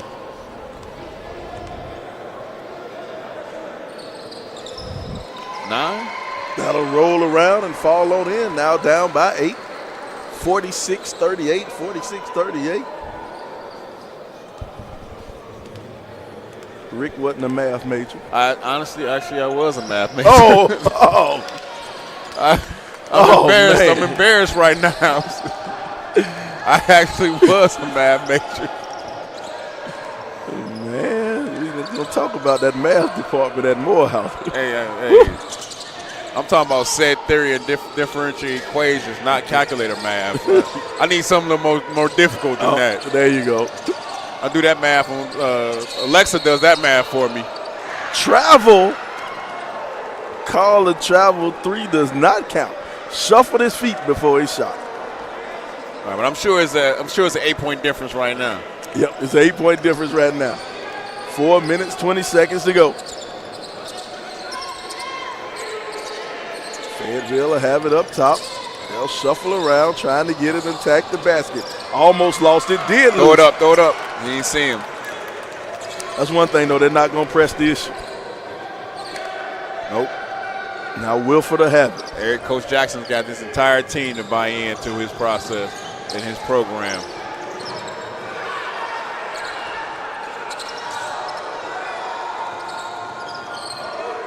Oh, nice block. Now we'll go back the other way. Fayetteville. Oh, there's your chart. No, got a block. Didn't get his feet set. And they'll go to the free throw line and shoot 2. Now Coach Jackson is arguing his case. He said his feet was set. He can try. I don't think that's going to work, though. Got a timeout. We're here at the HBCU All-Stars Challenge. We'll take a break here on the Black College Sports Network. Mentoring, life skills for teens, and parenting education coaching. To get involved with programs, volunteer, or donate, visit www.empowermentresourcesinc.org. Follow us on social media, facebook.com/empowerment.resources and instagram.com/empowermentjax. Since 2002, Empowerment Resources, Inc., a nonprofit organization, has empowered more than 1,500 youth and adults in Duval and surrounding counties through its programs Journey into Womanhood, Girls Mentoring, Life Skills for Teens, and parenting education coaching. To get involved with programs, volunteer, or donate, visit www.empowermentresourcesinc.org. Follow us on social media, facebook.com/empowerment.resources and instagram.com/empowermentjax. The human voice has always connected audiences with experiences. Major brands all across America have trusted Kever's voice time and time again. Conversational, powerhouse, intelligent, and sincere. That's the voice you need for your creative marketing process. KEAVERSVOICE.com. Kever's Voice, Kever's Voice, KeversVoice.com. Always on, all the time. Nope. Nope. Come on, him. Ooh, I like him.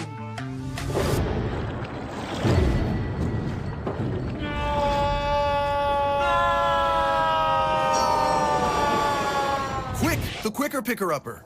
Bounty picks up messes quicker, and each sheet is 2 times more absorbent. All right, we are back, and we're shooting some free throws. Terrell Fletcher on the line to shoot the free throws.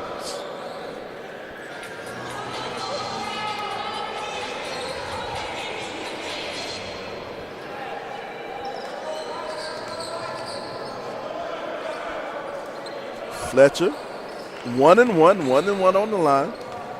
19 fouls for Talladega. Next team foul will be the double bonus.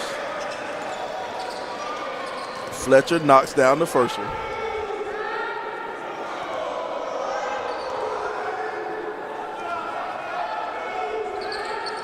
Fletcher knocks down the second one.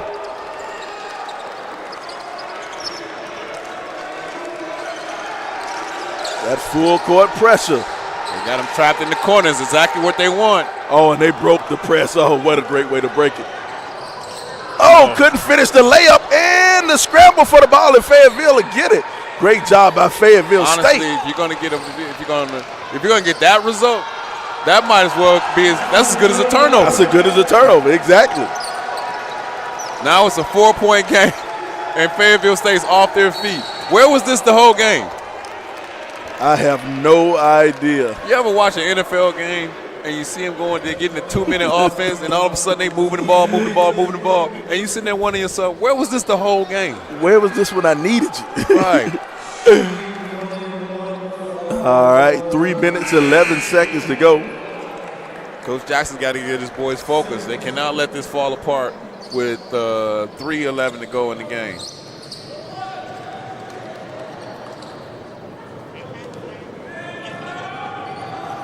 First free throw is up. Back of the rim, no good. Got to hit the freebies. Will stay down here. Ball tipped out of bounds by the Broncos.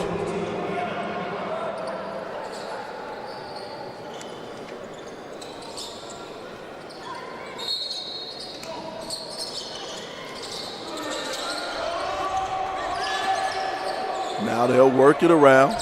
15 seconds on that shot clock. 3 minutes on the game clock.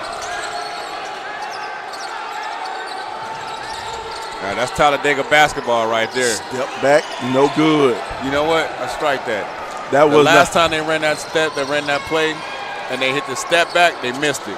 When they throw it inside, they go to work. Came up short. They got to go back inside. Go back inside. Stick with what works. Let's see what happens.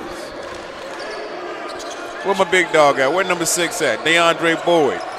Where Boyd at? Go to Boyd. They went straight to him. Look at him. You called it. One more time. Boyd. One more time. Send it down low to Boyd. Yeah, it ain't hard. We making it hard. They making it more difficult than it got to be. Run the clock. Get it to Boyd. Let's go. Play defense. 6-point ball game. Fayetteville State down to Talladega. Oh, that's a travel. Right there. Yes, sir. Yeah. They're going to call travel on that one. Now the Fayetteville faithful over there behind the bench, they definitely wanted the foul. Not going to get it, though. Timeout here. We want to take time out to thank our sponsors. The Transformative Justice Coalition, AT&T, Fulton County Recreational Authority, Bozeman Davis Law Firm, Morehouse College for being an amazing host venue, the college admissions fair participants, Chick-fil-A, David Ito's, Pizza and Wings, and This Is It. Those are our sponsors who are sponsoring the HBCU All-Stars Challenge. Want to say thank you to the sponsors.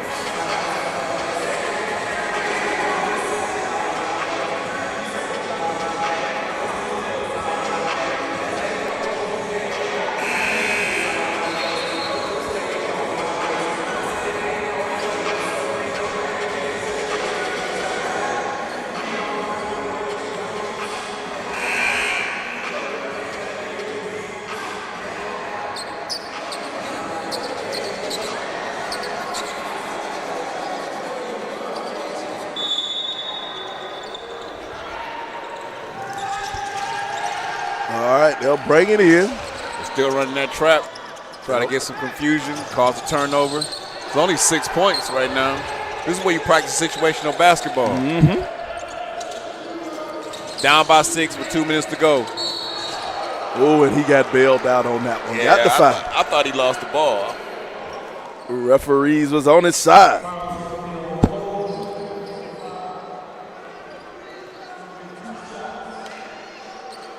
But I like the strength and the aggressiveness that Boyd's playing. They got Boyd listed as 6'4" guard, but he's been doing damage in the post. See if he can extend the lead. No. Back of the rim on the free throw.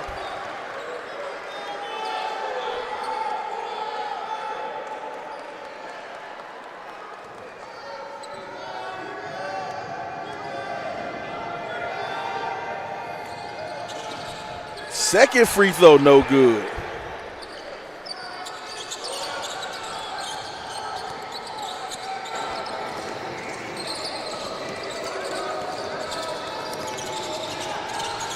Fayetteville, a minute and 20 left. Attacking the basket, block. No, they're going to call foul. Somebody got him with the body. Let's see who the ref calls it on. Called it on Javon Tatum. Tatum will pick up the foul on that play.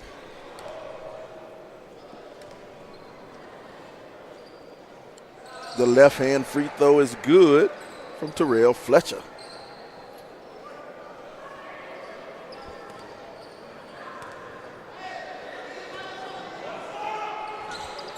Second free throw is good. The Broncos are a good free throw shooting. They're pressing off of the free throws, off the made free throw, huh? Kickball will reset it.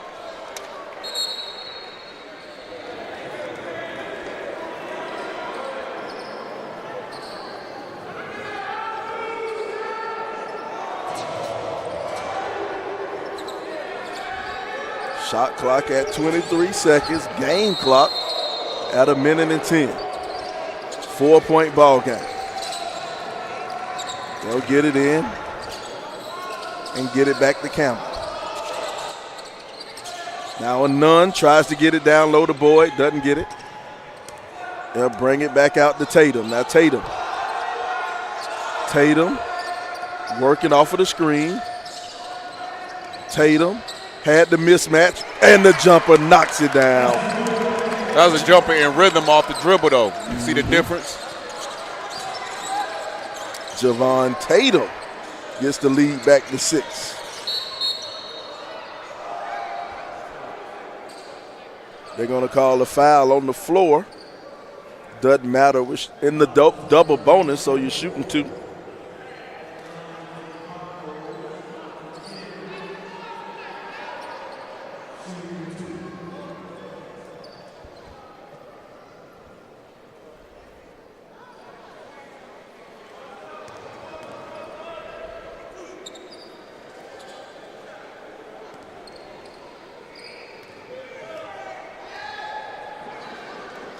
First free throw, good.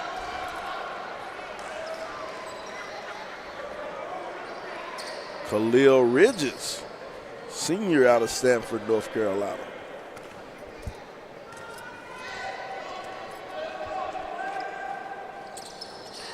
Second free throw doesn't fall. 5-point game, just under 40 seconds.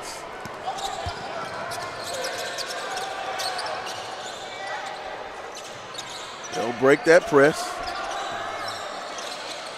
The long skip pass across the court, inside, find the cutter, they'll get it back. You got a foul. If you're going to foul, you should have fouled 5 seconds ago, 20 seconds ago.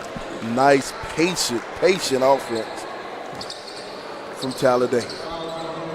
Shot clock is off for the rest of the game. 21.1 seconds to go. No shot clock.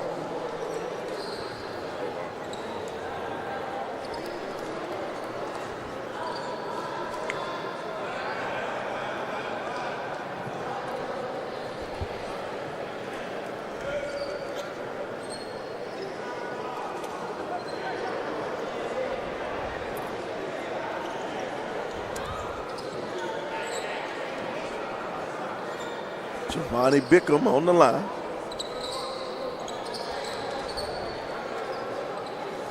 Bickham will take his time. Puts up the free throw. First one is good from Bickham. That's a huge free throw.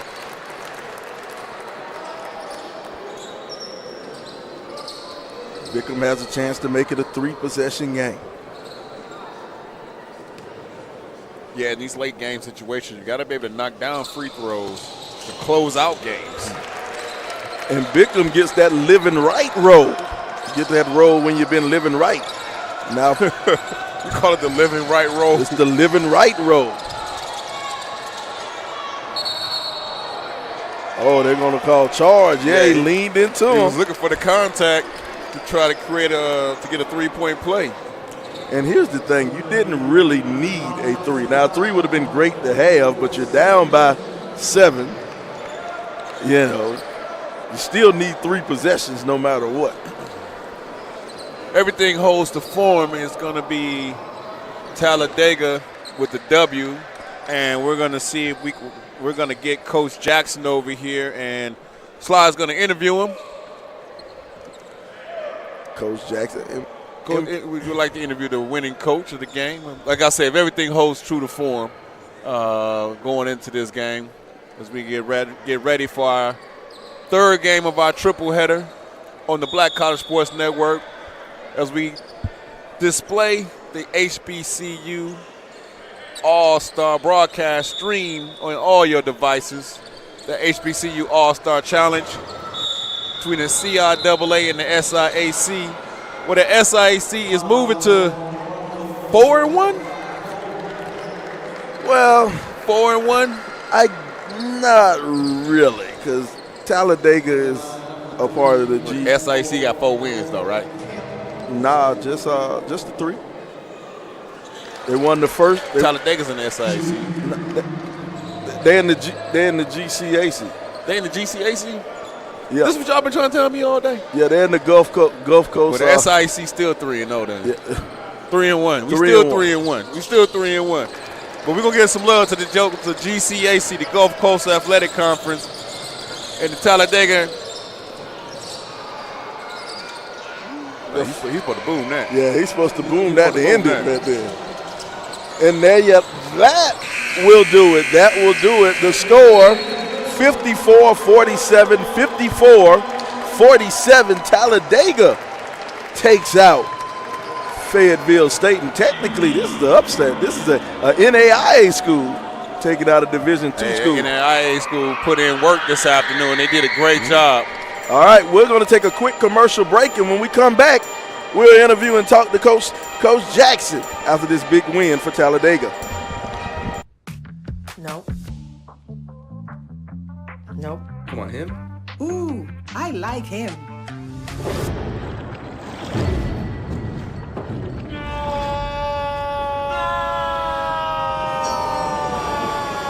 Quick, the quicker picker-upper. Bounty picks up messes quicker, and each sheet is 2 times more absorbent, so you can use less. He's an 8. He's a 9. Bounty, the quicker picker-upper. From novice to aficionado, find yourself here.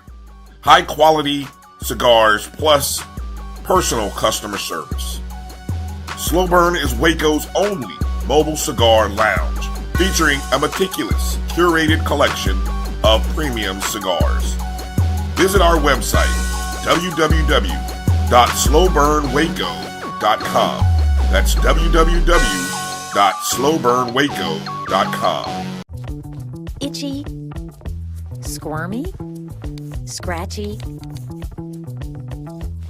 family not getting clean? Get Charmin Ultra Strong. Go get 'em! It just cleans better. With a diamond weave texture, your family can use less while still getting clean. Goodbye, itchy squirm. Hello, clean bottom. We all go. Why not enjoy the go with Charmin? At Hampton Law, our primary goal is to provide non-traditional yet effective solutions and redefine the approach to client legal concerns. As your trusted legal advisor, we believe in sophisticated, personalized services that eliminate the confusion and complexity sometimes associated with legal matters. Our high standard for client care and concern, coupled with our extensive legal knowledge and skills, make Hampton Law a resource focused on the protection of the client's interest and overall goals. We value our clients and truly enjoy working with them. Visit thamptonlaw.com to conveniently schedule an appointment. Welcome back to the HBCU All-Stars Challenge. I'm Sly, the sports guy, and I am joined by the one and only. I'm joined by Coach Jackson. Coach Jackson, how do you feel after the big win? I don't know, do we say an upset? I mean, technically, NAIA versus Division II, was it an upset? Well, I don't know so much of an upset. You just had 2 teams going at it, 2 heavyweight teams. Yes. And Fayetteville State, which is a very good team coming from the CIAA, well coached. It was a slugfest. You know, we came out to an early lead, but they fought their way back in by putting pressure on us. And we were just able to sustain it and made some plays down the stretch and pull it out. So we're very grateful of that. But I wouldn't say it was an upset. It's just two heavyweight teams going at it. There you go. There you go. One thing we noticed on the broadcast, and we said this probably a million times on the broadcast, how well coached your team was. The way they utilized the shot clock, ran the play, ran their formation, ran everything down, and then waited to like 5 seconds to get off not only a shot, but a good shot. How do you attribute that? I honestly think that's a tribute to how good Fayetteville State's defense was. And it made us to go into our third and fourth option. And we were able to hit some shots late, and which was really good for us because, they made a run, and they were coming after us. And we just couldn't stop them from getting a piece of the paint. But I think us making shots and some stops down the stretch, we were able to pull it out. So we're excited about that. 2 wins at the HBCU Classic, which is an unbelievable tournament. We're really excited to come here and to participate, which is ran very, very well. And we're just excited to be here, excited to get away with two wins from 2 quality Division II teams. Well, that is great. That is a great thing. Great showing that you guys have put on. Now, here's the question I'm asking all the coaches. Now, you let your guys come to Atlanta. You've won 2 games in a row, Coach. Do you take the bus ride home, or do they get to spend the night in Atlanta tonight? Or do they have to take the bus ride home? Coach, we're going back to Alabama. Sweet home Alabama, baby. We're excited. We'll be excited to get back to Alabama, get back to get on campus, and get an opportunity for us to practice and work on some of the weaknesses and some of the things that we need to get better at, which is the pressure for this weekend. Because, as early as we're playing, I think the biggest thing with every game, and one of the things that we said with our team, is we're going to handle prosperity the same way we handle adversity. Yes. So regardless if we win or lose, we're going to go back into the film room and find ways for us to get better. They'll celebrate on the bus getting back. We'll get a great meal. Our president, Dr. Vincent's here, so he's here to celebrate with us. But we're back on the bus getting back to Sweet Home Alabama. Give the guys a day off, Lord's Day, and then get back to work on Monday. Sounds good.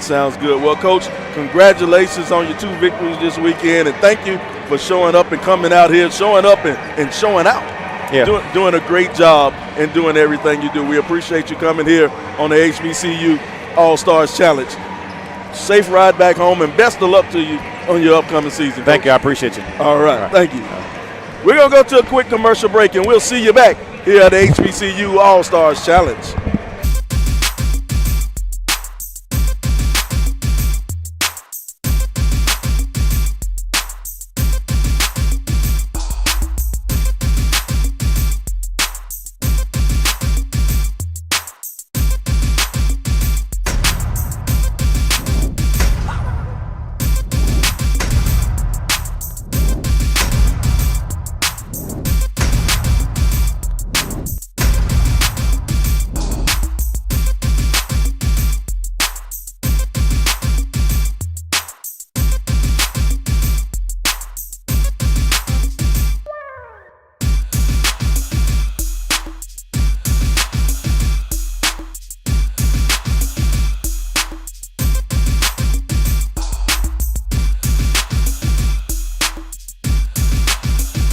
Online.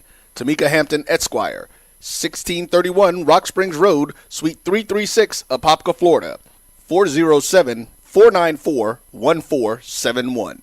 thamptonlaw.com. Nope. Nope. Come on, him? Ooh, I like him.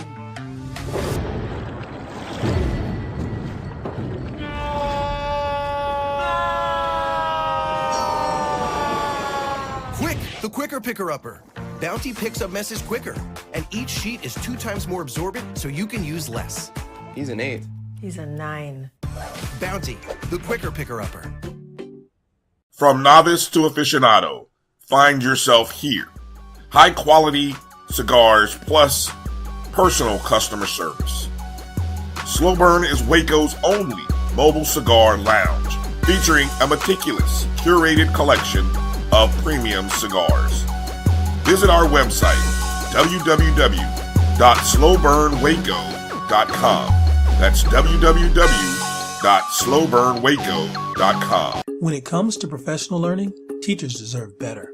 From the leader in online learning, Stride brings you the Stride Professional Development Center, an on-demand library of mobile-friendly courses that gives teachers choice and flexibility, allowing them to learn anytime and anywhere. Our dynamic courses provide bite-sized learning and help educators advance their knowledge while also gaining professional development hours. It's time you take charge of your learning. Visit us today to get started. If you think all pads are exactly the same, think again. This is Always Ultra Thins reinvented with the Always Triple Protection System. This pad wicks gushes 90% faster, absorbs even more so you can feel dry, and locks odors in. Rethink your pad for up to 100% leak-free and odor-free comfort with the totally reinvented Always Ultra Thins. This is always like never before. The Cuvée Group is a Florida-based marketing and training consulting firm. We help businesses communicate to their target audience and engage them in conversation. We also help to expand their audiences, which will ultimately result in growth for those organizations. In addition to being a certified constant contact specialist, my colleagues and I are also certified in John Maxwell Leadership Principles. We use these proven principles to conduct workshops, training, and private coaching sessions for individuals and companies looking to take things to the next level. Contact us to schedule a free consultation. Issues today, don't delay, call Cuvée. As technology continues to bring changes to the world of education, it's time we also reimagine teacher professional development.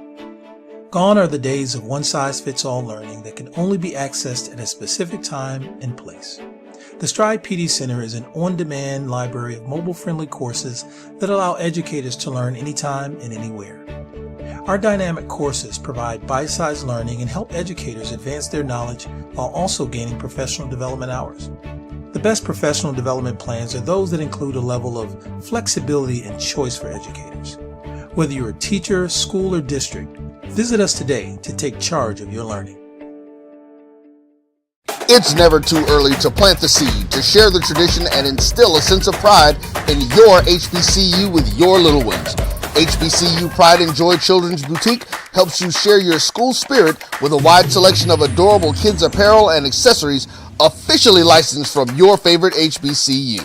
Visit hbcupridejoy.com and follow us on all social media at HBCU Pride Joy on Facebook and Twitter. This is Brian Fulford. A.B. Drew and I are co-hosts of the BCSN Sports Wrap. We talk about all things related to HBCU athletics. From the games, teams, coaches, and fan interest stories, we cover it all. You can find our shows on Facebook at BCSN Sports Wrap, YouTube at MyJBN Online, and everywhere you listen to podcasts like Anchor, Spotify, Google, and Apple Podcasts. You can also find the show on the Jericho Broadcast Network's app. Make sure to download.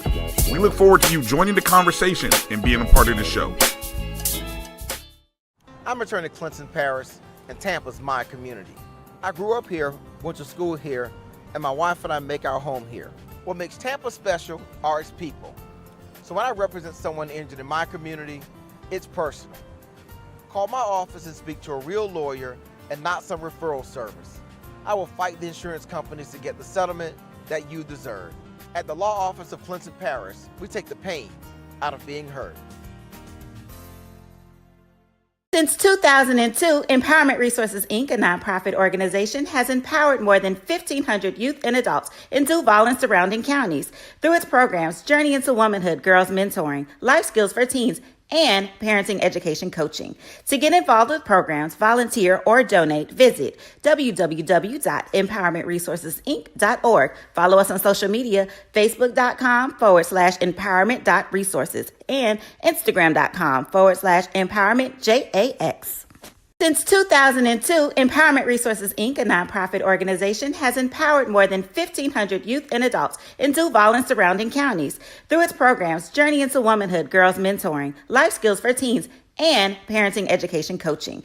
To get involved with programs, volunteer, or donate, visit www.empowermentresourcesinc.org. Follow us on social media, facebook.com/empowerment.resources and Instagram.com/empowermentJAX. The human voice has always connected audiences with experiences. Major brands all across America have trusted Cover's voice time and time again. Conversational, powerhouse, intelligent, and sincere. That's the voice you need for your creative marketing process. KEAVERSVOICE.com. Kever's Voice, Kever's Voice, keversvoice.com. Always on, all the time. No. Welcome to the HBCU All-Stars Challenge. This is the final game.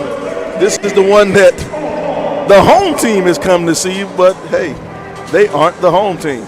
Hi, I am Sylvester Williams. I'm joined by the one and only Rick Pope as we get ready for some exciting HBCU basketball here on the Black College Sports Network. We got us a good one. We have the visiting Morehouse Maroon Tigers taking on the home Livingstone Bears. I know my color analyst, Rick Pope, is quite upset when I just said that. How you doing, Rick?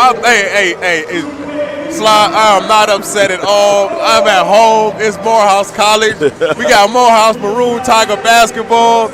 You know, it's Thanksgiving. The kids is getting ready to play a basketball game in front of this home crowd.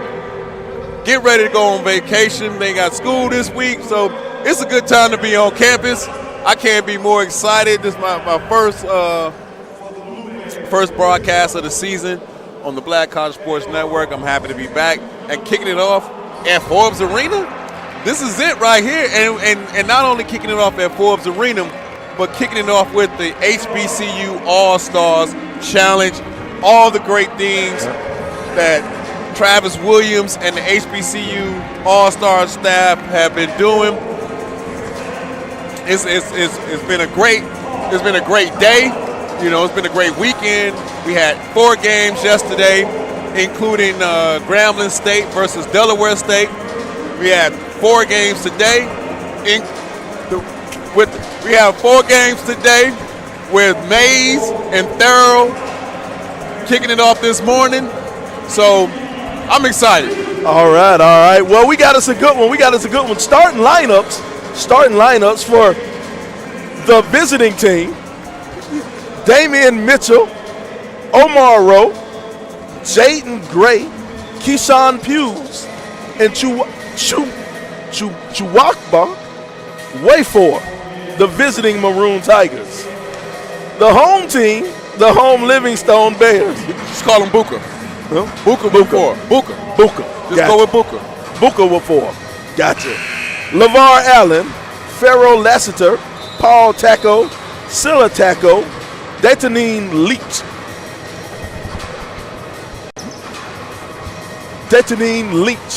All right.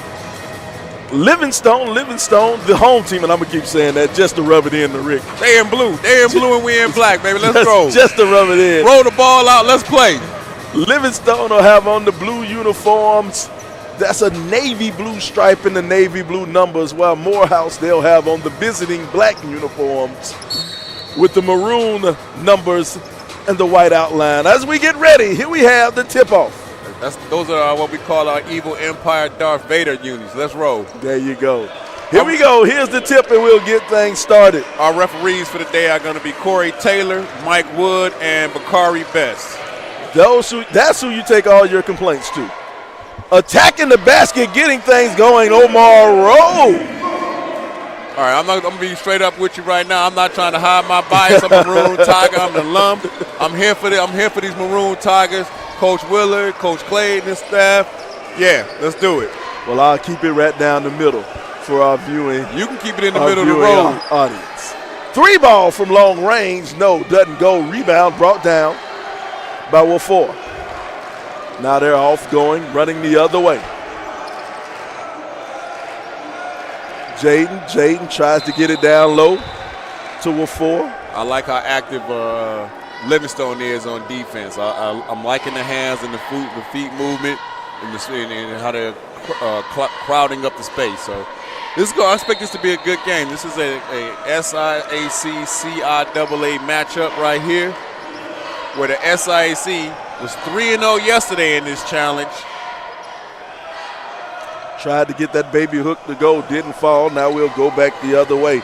Pharaoh will have it. He'll send it over. Now Pharaoh back at the top of the key. Ooh, somebody must have opened the door when he shot that one. The wind took it away. Well, we're not playing outdoors, but you got to account for the wind right now. We playing inside. We playing on Arthur J. McAfee Jr. court, on Coach Mack's court in Forbes Arena. All right, here you go. A little bit of 2-1-2 press. Easily broken. Damian Mitchell, he'll have it. Damian Mitchell, freshman getting into the starting lineup. Young man out of Wheeler High School. Yeah, well, Coach Wheeler has a lot of new faces on this team, man. So he's still trying to get them to come together. As Omar Rowe scores for Morehouse. Rowe coming out the gate hot.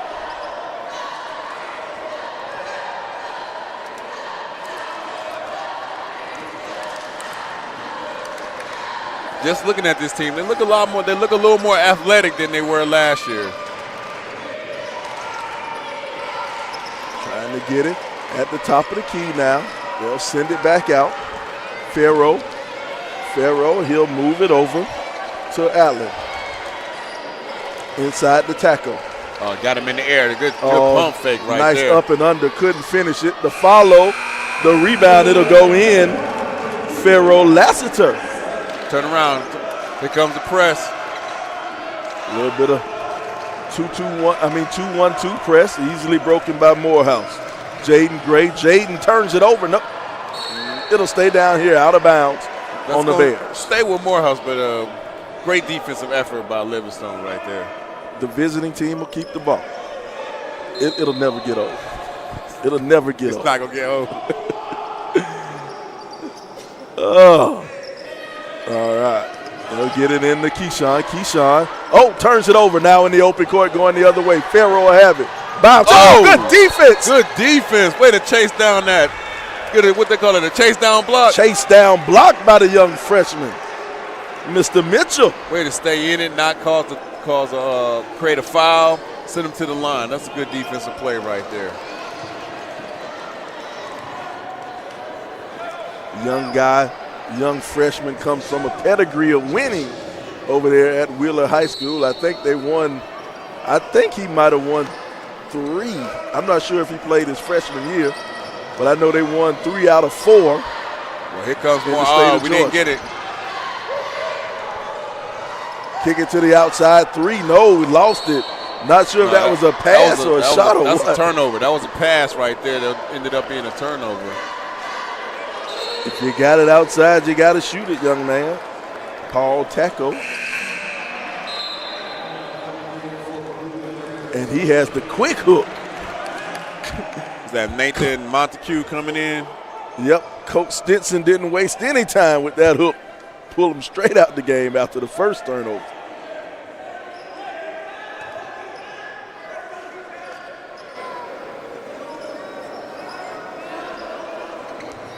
All right. They'll get it in. Good defense. Good defense. Way to go straight up and make the shot difficult without creating a foul. All right, Morehouse will have it. Now attacking the basket, spinning, trying to go up underneath. Doesn't get the roll, bounces out. Now we'll go back the other way. I think he should have waited for his teammates on that possession. Once again, we have another shot clock issue. Shot clock has been having that shot clock operator been working hard all day.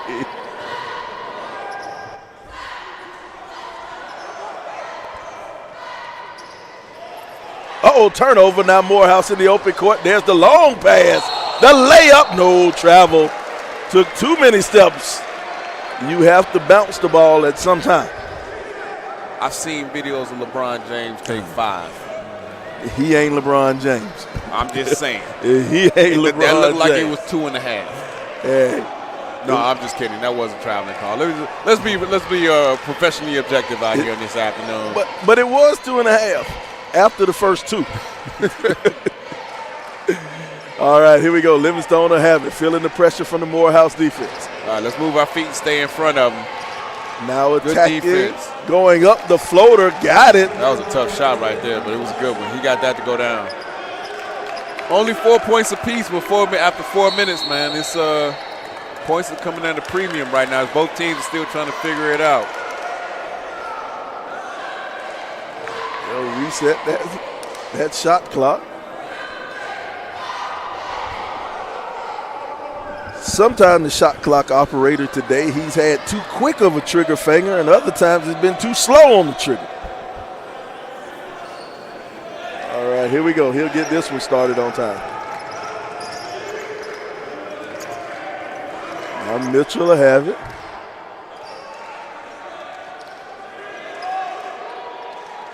They'll send it back over. Nice ball movement on the outside. 2-2-1 zone. There's a wide open jumper right there. Go up strong, get it, go back up hard. There you go, good job. Working hard on the inside to put it in for two. Keyshawn Pigou. Keyshawn Pegues. I'm sorry, Pegues. We got a timeout call, timeout on the floor. All right, timeout on the floor, timeout on the floor. Want to take a little bit of time to thank you to all our conferences. The CIAA, the SWAC, the SIAC, and the MEAC, also the GCAC and their teams for supporting the ATL Challenge. That was a bad writing. I got to work on my reading. I've seen you do better. Let me help you out here. Help me out. Save me. Let's see. Where we leave off at? Right there. There you go. Want some HBCU All-Star swag? Stop by the merchandise table to purchase a souvenir T-shirt before you leave. Hey, I tell you what, we're definitely going to have to I'm going to have to talk to once Travis Williams, once he comes over here, I need to get me one of these T-shirts they're rocking. Oh, yeah, those T-shirts are fire.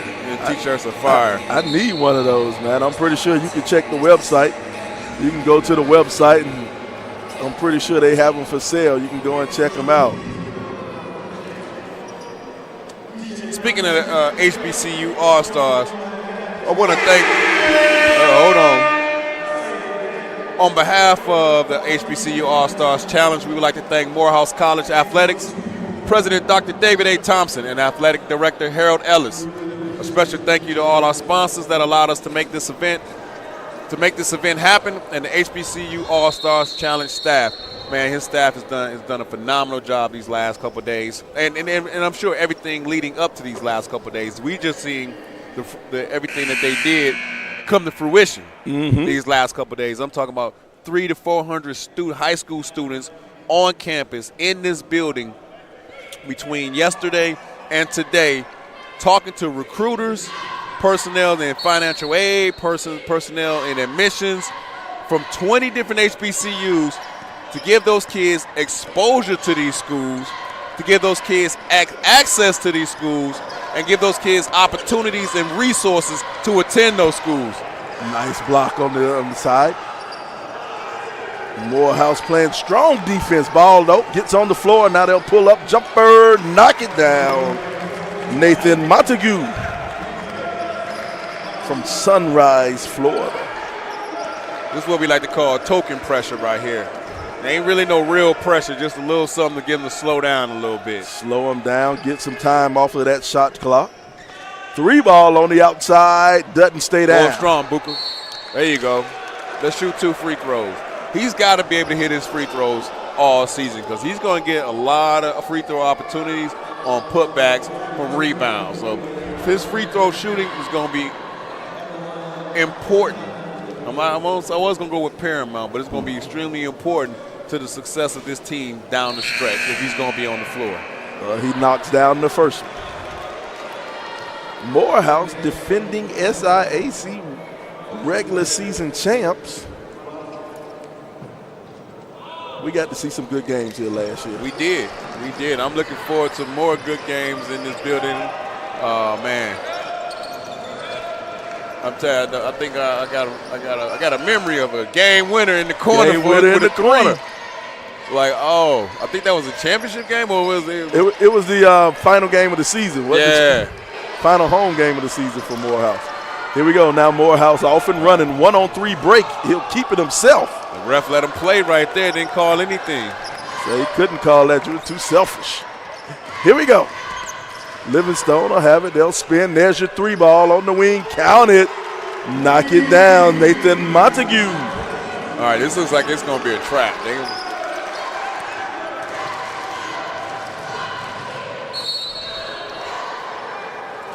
This is another young man that's got to hit his free throws. Amon Decker. Amon Decker out of Minneapolis, Minnesota. Yeah, he's going to get a lot of free throw opportunities over the course of this season. It's going to be imperative, that's the word I was looking for, that he knock down his free throws as well. There's a couple big men on Morehouse's roster that got to knock down their free throws throughout the game, but especially in late game situations. Here's the thing about the free throw. It is the easiest shot in basketball or the hardest shot in basketball. Just depends on who you are. Yeah. Well, right now, he's knocking them both down. He knocked them down, so good job, young man.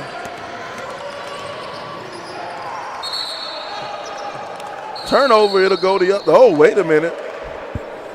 Mr. Ref said it went off a hand, and young man is down. And the only thing that happened on that play, he ran into a brick wall. Oh, yeah, he ran into a wall. He ran into a floor. He ran into a brick wall. He ran into 6'6", 235 Amon Decker. Excuse me. I want to say between Decker and Booker. That was a bad decision. It's one of those you got to rely on that old school jump stop. Yes. All right, here we have it. They'll bring it in play. You got to stay in control. You got to stay in control. Stay in control.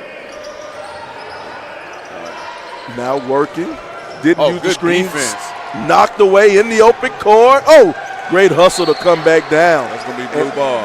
And it's going to be home team ball. Livingstone will take it.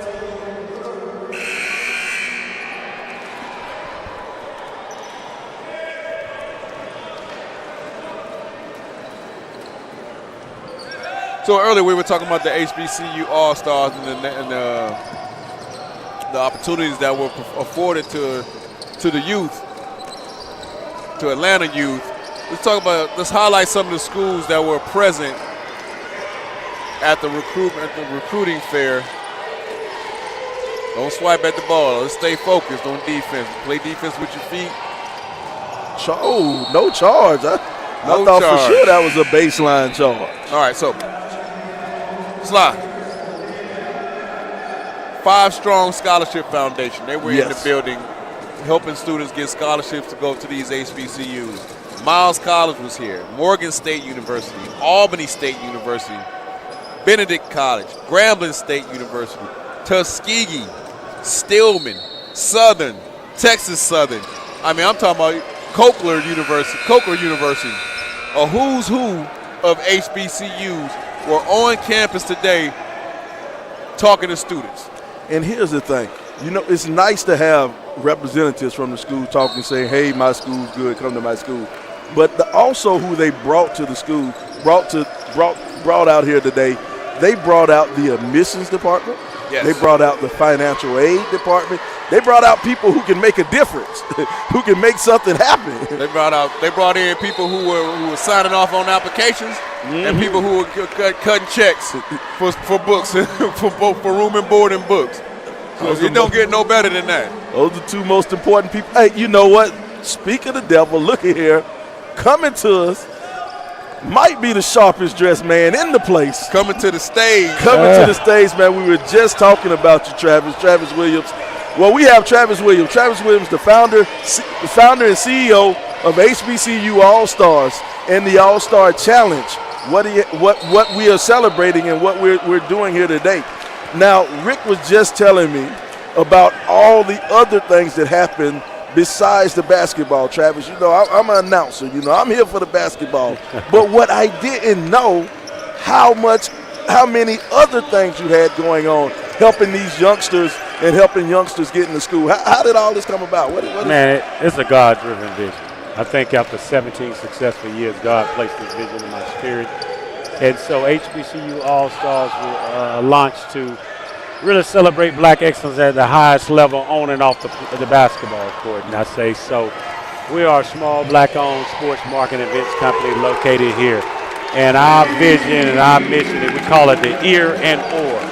We call it exposure, access, recognition, opportunity, resources, and results for our hardworking, talented, ambitious, and deserving student athletes, for our proud and tradition-rich HBCU, and some of our most brilliant coaches across the country from our 4 premier black conferences, as you can see today, the MEAC, the SWAC, the CIAA, and the SIAC representative, along with our Atlanta public schools. And so we get an opportunity to have this premier showcase in the great city of Atlanta. And as you know, Atlanta is a true sports capital.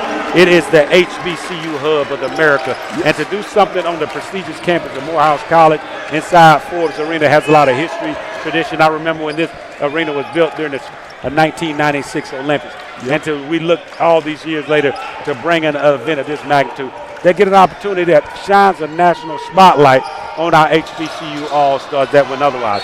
I am here fighting on behalf of our black culture and what we're capable of doing. You know what I'm saying? When given the same opportunities, when given the same resources and the same resources and results to do the things we do, it's important. We have an unbelievable brand of basketball that's hardly recognized. God placed this vision in my spirit to change that trajectory. When you look out here and see our crowd, the fans, the engagement, our cheerleaders, think about it. That's important for what we do, man. You know, I am fighting for us. Travis, you talk about recognition. Let's talk about, let's fast forward to April and how we're going to recognize some of our HBCU student athletes during the Final Four. Well, I'm glad you asked that. Think about it. We're 6 months from now. Last week, we officially released Grand Canyon University as the host for our 3rd annual HBCU All-Star Game. Our tickets are on sale now at hbcuallstargame.com. And so that Thursday, we did the official press conference live from Grand Canyon University in Phoenix. Okay. And let's put it in perspective how important this is to us. There are less than 8% African Americans that live, but those 8% African Americans are movers and shakers. A lot of folks don't understand there's a lot of big HBCU presence, buzz, and culture there. And so we were able to send a loud and clear message. President Mura, the Grand Canyon University president, he sent a loud and clear message what this HBCU All-Star Games mean to the community. Not only that, Jerry Colangelo. When you mention that name, Jerry Colangelo, it speaks in volumes for all of basketball. Yes. And I'm going to say this to say, he said, I went and watched this one player 13 times. And he said, during my early career, I went and watched this player 13 times. One of the most legendary players. I'm going to let you guys try to get. Who did he watch 13 times? One of the most successful former HBCU players ever. Lindsey Hunter? Come on, man. Jerry Colangelo, during his early career, went and watched this player 13 times. One of the jersey hanging from the Raptors of New York Knicks. Who is that? Somebody come on, from North man. Carolina. Come on, man. Y'all got it. You say it's HBCU. For some reason, I'm thinking Charles Oakley. Man, come on, man. Hey, is this a black child? Is this a black? Come on, is this black excellence? He's talking about somebody from the CIAA. You might. Somebody. It might just be before my time. Okay. No, it wasn't Earl of Pearl. What did you say? Earl of Pearl. Man, Earl de Pearl Monroe, Clarence Big House game. See, there you go. He went and watched him 13 times. He went to HBCU? Yes. Oh, man. Yes. I never knew that. Oh. He led the nation in scoring. I never knew that. We're going to give you history. I'm glad you asked that. So when we finish this, make sure you do the historical significance of some of our most esteemed. And that's another reason why I'm doing it. They go to Virginia Union, didn't he? That's why. But Earl, he mentioned Earl de Pearl Monroe, one of the legendary players. Okay. Played for Clarence Big House game, Winston-Salem won the first national championship. Legendary. You got to put legendary. You got to know it. And so for him to speak in volumes that he went and watched this player all these years, then he said, Bobby Dandridge. You know Bobby Dandridge? Oh, man, hold on, man. Oh, come on, man. You making me feel bad. Oh, you should feel bad, man. You on this streaming the historic significance. So that means we all going to do homework together. How about Leonard Truck Robinson? Tennessee State. See what I'm saying? It's coming around. But all seriously, that's what we do. And we'll continue to recognize those legendary players before your time, and that's important for us to pay homage to them. And see, I'm so glad. I hate to cut you off. I'm so glad you brought up these names and brought up some of these names. Me, I'm from South Carolina, so and I got a lot of family in North Carolina, so that CIAA history and heritage, I kind of know just by default because that's what I was raised around, and you understand how big a tournament the CIAA is. You know, that's you just know that just from knowing. But what happens? I love an opportunity in a space like this where you can put out that history. So my son doesn't know. You know, I try to tell him. I hope he's listening. But you know, if you put out a space and an opportunity like this for people to know and learn and know our history, because they're trying to erase our history. I don't want to get on that step. I don't want to get on that soapbox. But I'll talk about that all day. I'm out. But they trying to erase our history. So having an opportunity in a space like this to make sure our history is promoted and celebrated, I love it. And that's what it's about. You know? Let me jump in here. Because we're talking about making history. This is throw me the third year of the All-Star game. You mentioned making history. You also mentioned players that you want to watch. Talk to us about the watch list, or the 60 players that are going to be the 60 players on the watch list on a weekly basis. Tell me about that. Okay. As we so the trajectory as you ramp up towards the All-Star game at the end of the season. Thank you. So on Friday of last week, we released the top 60 players. Okay. Representing the 49 HBCUs. All the players that are representing the MEAC, the SWAC, the CIAA, SIAC, and then our 3 independent schools we call Tennessee State, Hampton, North Carolina, and T. Because Tennessee State play OVC, North Carolina, T, and Hampton play at the Colonial. Yep. So we have 49 HBCUs representing the 60 current watch list players that we have now. We actually have a HBCU All-Stars national scouting staff of former HBCU head coaches, associate head coaches. Why we have that? Because it's important for us. Our HBCU All-Star national scouts are nationally recognized. It's important. We put on our coach hat. I'm always be a coach. We go out and recruit and scout, just like what we're doing when our teams are playing across the country. We meet every week. We call it the War Room. Okay. We just released our first player of the week this past week, our team of the week, and when we do that every Wednesday, with our partnership with CBS Sports, we're able to recognize a national player of the week. So that's going to happen from this past week all the way through March Madness when we select our players. What platform is the national player of the week being promoted? Oh, so it's on all our social. Let's make sure you can follow us, HBCU. Okay, the next question is, where can we find you? Yes, I got you. That's what we're about to talk about. Hey, I love these questions because we get into the meat and potatoes. Why it's important. On all our social media platforms, HBCU All-Stars, HBCU All-Star Game, HBCU All-Star Experience. You can go to our website, hbcuallstargame.com, hbcuallstarsllc.com. All the pertinent information is there. And also we have a link on cbssports.com that you can follow us. And so it's important, like I said, what's most important is any Twitter handles or X handles? Everything just like that. That's why I say you can follow us on everything just like that. Now, Travis, everything you need to know. I'm going to say something, Travis. Okay. Now, I'm going to be honest. I'm mad at you right now. Why you mad, bro? I'm mad at you. I have personally called more SIAC basketball games than anybody in the nation last year. Anybody in the nation. And I think this year I probably will call more SIAC basketball games than anybody in the nation. Now, I hadn't called that many MEAC games. I'm not going to call any SWAC games this year. I may call 1 or 2 GCAC games.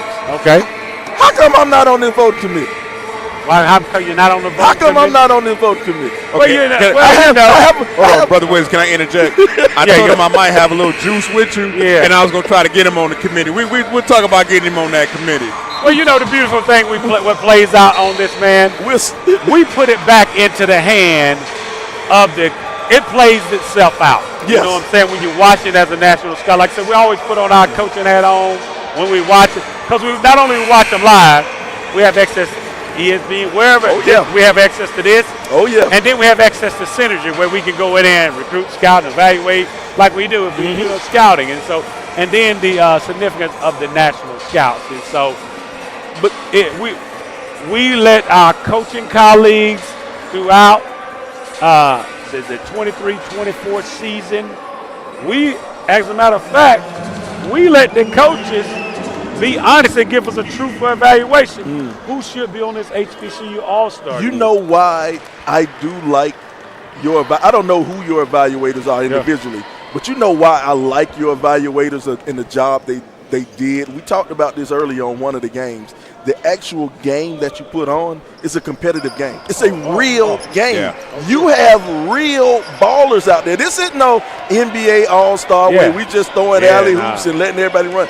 These guys are playing, and they're playing like they're hungry. And hungry. That's the best. That's one of why we doing it, because we do not get this opportunity on a national, global scale. You don't get them NBA scouts that are going on our HBCUs and watching our guys. Yes. What we've created on a national platform on CBS, as you guys know, CBS controls the Final Four. Oh, yeah. Think about that.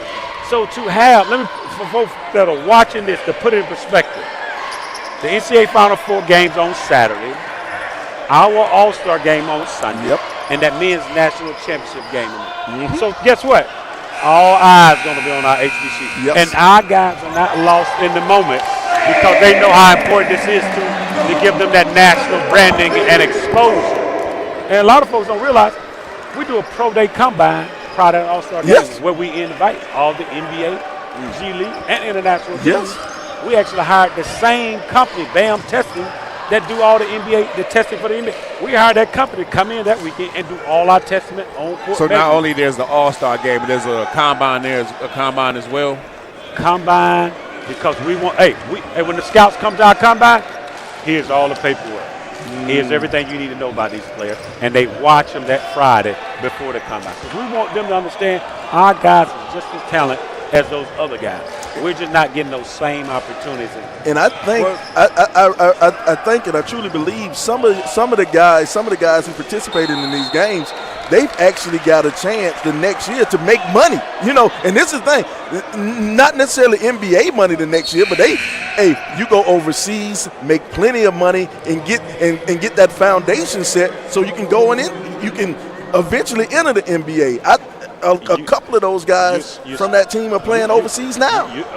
It's more than a couple. Yeah. It's over 60% and maybe 70% of them playing professionally at the highest level overseas and doing extremely. 60 to 70% of the players from last year's All-Star game. From last year and the year before. That's what I'm saying. So we've had roughly 48 HBCU All-Stars participate. Over 60% and maybe more are playing professionally. Let me put it in perspective. This summer in Vegas, I'm watching. I go to Vegas because we have HBCU All-Stars participate. They get an opportunity to work out and go to Vegas. I'm sitting there watching the Minnesota Timberwolves Summer League team. So I'm sitting there watching 2022 HBCU All-Stars. Javante Cook played at Winston-Salem State, and Chris Bankston, Norfolk State. 2023 HBCU All-Stars. Both of those guys on the NBA Summer League playing on the NBA roster. So it happens. We're getting those opportunities, and it recognize a lot of the initiatives y'all see that the NBA and all this other stuff. We have partnerships and relationships. Like last year during the NBA All-Star, my promo video was played during. And so the same thing, and then that happens when they do it. It's a relationship, And so I think if folks are doing it because it's the right thing to do, not because you're trying to get a DEI push and all that. Anybody that knows me that. Don't think you're just going to put your logo on my brand and just because you're trying, this is the coolest thing with HBC. No, that's not.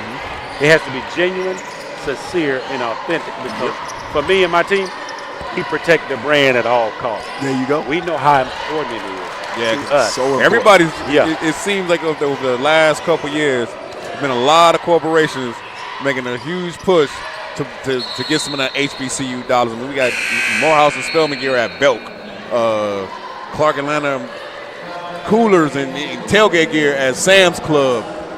So everybody's trying to get in on that, get that HBCU dollar. But man, I think you're doing a great job. Thank you. Great man. job, I appreciate you Great guys. job. You guys are doing an unbelievable job to come out here and capture. And this is what it is, the true essence. When you can look out and see these guys playing hard. First of all, the sign of good teams and good programs and the organization, you see how the coaches are coaching at a high level, and these players are running through the wall but they're competing. They're competing not only for bragging rights, but they're competing to like, hey, we're just as talented. Yes, sir. This is for bragging rights. And so they understand why we're doing this. This is the tip-off. They know they got an opportunity. You take care of business, you got a chance to win the regular season SIAC Conference Championship and the Tournament Championship, as well as the CIAA. But then after that, you get an opportunity to come play in a historic event, the All-Star Game, which is an unbelievable. So a lot of folks don't understand, we bring those guys there Wednesday all the way through Monday. Now, is the All-Star Game for any classification or just seniors? All graduating seniors with no eligibility. Okay. They can't have no eligibility. That's the rule. Now, to make the top 60, is that open to everybody? No, that's what I'm saying. So I'm talking about just the top 60, the weekly top 60. Can you be a freshman and make the weekly top 60? No. Only on that list is all graduating seniors with no eligibility. Gotcha. Yep. They can stay on the list, or they can fall off the list, or we can add. It depends on your play. That's why we have national scouts, and we're following it throughout the season. I got you. You know, we can get to the first 3 weeks and say, oh, man, we know. Let's concentrate on these 36 players. We know they're good enough. You see what I'm saying? But for us, it's important. When we send out a player team a week, it's a national buzz. It's important for our community to support it, reshare it, tweet it. I mean, like I said, on all our social media channels, you can see it. We're creating stories. We're making hopes, dreams, and aspirations come true with a lot of what we do with our guys. You know, so. I'm sorry, Travis. You know, I'm a Morehouse alum, so I'm invested in this game here. Yeah. He's been giving me the business because we the away team at our home gym. But yeah, man. But you know, I am just, you know, when I got the call that I would be calling this game, I was overjoyed. I was overjoyed because I, you know, the competitive part of me, I want to see the SIAC take out a couple teams from the CIAA. That's what I want to see.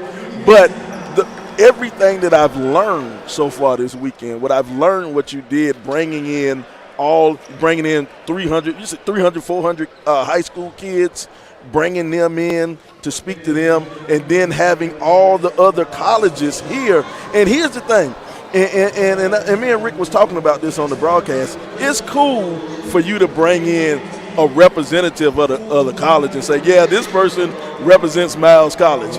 But you brought in the admissions department, the financial aid department. So you brought in the people who sign the paperwork and the people who cut checks, man. I think it's important. You know, we wanted to make sure to our young folks that there's no excuse if you want to go to college. Mm-hmm. You know, there are plenty of resources out there. We just, a lot of times, our folks don't know about it. Yeah, right. And so we want to make sure it's in the education. We want to educate and we want to show you how to do it. You know what I'm saying? And so for these schools to come in and spend 2 days with us and be a part of this and send a loud and clear message with over 300 plus students. And the parents too, got to give kudos to the parents that took time out to bring their kids in. Yep. I'm telling you, man, the questions they were asking was unbelievable, man. I'm getting goosebumps talking about it because, you know, when you've been, I guess you say, undervalued or underappreciated for so long, and you guys can hear the passion, you know, because I love coaching. But when God places a vision in your spirit, I'm being obedient. Yep. As much as I'm telling you, I'm watching these guys, I'm value them always, but I'm being obedient because why? There's a bigger cause for why we do this. Yes. You know what I'm saying?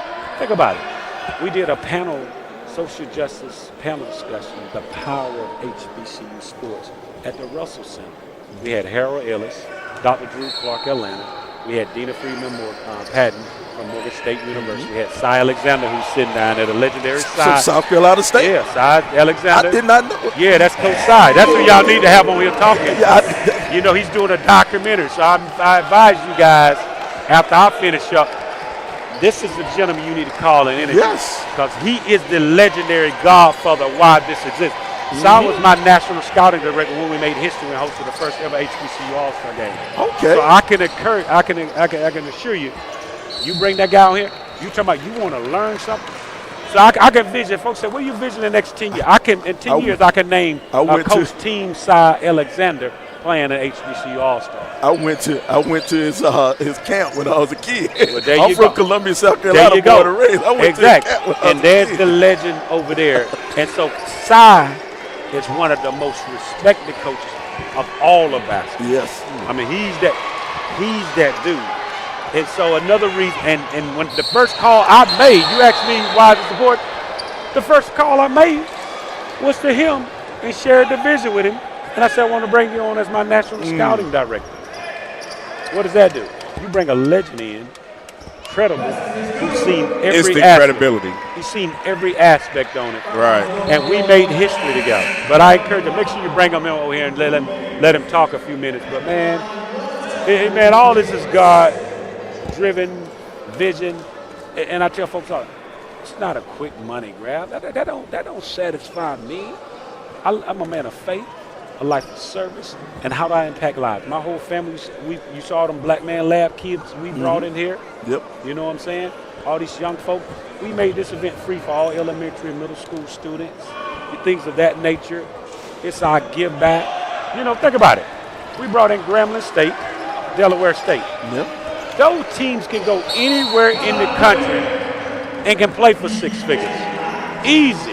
I'm a former coach. That's what we have to do. Sometimes we make sacrifices for our program. But what do? They came to Atlanta. Yep. Played here so they can bring their brand to Atlanta. Let folks see their alumni here. Come out and see them where they would not otherwise travel or come. That's the beauty of why we celebrate Black History. Why we celebrate us on this platform. That's the beauty of why you're here, guys. So we can intertwine our brands and see how we make this partnership work. Because for me, all of us win in it. When all of us win, we all win. You know, it's how do we impact each other's lives. The high tide raise all ships. Man, I've never been in the mentality, I support us, man. Just like the college admissions. See, we bring the guys in 5 days. I'm going to put in perspective what we did 7 months ago. So let you know. We recognize Jesse Jackson during halftime. The teams were called Team Dr. Dick Barnett versus Team Willis Reed. The first year, Team John McClendon versus Team Clarence Big House Gaines. Think about it. We named that Team Willis Reed probably 2 weeks before he passed. Wow. And gave him his flowers while he was still. And then we were able to do through our partnership, create a feature. We did a special feature segment for him and his legacy. Man. The teams this year that we released: Al Adams, point guards. You know, John Chaney, when he played at Bethune, shoe guards. You know what I'm saying? Who we got? Bob Love, power forward, a small forward. Yep. Leonard Truck Robinson, power forward. Warren Beatty, centers. So that's what I'm saying. That's how we intertwine when we name, our players and able to pay homage to them. So we're in the phase of who we're going to decide the team name. So I'm trying to decide whether we're going to do a legendary coach or a player. But that's how we able to put it all together. For me, it's Chaney. I love to see Chaney. But that's how kind of where the space we're in, man. And just to see the beauty of these guys competing, our cheerleaders, and, just truly excited. Now, 6 months, all road lead to Phoenix with this, I tell you what, I know I'll be in Phoenix. I got to go to Cleveland the week before. I'm doing the women's Final Four. Yep. But because this is what got me mad, Travis. Last year, I did the women's Final Four in Dallas. And then the next week, I came out to Houston. I was in Houston, and I didn't make it until the championship game. And they said, they played the HBCU All-Star game yesterday. And I was like, oh, man, you got to be kidding me. You got to be kidding. But I could not make it. I could not make it for the HBCU. Hey, check this out. Y'all see all these young students walking around here capturing and doing all this stuff? That's a part of our internship program. Think about that. Look at, because these young folks here in the Morehouse and Clark Atlanta School of journalism and all this other stuff, these are actual students that's capturing. So how do I help these young men and women grow in the sports marketing or the journalism field of what we're doing? I said, okay, cool. take the ATL, you asked me, so ATL HBCU All-Stars Challenge. That's IG. Take it and run with it and put your brand on the show. And they're showing me. So when you go to our ATL HBCU Challenge, Facebook, Instagram, all that stuff, these are the young folks that are doing it, walking around here capturing all this stuff. I'm going to check it out. I'm going to check it out. These are our young folks that are talented, that are creating this content and doing it, man. And that's another part why HBCU All-Stars, you know, is a part of us. Internship program, community outreach engagement, social justice and civil rights panel discussion. You know, you saw that out there. I don't know if y'all saw where they had the Transformative Justice Coalition. They passing out the John Lewis budgets and all that stuff up there. I hadn't been upstairs. Yeah, that's what I'm saying. All that's a part of us, our social justice movement. They partnered with us where they got young Generation Zs that anytime we have an event, they come and be a part of it. We're impacting. We're making sure they go vote. For us, making sure that we go vote and make a difference. Oh, that's a part of what we do, man. The games and the events, as y'all know, sports has a way of bringing everybody together. Right. And that's what we do. You know, the sports put us on that front porch, but how do we continue to tell our story? Through these platforms. I never talk about the scholarship admissions that we've done. I never talk about that. But I can assure you, last year, well over 6 figures in scholarship admissions. Same thing this year. You know, because if we have a prospective high school student in need, we're going to try to help that need. If there's a current student in need financially, we're going to try to help that need. Or if there's a band or somebody that's participating in nothing, we're going to try to help you through honorariums and all this stuff. So we want to make sure that we're able to do that. And you can't get a better platform than Final Four Weekend. Okay. College basketball, biggest weekend. And trust me, in 6 months, man, we about to blow your mind with some of the things that we're doing. Think about this. Look here. This is a commemorative championship ring that every player get for participating on the team. Every player, the 2022 HBCU All-Stars, just within the last week, all the 2023 All-Stars have been receiving their rings. When you follow us on social media, all of them been posting it. So as a part of our championship, think about it. We normally get what? The play-in game or the 16 seed. What happens? We go play the #1 team in the country. Oh, yeah. As much as we want to win, and then you don't hear from us. But the narrative has changed because through our HBCU All-Stars platform and partnership with CBS Sports. Think about that. Not only the ring, we give them, I'm walking around, y'all say, man, he got a nice suit on. But each one of those guys gets, think about it. This is a black-owned suit company. Oh, yeah? Yeah. This is a black-owned suit company. Reveal Suits is a brother, Carton Dixon, out of Dallas, Texas. And partnership with HBCU All-Stars. He provides all of our HBCU All-Stars custom suits. Okay. Think about that. That's how we support each other. Got it. Through community, through engagement. That's important. When we go to a community, how do we support our black and brown business? How do we really impact the community? You see what I'm saying? So this is a lot of good things that we're doing. You know, it's funny. You lightweight, you're lightweight spitting the 7 principles of Kwanzaa, whether you know it or not. You know, you talking about community engagement, cooperative economics, you know, unity. So it's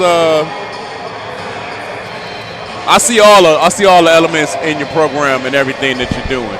You know, and the people that you're surrounding yourself with, and that's a good thing. You know, I really like that the students and the internships, giving them real world grounded experience in a real environment. This isn't a case study here. This is a real environment for them to showcase their skills, to learn, to go through some trials and tribulations in a safe environment, you know, with some structure and some guidance. Yeah. You know, so it's important, you know, when you look at it, when we do, you know, like I can assure you, on now 6 months out, we currently have over 200 students on our watch list to be the internship for Phoenix. I mean, because they understand it. We can not only have them shadow HBCU All-Stars things we do, our corporate partners. They can shadow those corporate partners. If they're interested in athletic training, shout out the athletic trainer that's a part of us. If they're interested in sports information, shout out to sports information. So anything that they can be a part of, sports marketing, activation, community outreach engagement. Think about that. One of my partners, AT&T, check this out. AT&T, as a part of our outreach initiative, whenever we share the vision with them, and a lot of our corporate partners come and say, how can we really amplify it? AT&T donated 170 laptops to every graduating senior at Jack Yates High School. That's where George Floyd was. They were one of the lower testing high schools and donated 170 laptops. 142 of the 170 have been accepted into a 4-year school. Nice. We love that. You see what I'm saying? So just give an opportunity. We just want to help you and push you forward, and that helps. You know, CUNY Homes, that's one street behind Texas Southern University. That's where George Floyd. Y'all see the pattern here. How do we amplify? And everything we do is captured, in a sense. Okay. CUNY Homes rated as one of the lowest housing projects. It's like you don't go there by yourself. I grew up in a CUNY home. Anything we do community outreach, it has to resonate me, how it fits your soul. I don't care about where you grew up and all that. You can build success stories. We went in and showed them love on a Friday fun day. We partnered with James Harden, went in there and renovated the court, cooked. You know, we did a food truck, vendors. I mean, it was clinics. It was an unbelievable moment. We were able to get Lowe's to donate over 45 washing machines and air conditioning units to our senior citizen needs that didn't have air and that been washing their clothes by hands all these years. That's awesome. That is awesome. So that's nothing. I mean, it's crazy. And then we partnered with Checkers that fed over 400 families in that community that day. We had Slim Thug come through, and Slim Thug was the one passing out the meals for through Checkers.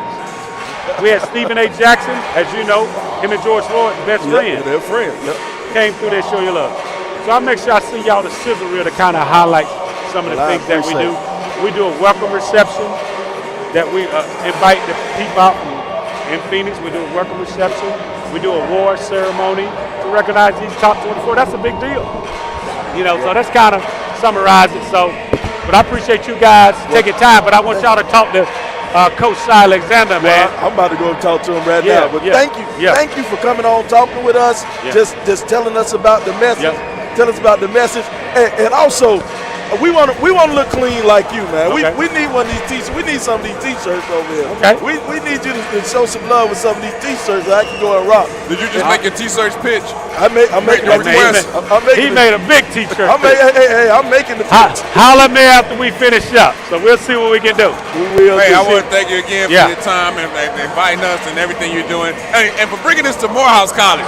Thank you very much. Oh, man, I appreciate you guys. Take it to Clark. Always. Take it to Clark. Take it to Clark. Nobody want to go over to Amsterdam. Hey guys, this has been great, man. Y'all keep blessing lives, man. Keep impacting lives. Y'all doing a great job, man. Appreciate you, man. Thank you. All right. Homepage that'll let you know about some of the things that are happening there and the things that you have access to. Go to the second link that says Teacher Appreciation. That'll take you directly to the content page where you can sign up and get your free year if you're a new teacher and your free 6 months if you're an existing teacher. Let's show them how we utilize resources and we make sure that we take time, those folks who are HBCU alum, and use this. And let's see what Stride has to offer. We're excited about it. We know you will be too. Darren, is there anything else that you'd like to say to the folks? No, I mean, just, as a teacher myself, and understanding the need, and of course with the diversity that's needed in our teaching corps across the country, I know our HBCU teacher graduates are just exactly what we need in our community. So I really encourage them and just glad to be doing this partnership with you all. All right. Well, folks, there you go again. Mr. Darren Reed, Senior Vice President of Stride Professional Development Learning. We will be seeing you guys, and trust me, you'll be seeing more from their partnership with us as we move forward, always trying to do our best to make sure that we move forward with the community. Take care. Thank you.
Hello, everyone, and welcome. This is Roy Evans of the Jericho Broadcast Networks, and I am here with Mr. Darren Reed, who is the Senior Vice President of Stride Professional Development. Darren, how you doing today? I'm doing well, Roy. Glad to be here. All right, well, thanks. So let's start off by telling the folks a little bit about what Stride Professional Development is. Yeah, absolutely. Stride is the nation's leading provider of online education in the K through 12 space. We were formerly known as K-12 Inc. and are over 2 decades in the space of providing free virtual online education across the nation to students, no matter where they are. We've since changed our name to Stride because we've expanded beyond the K-12 space, though that's still very much what we do as a priority. What we've also done with the Stride Professional Development Center is we've leveraged some of our expertise over the past 2+ decades of supporting schools and students and educators, teachers, principals, and we are trying to innovate, the way professional development happens for educators, and that we're doing that through the Stride Professional Development Center. Gone are the days where it's face-to-face only PD. It's episodic professional development. It's professional development that's not necessarily relevant to what teachers and educators need right away. So the Professional Development Center is designed to solve that challenge with some unique, innovative ways of delivering content. All right, man. Well, listen, we are super excited here at the network to be engaged with you all and helping to provide this opportunity for teachers all across the country, and especially those teachers that are coming from our HBCU backgrounds, because we know that education was always one of the stalwarts of most HBCUs in this country. They all had teaching programs, and that's what a lot of them were founded for. So there, let's talk a little bit about those special programs that you guys have for the teacher. Yeah, absolutely. And I think, Roy, you hit on the very important point. Right now in our country, we're facing probably one of the greatest challenges, of our teaching corps that we have in many, many years. And that's around this teacher shortage. A lot of teachers are exiting the profession.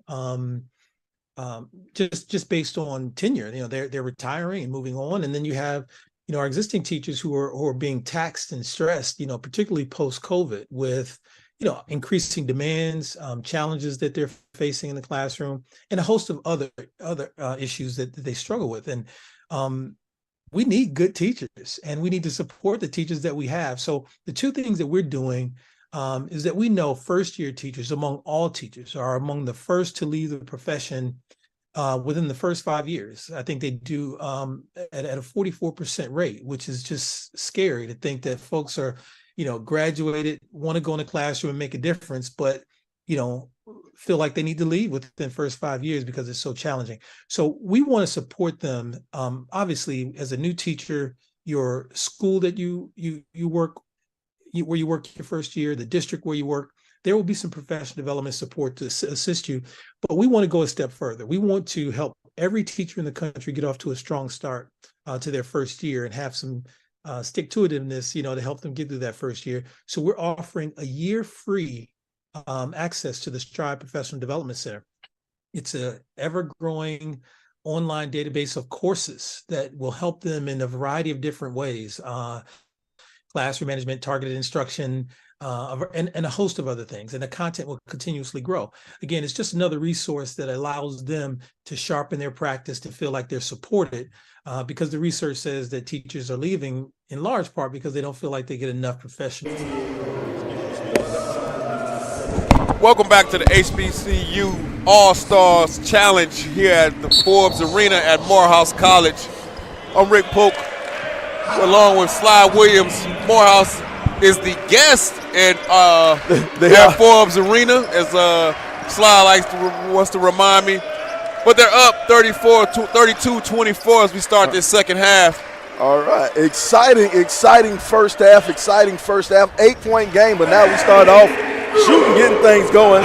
Leading scorers in the half, Farrell Lassiter started off with 10 points for Livingstone, and on the other side, Morehouse, Omar Rowe, he had 9 to lead the Morehouse Maroon Tigers. Now,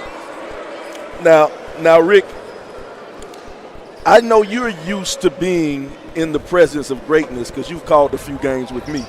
So you're used to being in the presence of greatness. Now, Talk about a setup. Now, me, Me being from Columbia, South Carolina, about 40 minutes up the road, a small town called Orangeburg, it was a legend who walked the sidelines at South Carolina State University, and I have the pleasure to have the one and only Coach Cy Alexander sitting down here with us today. This has made my day. Coach, how are you doing today, Coach? I'm doing fine. Thank you guys for having me. It's an honor and a privilege to be here with such a fine group of young men.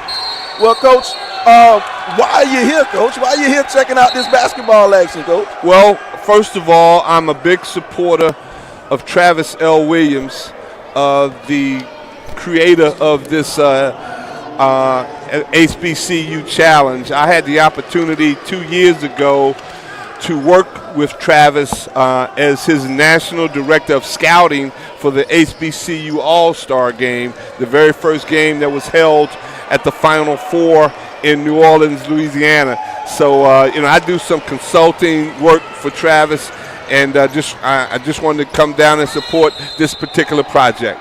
Wow, that is great. That is great. We talked to Travis before the half, and Travis was telling us all the good things that he has going on with our HBCU All-Stars.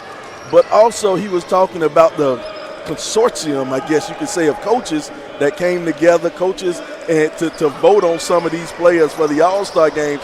And he said you were the first person that he called. Yeah, Trav, when he decided to put the All-Star game together,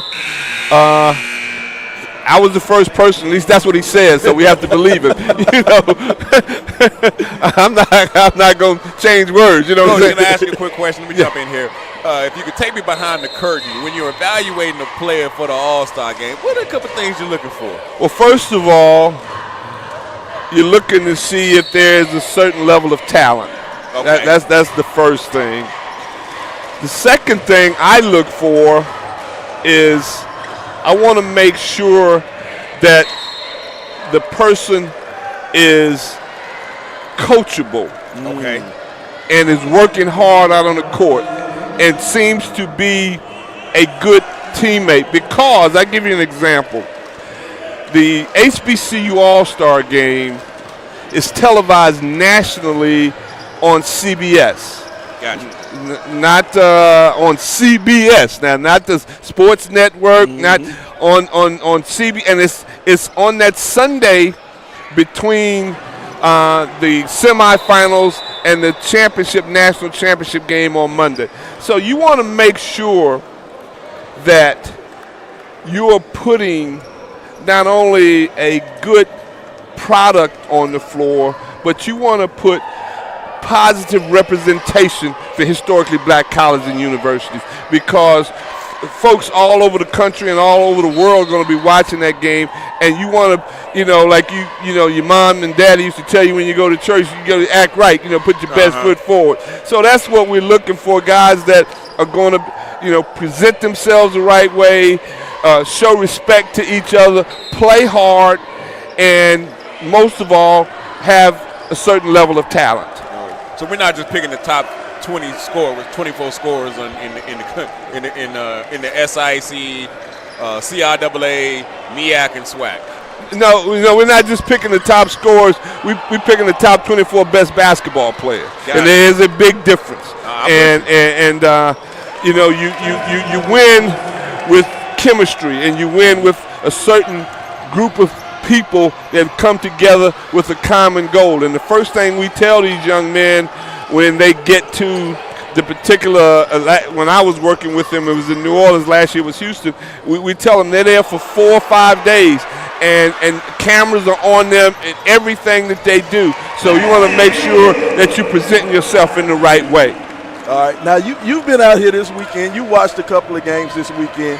I know I'm putting you on the spot, but have you seen anybody that kind of made you raise your eyebrow a little bit? Yeah, I saw a couple young men last night and yesterday afternoon. I don't know their names because I didn't have a roster or anything like that, but they're going to be guys that I'm going to keep my eye on. I know the numbers. There you go. So once I get back to Nashville, I'll just kind of go back through my resources and I use Blue Ribbon magazine that's my basketball Bible. Gotcha. So I utilize that. So I'll find out these guys. In fact, I start broadcasting December the 2nd for HBCU Go. Yeah. So I'll be calling a lot of SIAC, SWAC, MEAC, CIAA games during the course of basketball season. Yes. Now, Coach, this is a personal question for me. This is personal right here for me. Excuse me, you got to skip me. He's fanboying over here. I am. Coach, he's going real fanboy. Coach, I'm going to be honest. I've been calling games now for 20 years now, Coach. I've been calling games. This is great. Year number Congratulations. 20 for me, and I love what I do. You know, I'm an ex-football player who love to run his mouth. So this was perfect for me. Right. This was perfect for me. But, Coach, now – my beloved South Carolina State, they had some issues the last 2 seasons with coaching. Did you ever think of just stepping back on the sideline one more time, Coach? I did. And there were several people who reached out to me and wanted to know whether you would consider coming back. Well, I don't mean to brag, and I'm not bragging. There's a difference between facts and bragging. Yeah, tell the truth. The last time South Carolina State went to the NCAA tournament was in 2003. Yes. Who was the coach then? A guy sitting beside me. They've been through, and this is what got me, they've been through at least 5 or 6 coaches between 2003 and 2023. Yep. Wow. And no NCAA tournament appearances. And several alumni called me and said, yo, man, we need you to come back to put some life back into the program. And it was, it was discussed, I don't know what happened, but, it is what it is. I have a deep love for South Carolina State, and I wish the new coach Eric Martin the very best, and one of my former players, Raheem Wally, is assistant on his staff. Yep. So I look forward to potentially following them, and hopefully they will do what they need to do during the course of the season.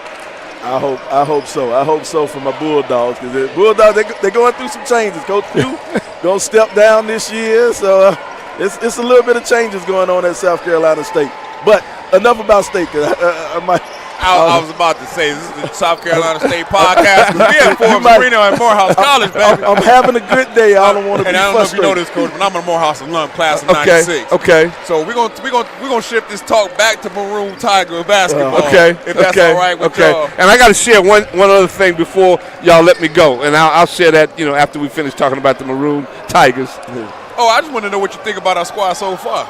I think they have a lot of potential, and I like how hard they play. I had an opportunity Thursday evening. I was on a symposium event with A.D. Ellis, and I had a chance to spend some time with him. And I think he has got this program, and he understands obviously what it takes to be successful.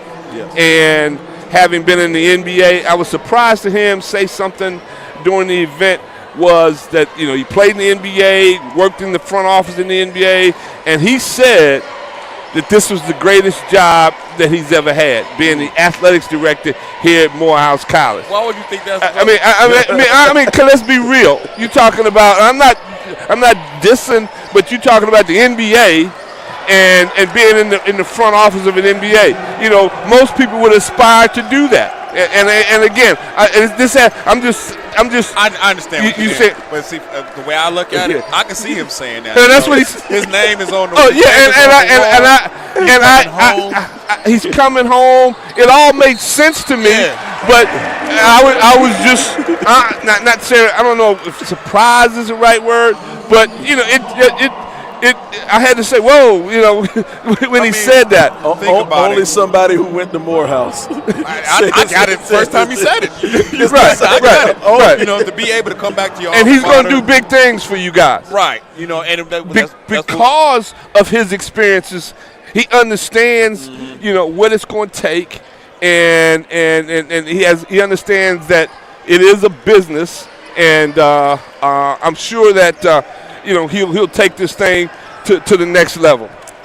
Well, I think so. I know he has the support of the alumni, and it feels like he has the support of the administration.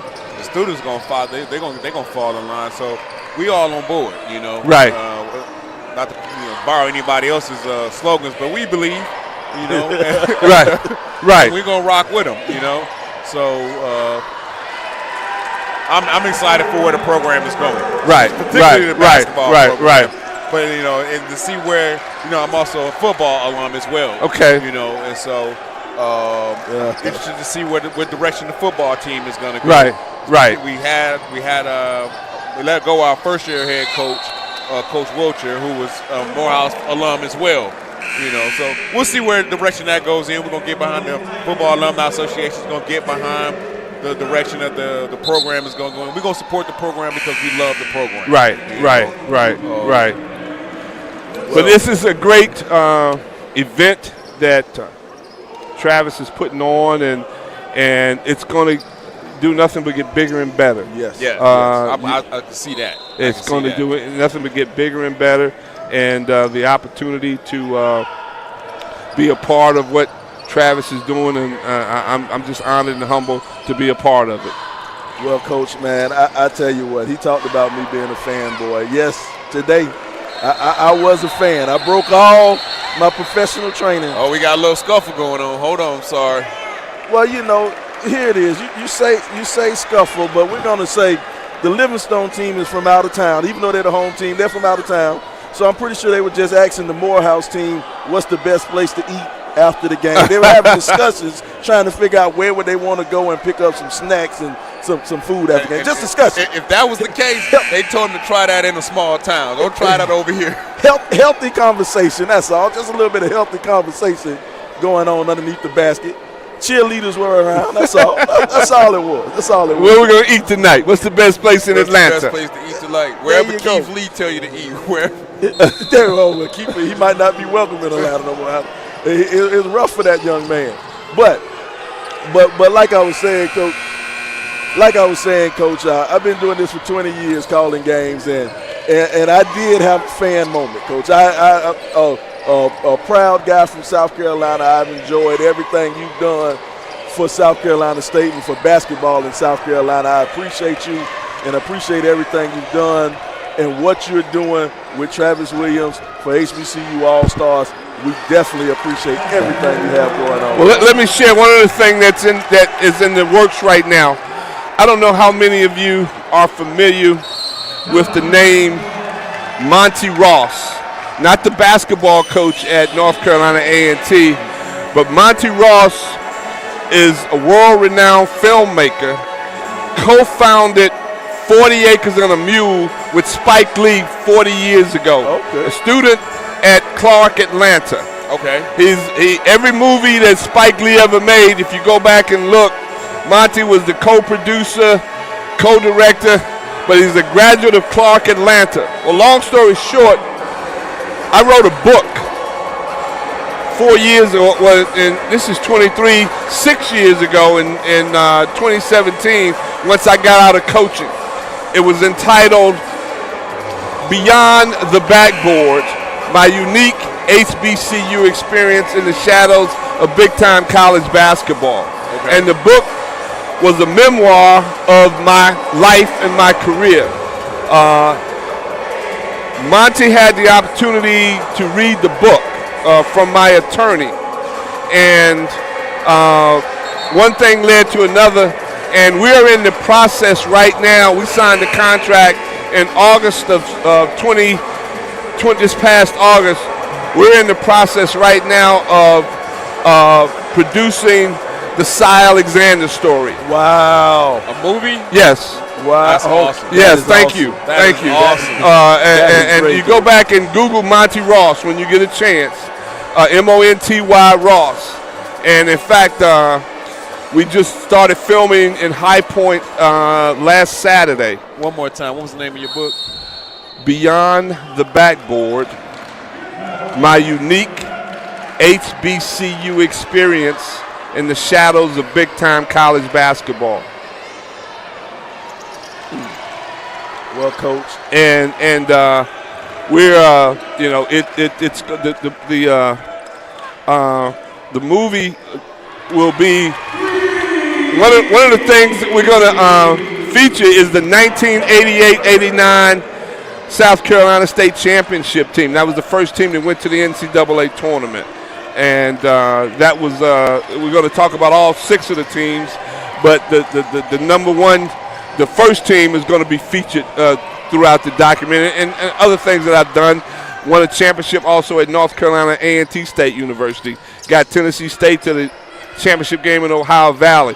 So there's a number of things that I was involved with, talking about being on the NABC Board of Directors and several other committees and this, that, and the other. As a matter of fact, the presidential candidate, Nikki Haley, used to make my clothes when I was in South Carolina. Really? Yes.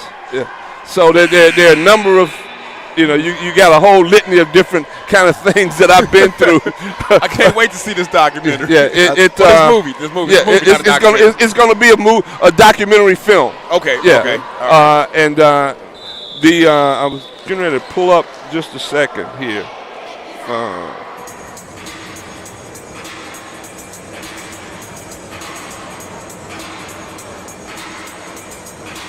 While Coach is checking on something, let's take a quick look at what we got going on here. Morehouse is up 46-39 with 11:26 to go. It's been Coach Willer's got these boys playing Maroon Tiger basketball, and that's what I like to see. And there it is, the blueprint, the HBCU experience, the Cy Alexander story. These are some of the things that happened last week. Oh, that is awesome. Oh, that's awesome, man. Congratulations. Thank you. I'm about to read up on your bio. I heard 3 championships at 3 different schools. Well, it was 6 altogether. Don't. I said I heard. I said what I heard. I'm just messing with you, man. He said, "Don't short me. I'm an MJ of this. I got 6 rings, at least 6 rings." Congratulations, Coach. That is awesome. Now I understand the fandom and the respect that is garnered from this is my son. Right? Oh, okay. What's up, brother? How you, my man?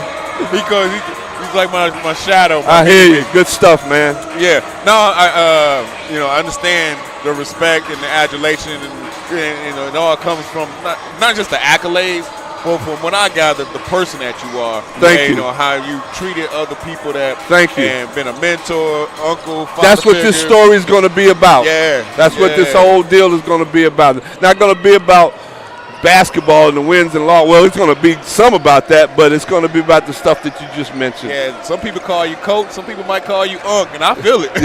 I get it.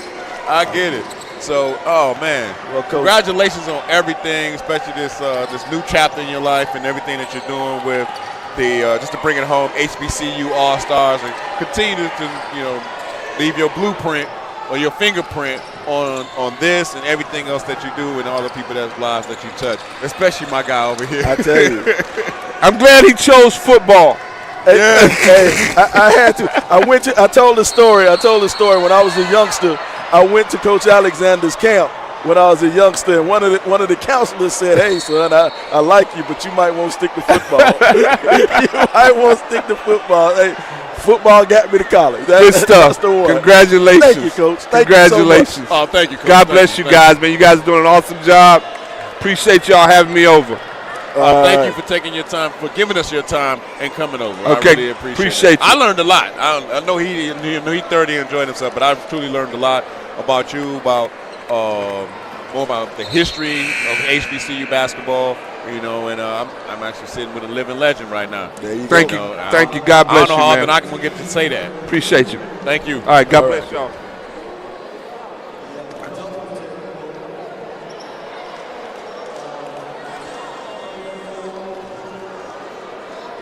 So we're going to thank Coach Cy Alexander for coming over and taking some time with us. It's 46-39 with 10:43 to go. Man, we were talking to a living legend. I want to apologize to my fans out there. I want to apologize to the people out there You know, I pride myself on being a professional at all times. But I tell you, Coach Alexander, if especially for the people from South Carolina, if you're from South Carolina, you understand the importance of Coach Si Alexander and what he did at South Carolina State. The times, this man, they actually beat University of South Carolina. They beat the big boys. South Carolina State, they wouldn't play South Carolina State because of the team. The University of South Carolina would not play South Carolina State because they didn't want to lose. Because of the threat of losing. Yeah. So I definitely had a fanboy moment. But we're gonna get back to this. No, game. it was rightfully deserved, earned. I understood it. I get it. There we go. They call it travel on the big man. All right, where are we at? It's 46-39, 46-39. The guests are on top. The Morehouse Maroons. The visiting Morehouse Maroon Tigers are on top over the Livingstone Bears. Hey, this has been an exciting day, a good day, as Cube would say. It's been a good day. Before we were joined by Coach Alexander, we were joined by founder and CEO and director of HBCU All-Stars, Travis Williams. Got to hear his insights on his motivations on the who, what, when, where, why of the HBCU All-Star Game and all the things that they're doing.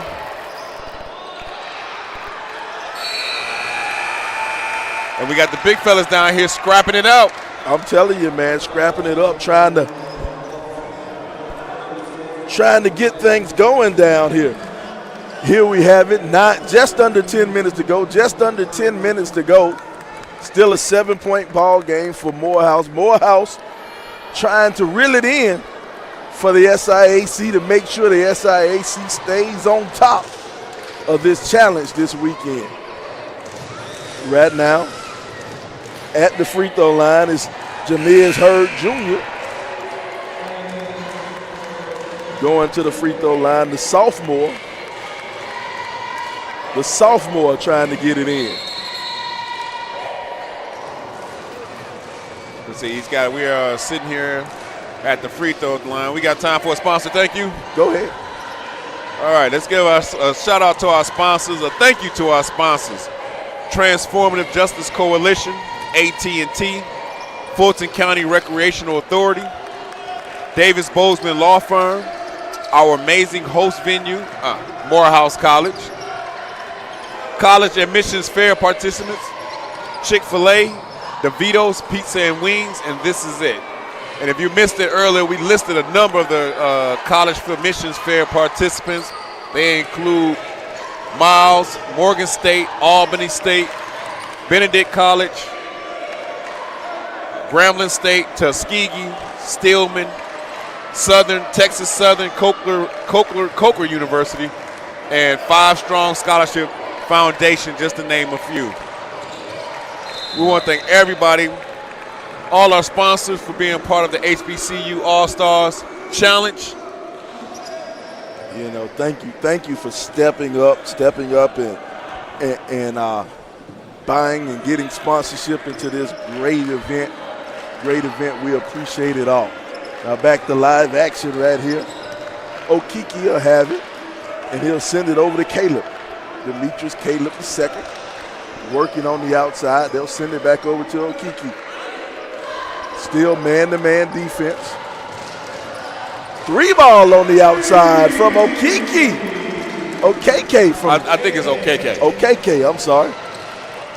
Well, he could pronounce it different. I went to law school with a kid named, his last name was spelled the same. We called him, it was OKK, pronounced OKK. And that's what throws me off, because Chuma Okiki is from Westlake High School, now in the NBA.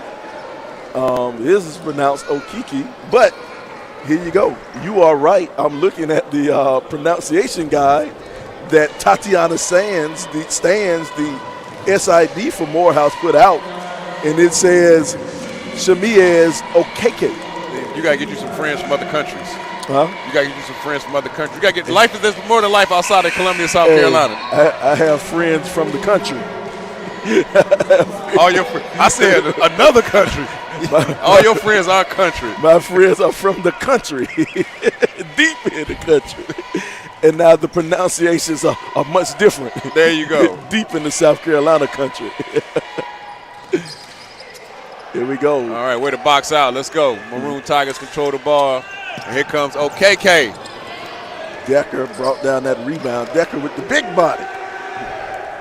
Grabbing the boards. Decker looked like he should be playing tight end. Hit him with the crossover and the pull-up. There you go. Oh, $5 move, 10-cent finish. Couldn't get it. Now they'll go back the other way. Livingstone trying to cut into the lead. It's a 9-point game. He quick, though. They'll turn it over now. They're in the up court going the other way. Boom! Throw it down. Keyshawn Pegues. There's a timeout. Yeah, it's getting a little chippy out there. Take a look at Keyshawn in the open court. Here comes the steal. Poked away, and Keyshawn in the open court with two hands. He'll throw it down. And we have a media timeout coming up, so we're going to take a break here on the Black College Sports Network. The score 51-40, Morehouse on top of Livingstone.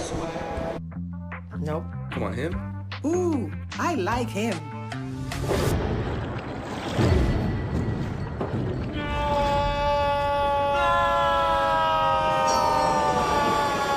Quick, the quicker picker-upper.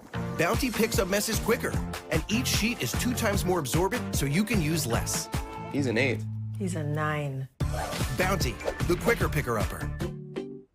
From novice to aficionado, find yourself here. High quality cigars plus personal customer service. Slow Burn is Waco's only mobile cigar lounge, featuring a meticulous, curated collection of premium cigars. Visit our website, www.slowburnwaco.com. That's www.slowburnwaco.com. Itchy, squirmy, scratchy, family not getting clean? Get Charmin Ultra Strong. Go get 'em. It just cleans better. With a diamond weave texture, your family can use less while still getting clean. Goodbye, itchy squirm. Hello, cream bottom. We all go. Why not enjoy the go with Charmin? At Hampton Law, our primary goal is to provide non-traditional yet effective solutions and redefine the approach to client legal concerns. All right, we're back live here at the house. HBCU All-Stars Challenge. 3-ball up and knock it down from long range. Nathan Montague knock it down.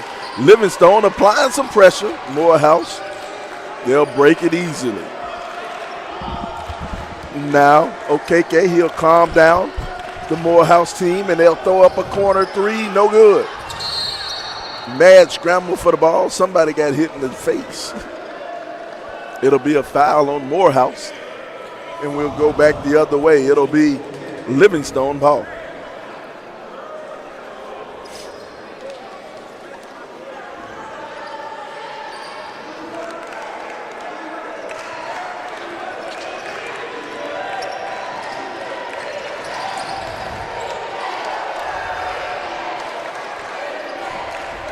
Now they'll work off the top of the screen, crossing over, going to the lane. The nice finger roll comes up short.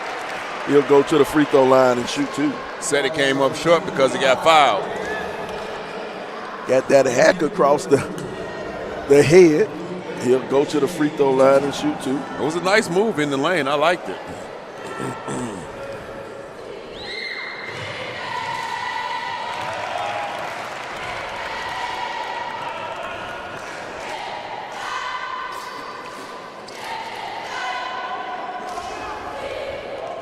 And so yesterday in this HBCU All-Stars Challenge, the SIC was 3-0 against the CIAA. Dennis Calip lays it in for 2. And it looks like they're going to be... In the passing lane is Dennis. He'll have it. throws it up off the glass, and he's fouled. And Dennis will go to the line and shoot 2. Was that off the glass or was that a pass? It might have been a left-hand layup attempt. Referee's going to say it was an attempt, so he'll go to the line and shoot 2. Because it looked like it was a pass to me. He's going to go to the line and shoot 2, so he's going to tell you it was definitely an attempt.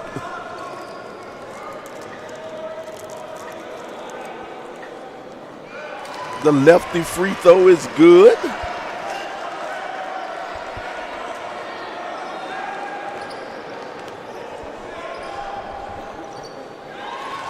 All right, that's how we close. That's how you close out teams, put teams away.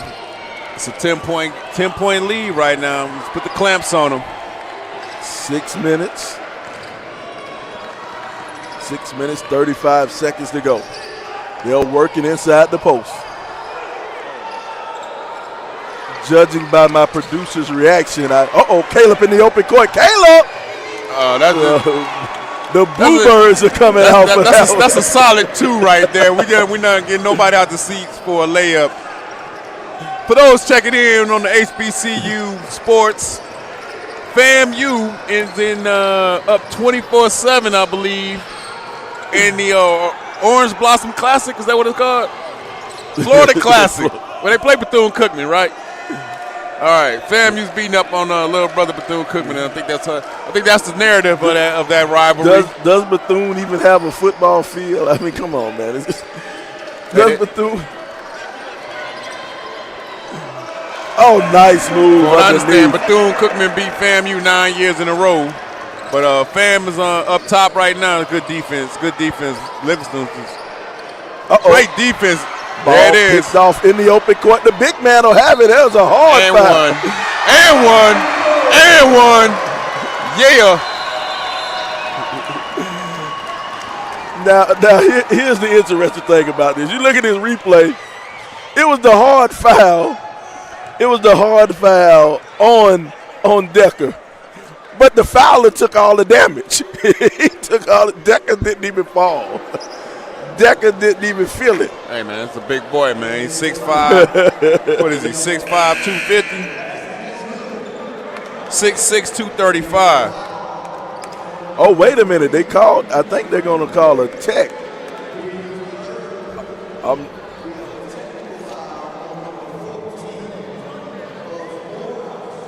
Okay, they're going to call a tech. They're going to call a tech on OKK. OKK, he'll get the tech. I'm guessing after the layup. Might have been a little bit of extracurricular after the layup. What exactly happened? See if we get a word from the ref. Get it from the official.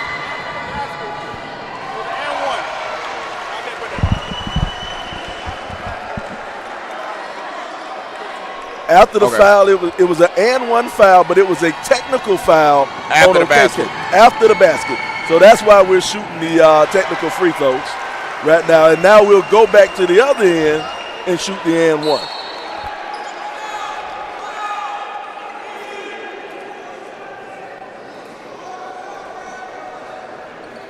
All right, we got that sorted out. But Decker's a big boy. Decker absorbed that contact. He absorbed the contact and still laid it in. And the defender took the worst of it. Hey, that's why you get in the weight room. For plays like that. The football guy in me, though, I would love to see Decker being a rush in or a tight end. We could use him out there. You could use him. You definitely could use him. You can't, 6'6", 235, yeah, we could use that on the football field. And he was 235 2 sandwiches ago. Splits the double team with the jelly layup. No foul. No foul. Good block. Let's go. Take it out. Take the ball out of bounds. Stop crying. Stop whining. Let's go. Here's my thing. They called out of bounds on Morehouse. Technically, it went out on Livingstone, but it should have been a foul. Oh, good play. Nice look up underneath. Couldn't get it. There's your foul. It's a little bit late, but there's your foul. It's going to come in, and we're going to send Livingstone to the line for 2. I think the refs may have a date later on this evening. They're trying to keep that clock running to go home. Referees trying to get out of here on time. Trying to keep that clock running, get that running clock going. Date night, Saturday night, date night. Yep, date night. Date night at the referee house. Mm-hmm. Somebody got to get home to the wife. Special night. LeVar Allen missed the first one. Hey, you think about it. A few minutes ago, it was a 10-point game. Now it's help me out here with that math. 17. 17. Make it 18. Oh, I mean, sorry, make it 16.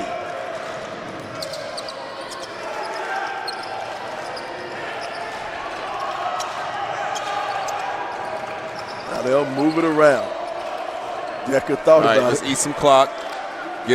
Move the ball, eat some clock.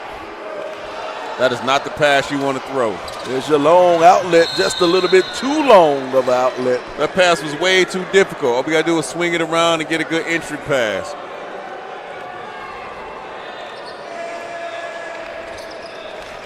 Yeah, it looked like Morehouse got a couple of tall guys over there on the sideline. Wearing the Morehouse warm-ups. Oh, yeah, we got a few players that's out right now. Looking really good, considering they're down a few players. Caleb going, turns it over. Now they'll go back the other way. And the referees are letting them play. They're letting them play on both sides. Oh, look at the floater, the nice runner in the lane for Pharaoh Lassiter.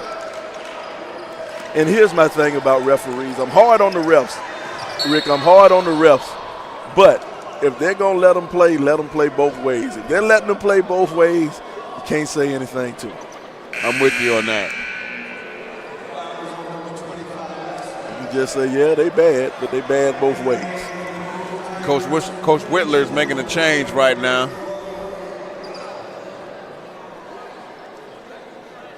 Still got Decker on the floor. Who else we got coming in?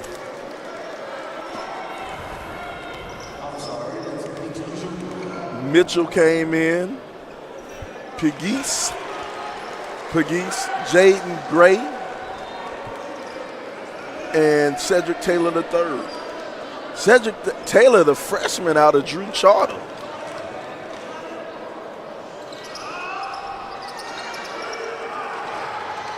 Yeah, that young man's Morehouse legacy. I know his dad. Okay.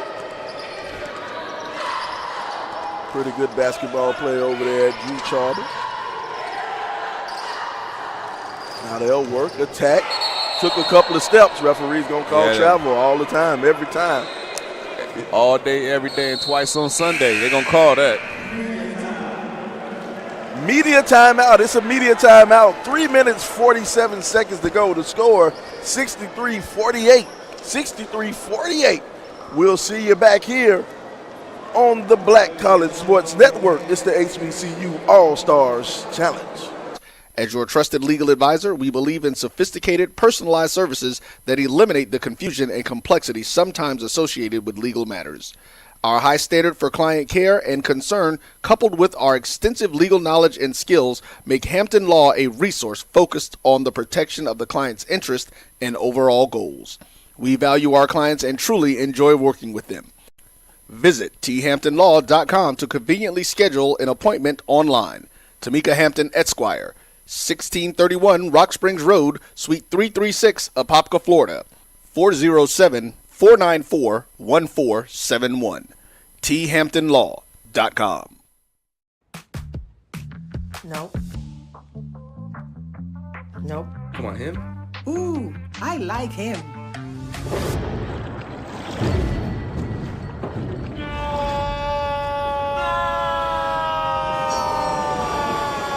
Quick, the quicker picker-upper. Bounty picks up messes quicker, and each sheet is 2 times more absorbent, so you can use less. He's an 8. He's a 9.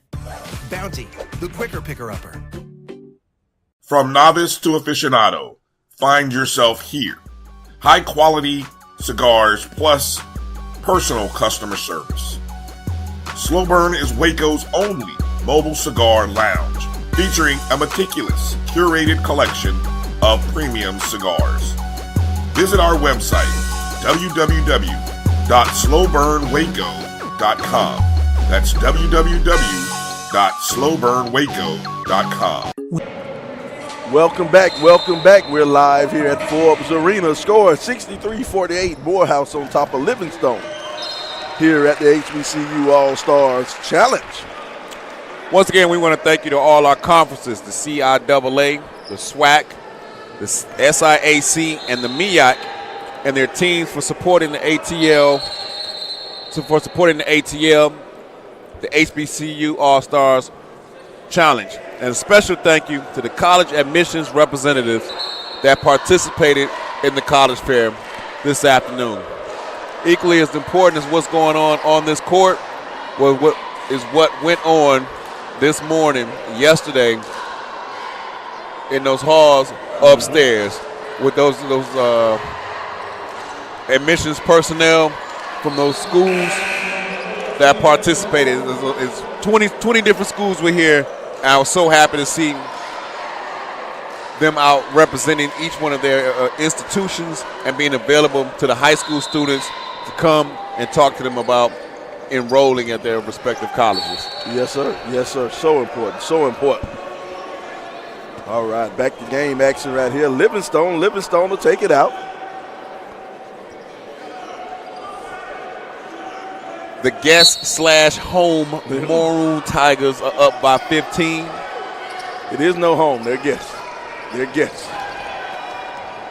Ball taken. Nice Euro step to the side. They're going to call block. He leaned into him.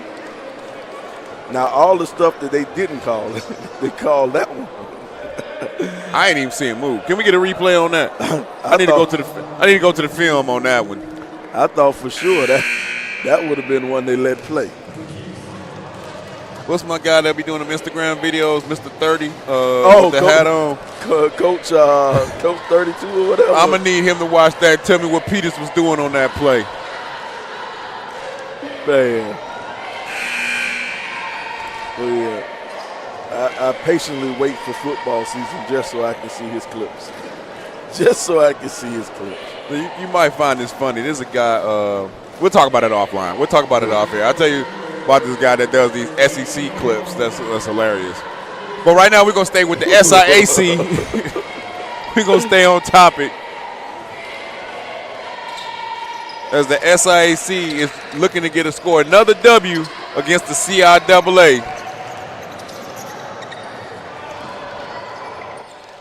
Oh, young Taylor got to be strong with the ball. Way to go up. Whoa. Okay, now you're doing too much. He took that from him in the air, though. I like that aggressiveness, that defense. Mm-hmm. But here's the thing, and this is what a lot of young people need to realize right here. You got a game like this. It's a 14-point game, kind of out of hand. You know, Livingstone, I mean, just be honest. I mean, they're a little bit outclassed right now. So you have to realize if you're Morehouse, are we going to fall for something that can get us kicked out of the game and potentially kicked out of more games if we can't control our temper, can't control our anger, or are we going to be the bigger person and control ourselves and don't fall? Don't do what my daddy said. Don't get tricked off the streets. Right. You know, don't get tricked off the streets. And part of this, I'm going to be honest, I blame on the referees. The referees should have taken control of this game and slowed down some of the contact. It's been a very physical game, and you had a potential for things to get a little bit rough. So the referees have to take control and call some fouls to slow down some of the contact. All right, now Mitchell will have it on the side. Mitchell wants to set the offense up. He'll kick it back out. Oh, they're gonna eat this clock. They're gonna milk this clock down right now. They'll send it over. Now they'll hold it up top is Gray. Wait to 10 and then start making a move toward the basket. Gray going to the hole, and Gray is fouled. He'll shoot 2 free throws. And Gray will go to the line and shoot 2.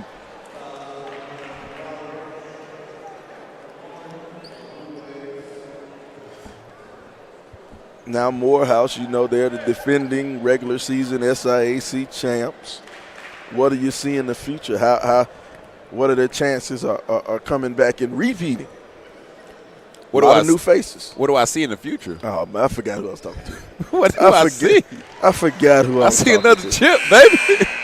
I forgot. That's what I see. They could have rolled out 5 players with one leg. Hey, we got it. We going to be back.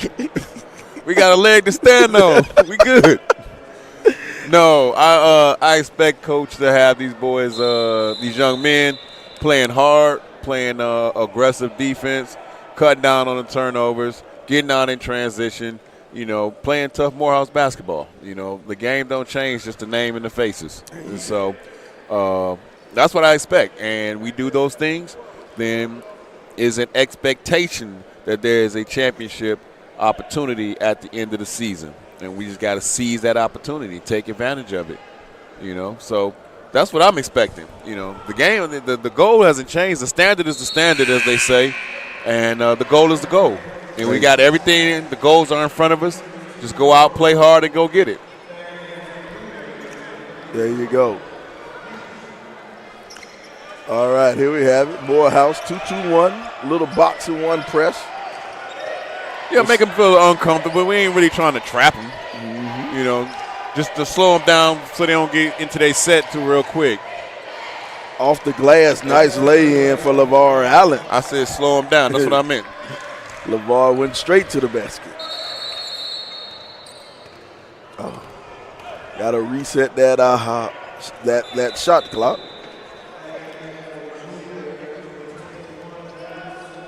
Shot clock operator. It's been a rough day. Been a rough day for my guy on that shot clock. I think he may be getting into the game too much. Maybe while he watching the game. He watching the game instead of the clock. All right, Mitchell will have it. Now Mitchell with the trap, passes out of it. They'll go baseline, lays it up. Nice and easy for Jaden Gray. So you want to try to eat the clock, right? Mm-hmm. But if you're going to attack the basket, get a layup, get to the basket, get a layup, and convert. I thought that was a good block, but they're going to call foul. They're going to call foul on Wherefore. Looks like he got him with the body.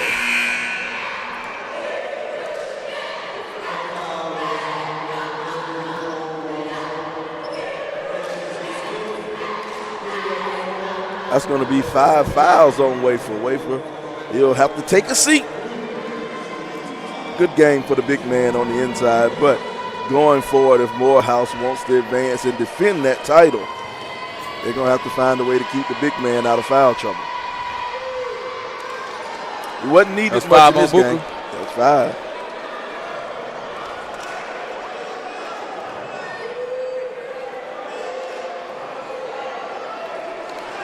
Well, we went with 1:43 to go. We're up by 14. We all right. 16. We're up by 16 points.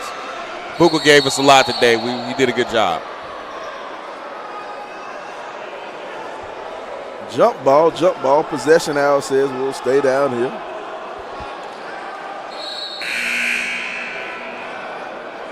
Oh, no, he called foul. Did not call jump ball, called foul.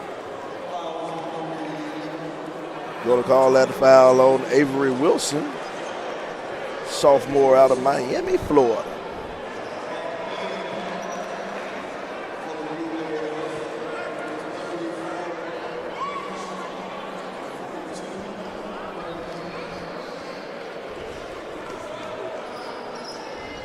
Livingstone has a deep basketball team. They got 18 players on the roster. It's a lot. A lot of personalities for a coach to deal with. Yeah, it is. I covered a team not too far from here, a high school team. Douglas Astros won the state championship a couple of years ago. Their girls team won the state championship. They had 6 girls on the team. Won the state championship. Wow. I said, Coach, all you got is 6 players. All I need is 5. There you go. Shout out to Doug High. Boston's got 67 points. They've been averaging 73 on the season, so they're right around that mark. May get a chance to get it. Kickball, 3 seconds. That'll reset the shot clock back to 20.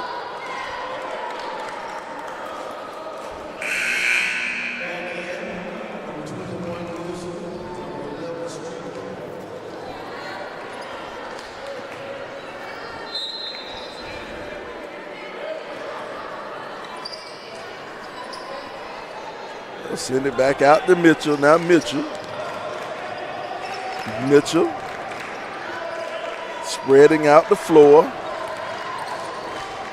He'll send it over. All right. Now it's time to attack. 5 seconds on the shot clock. And we got a foul underneath. They tried to get it to Decker.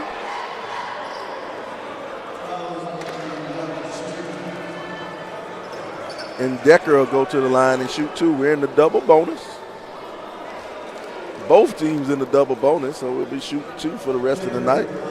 You recall I said earlier when Decker was shooting free throws, looking back on last season, he's had to improve his free throw shooting because he's gonna be called on to knock down those free throws this season, late in games, to close teams out. Exactly. And that's the thing, man. You want to close out these games. Close them out. Especially at the free throw line. If you can do it at the free throw line, just keep adding points and making it more, adding to possessions. Gonna call blocking foul. He was inside. He was inside the charge circle, so that's going to be a blocking foul. You know, I love the fact that the charge circle is there for a couple of reasons, because I don't think you should be able to sneak in and get a charge underneath the basket. But it's also a good safety reason also. Right. Because, you know, it prevents people from trying to take that charge underneath the basket and then you accidentally undercutting a player as he goes to the rim. You know, us high-flying guys, man, you know, Rick, I ain't like that when people came up under me. Did you say us high-flying? Us, I said us. I said us. You high-flying. In my younger days. Yeah, I believe you. In my younger days. Rick, believe it or not, I was a D1 athlete. I was D1 a couple of sandwiches ago. I believe you. Okay. I don't know, man. You were hesitant on that one, man. You were hesitant a little bit, man. You hesitated a little bit. At least you said you played football. I did. What are you, like 5'9"? Like all football players. First of all, I'm 5'10" and a half. Thank you. 5'10" and a half. And like all football players, we're all the greatest basketball players that ever exist. Go, Coach. Hey, good meeting you. Thank you, Coach. I appreciate you, Coach. Like all football players, I'm the greatest basketball player to ever play. You should have seen me doing intramurals during the year.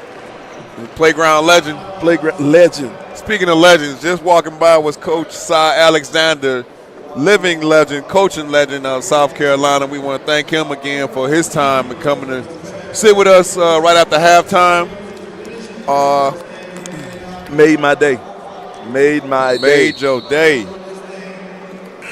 Want to thank Director, CEO, and Founder Travis Williams of HBCU All-Star for coming to sit with us before halftime and talk about his vision, his motivation, the who, what, when, where, why of HBCU All-Stars, what we can expect, where the program is going. It was both informative and inspiring. You know, so we want to thank him again for his time, just for giving us an opportunity to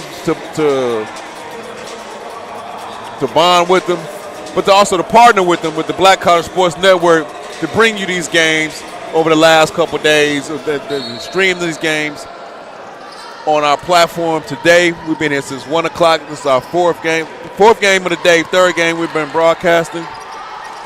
It's been a great experience for everybody out here. Students, fans, alumni, family.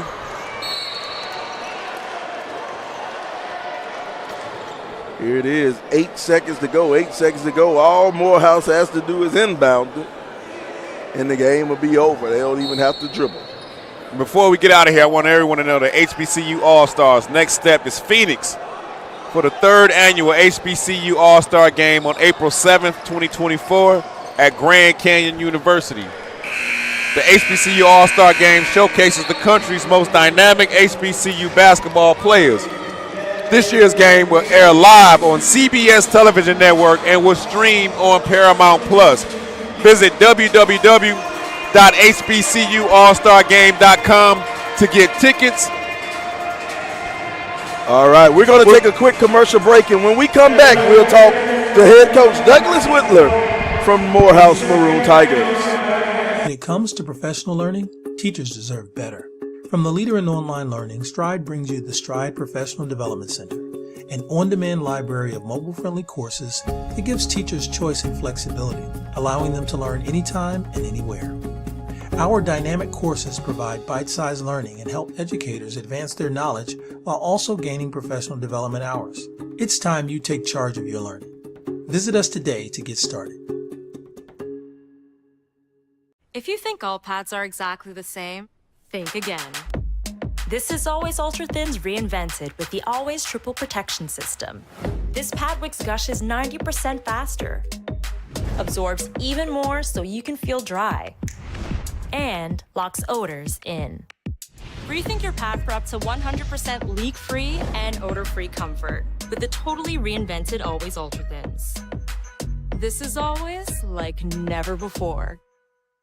The Cuvée Group is a Florida-based marketing and training consulting firm. We help businesses communicate to their target audience and engage them in conversation. We also help to expand their audiences, which will ultimately result in growth for those organizations. In addition to being a certified constant contact specialist, colleagues and I are also certified in John Maxwell Leadership Principles. We use these proven principles to conduct workshops, training, and private coaching sessions for individuals and companies looking to take things to the next level. Contact us to schedule a free consultation. Issues today, don't delay, call Cuvée. Welcome back. We're here at the HBCU All-Stars Challenge here on the campus of the Morehouse Maroon Tigers. We are joined by the winning visiting coach, Coach Whitler. How you doing, Coach Whitler? Great game, great win by your visiting Maroon Tigers. Hey, man, it was a good win by us, man. First off, I just want to thank God because, last time I was here at this table with you guys, I was recovering from my surgery, and it's just a blessing to be back on the sideline with a new group. All glory to God, man. I just thankful to be back. Grateful to have a team to coach. And my guys came together tonight to get it done. Well, we're glad to have you back on the sideline. Now, what can you tell us about this edition of this year's edition of the Maroon Tiger team? A lot of new faces out there, but it looks like you picked up where you left off at last year. What can you say about this squad you have out there now? Well, like you said, this is definitely, we got a lot of new faces, a lot of guards. We guard and wing heavy this year. We don't have as many bigs as we normally had in the past. But this group right here, man, it's a good group of young guys. We got some good freshmen on this team with some good transfers as well. We try to just play with a lot of intensity and try to play together to make sure we execute. My thing always has been defense. If they don't score, we can't lose. And today we did a pretty good job at only holding them to 53 points. All right. Now, Coach, okay, I hope you can hear me. My esteemed colleague was giving me grief. Yeah, I'm going to use the word grief, but kept calling us a visiting team even though we're at home. And then he hit me with, what's the goals for this year? Talk about the regular season championship last year, but what's the goals for this year? And I want you to echo. I'm not even going to tell you what I said, but I want you to tell him what the goals is, and he'll tell you if they align. Well, the goals for us is to win. That's just the bottom line. All glory to Grady. Grady Brule gave me this opportunity, man, to be in this position. Right now, this is my third year being the head coach here, and we've been back-to-back regular season division champions. And so we just want to keep that trend going, and then hopefully, we can close it out, win the conference tournament to try to advance in the NCAAs. So I told him the game don't change, it's the names and the faces. The goal is to win, baby. That's it. All right. Coach, we want to thank you for your time on this win early in the season. I know you got to get back with the boys. Enjoy your holiday. Thanksgiving's right around the corner. School's going to be shut down. school gonna be shut down for a couple days. That's the thing about Thanksgiving. It's only like 3 days. Yeah. But if we got local kids, they get to go home. If not, we kind of do something for them here. Okay. And you know, again, man, I appreciate you guys for having me on this show, man. And shout out to my wife. It's her birthday today, so I got to get out of here as soon as possible. That's how you end. That's how you drop a mic right there with the shout out to the wife. All right, thank you, bro. Appreciate you. All right. Yep. Thank you, Coach. All right, thank you.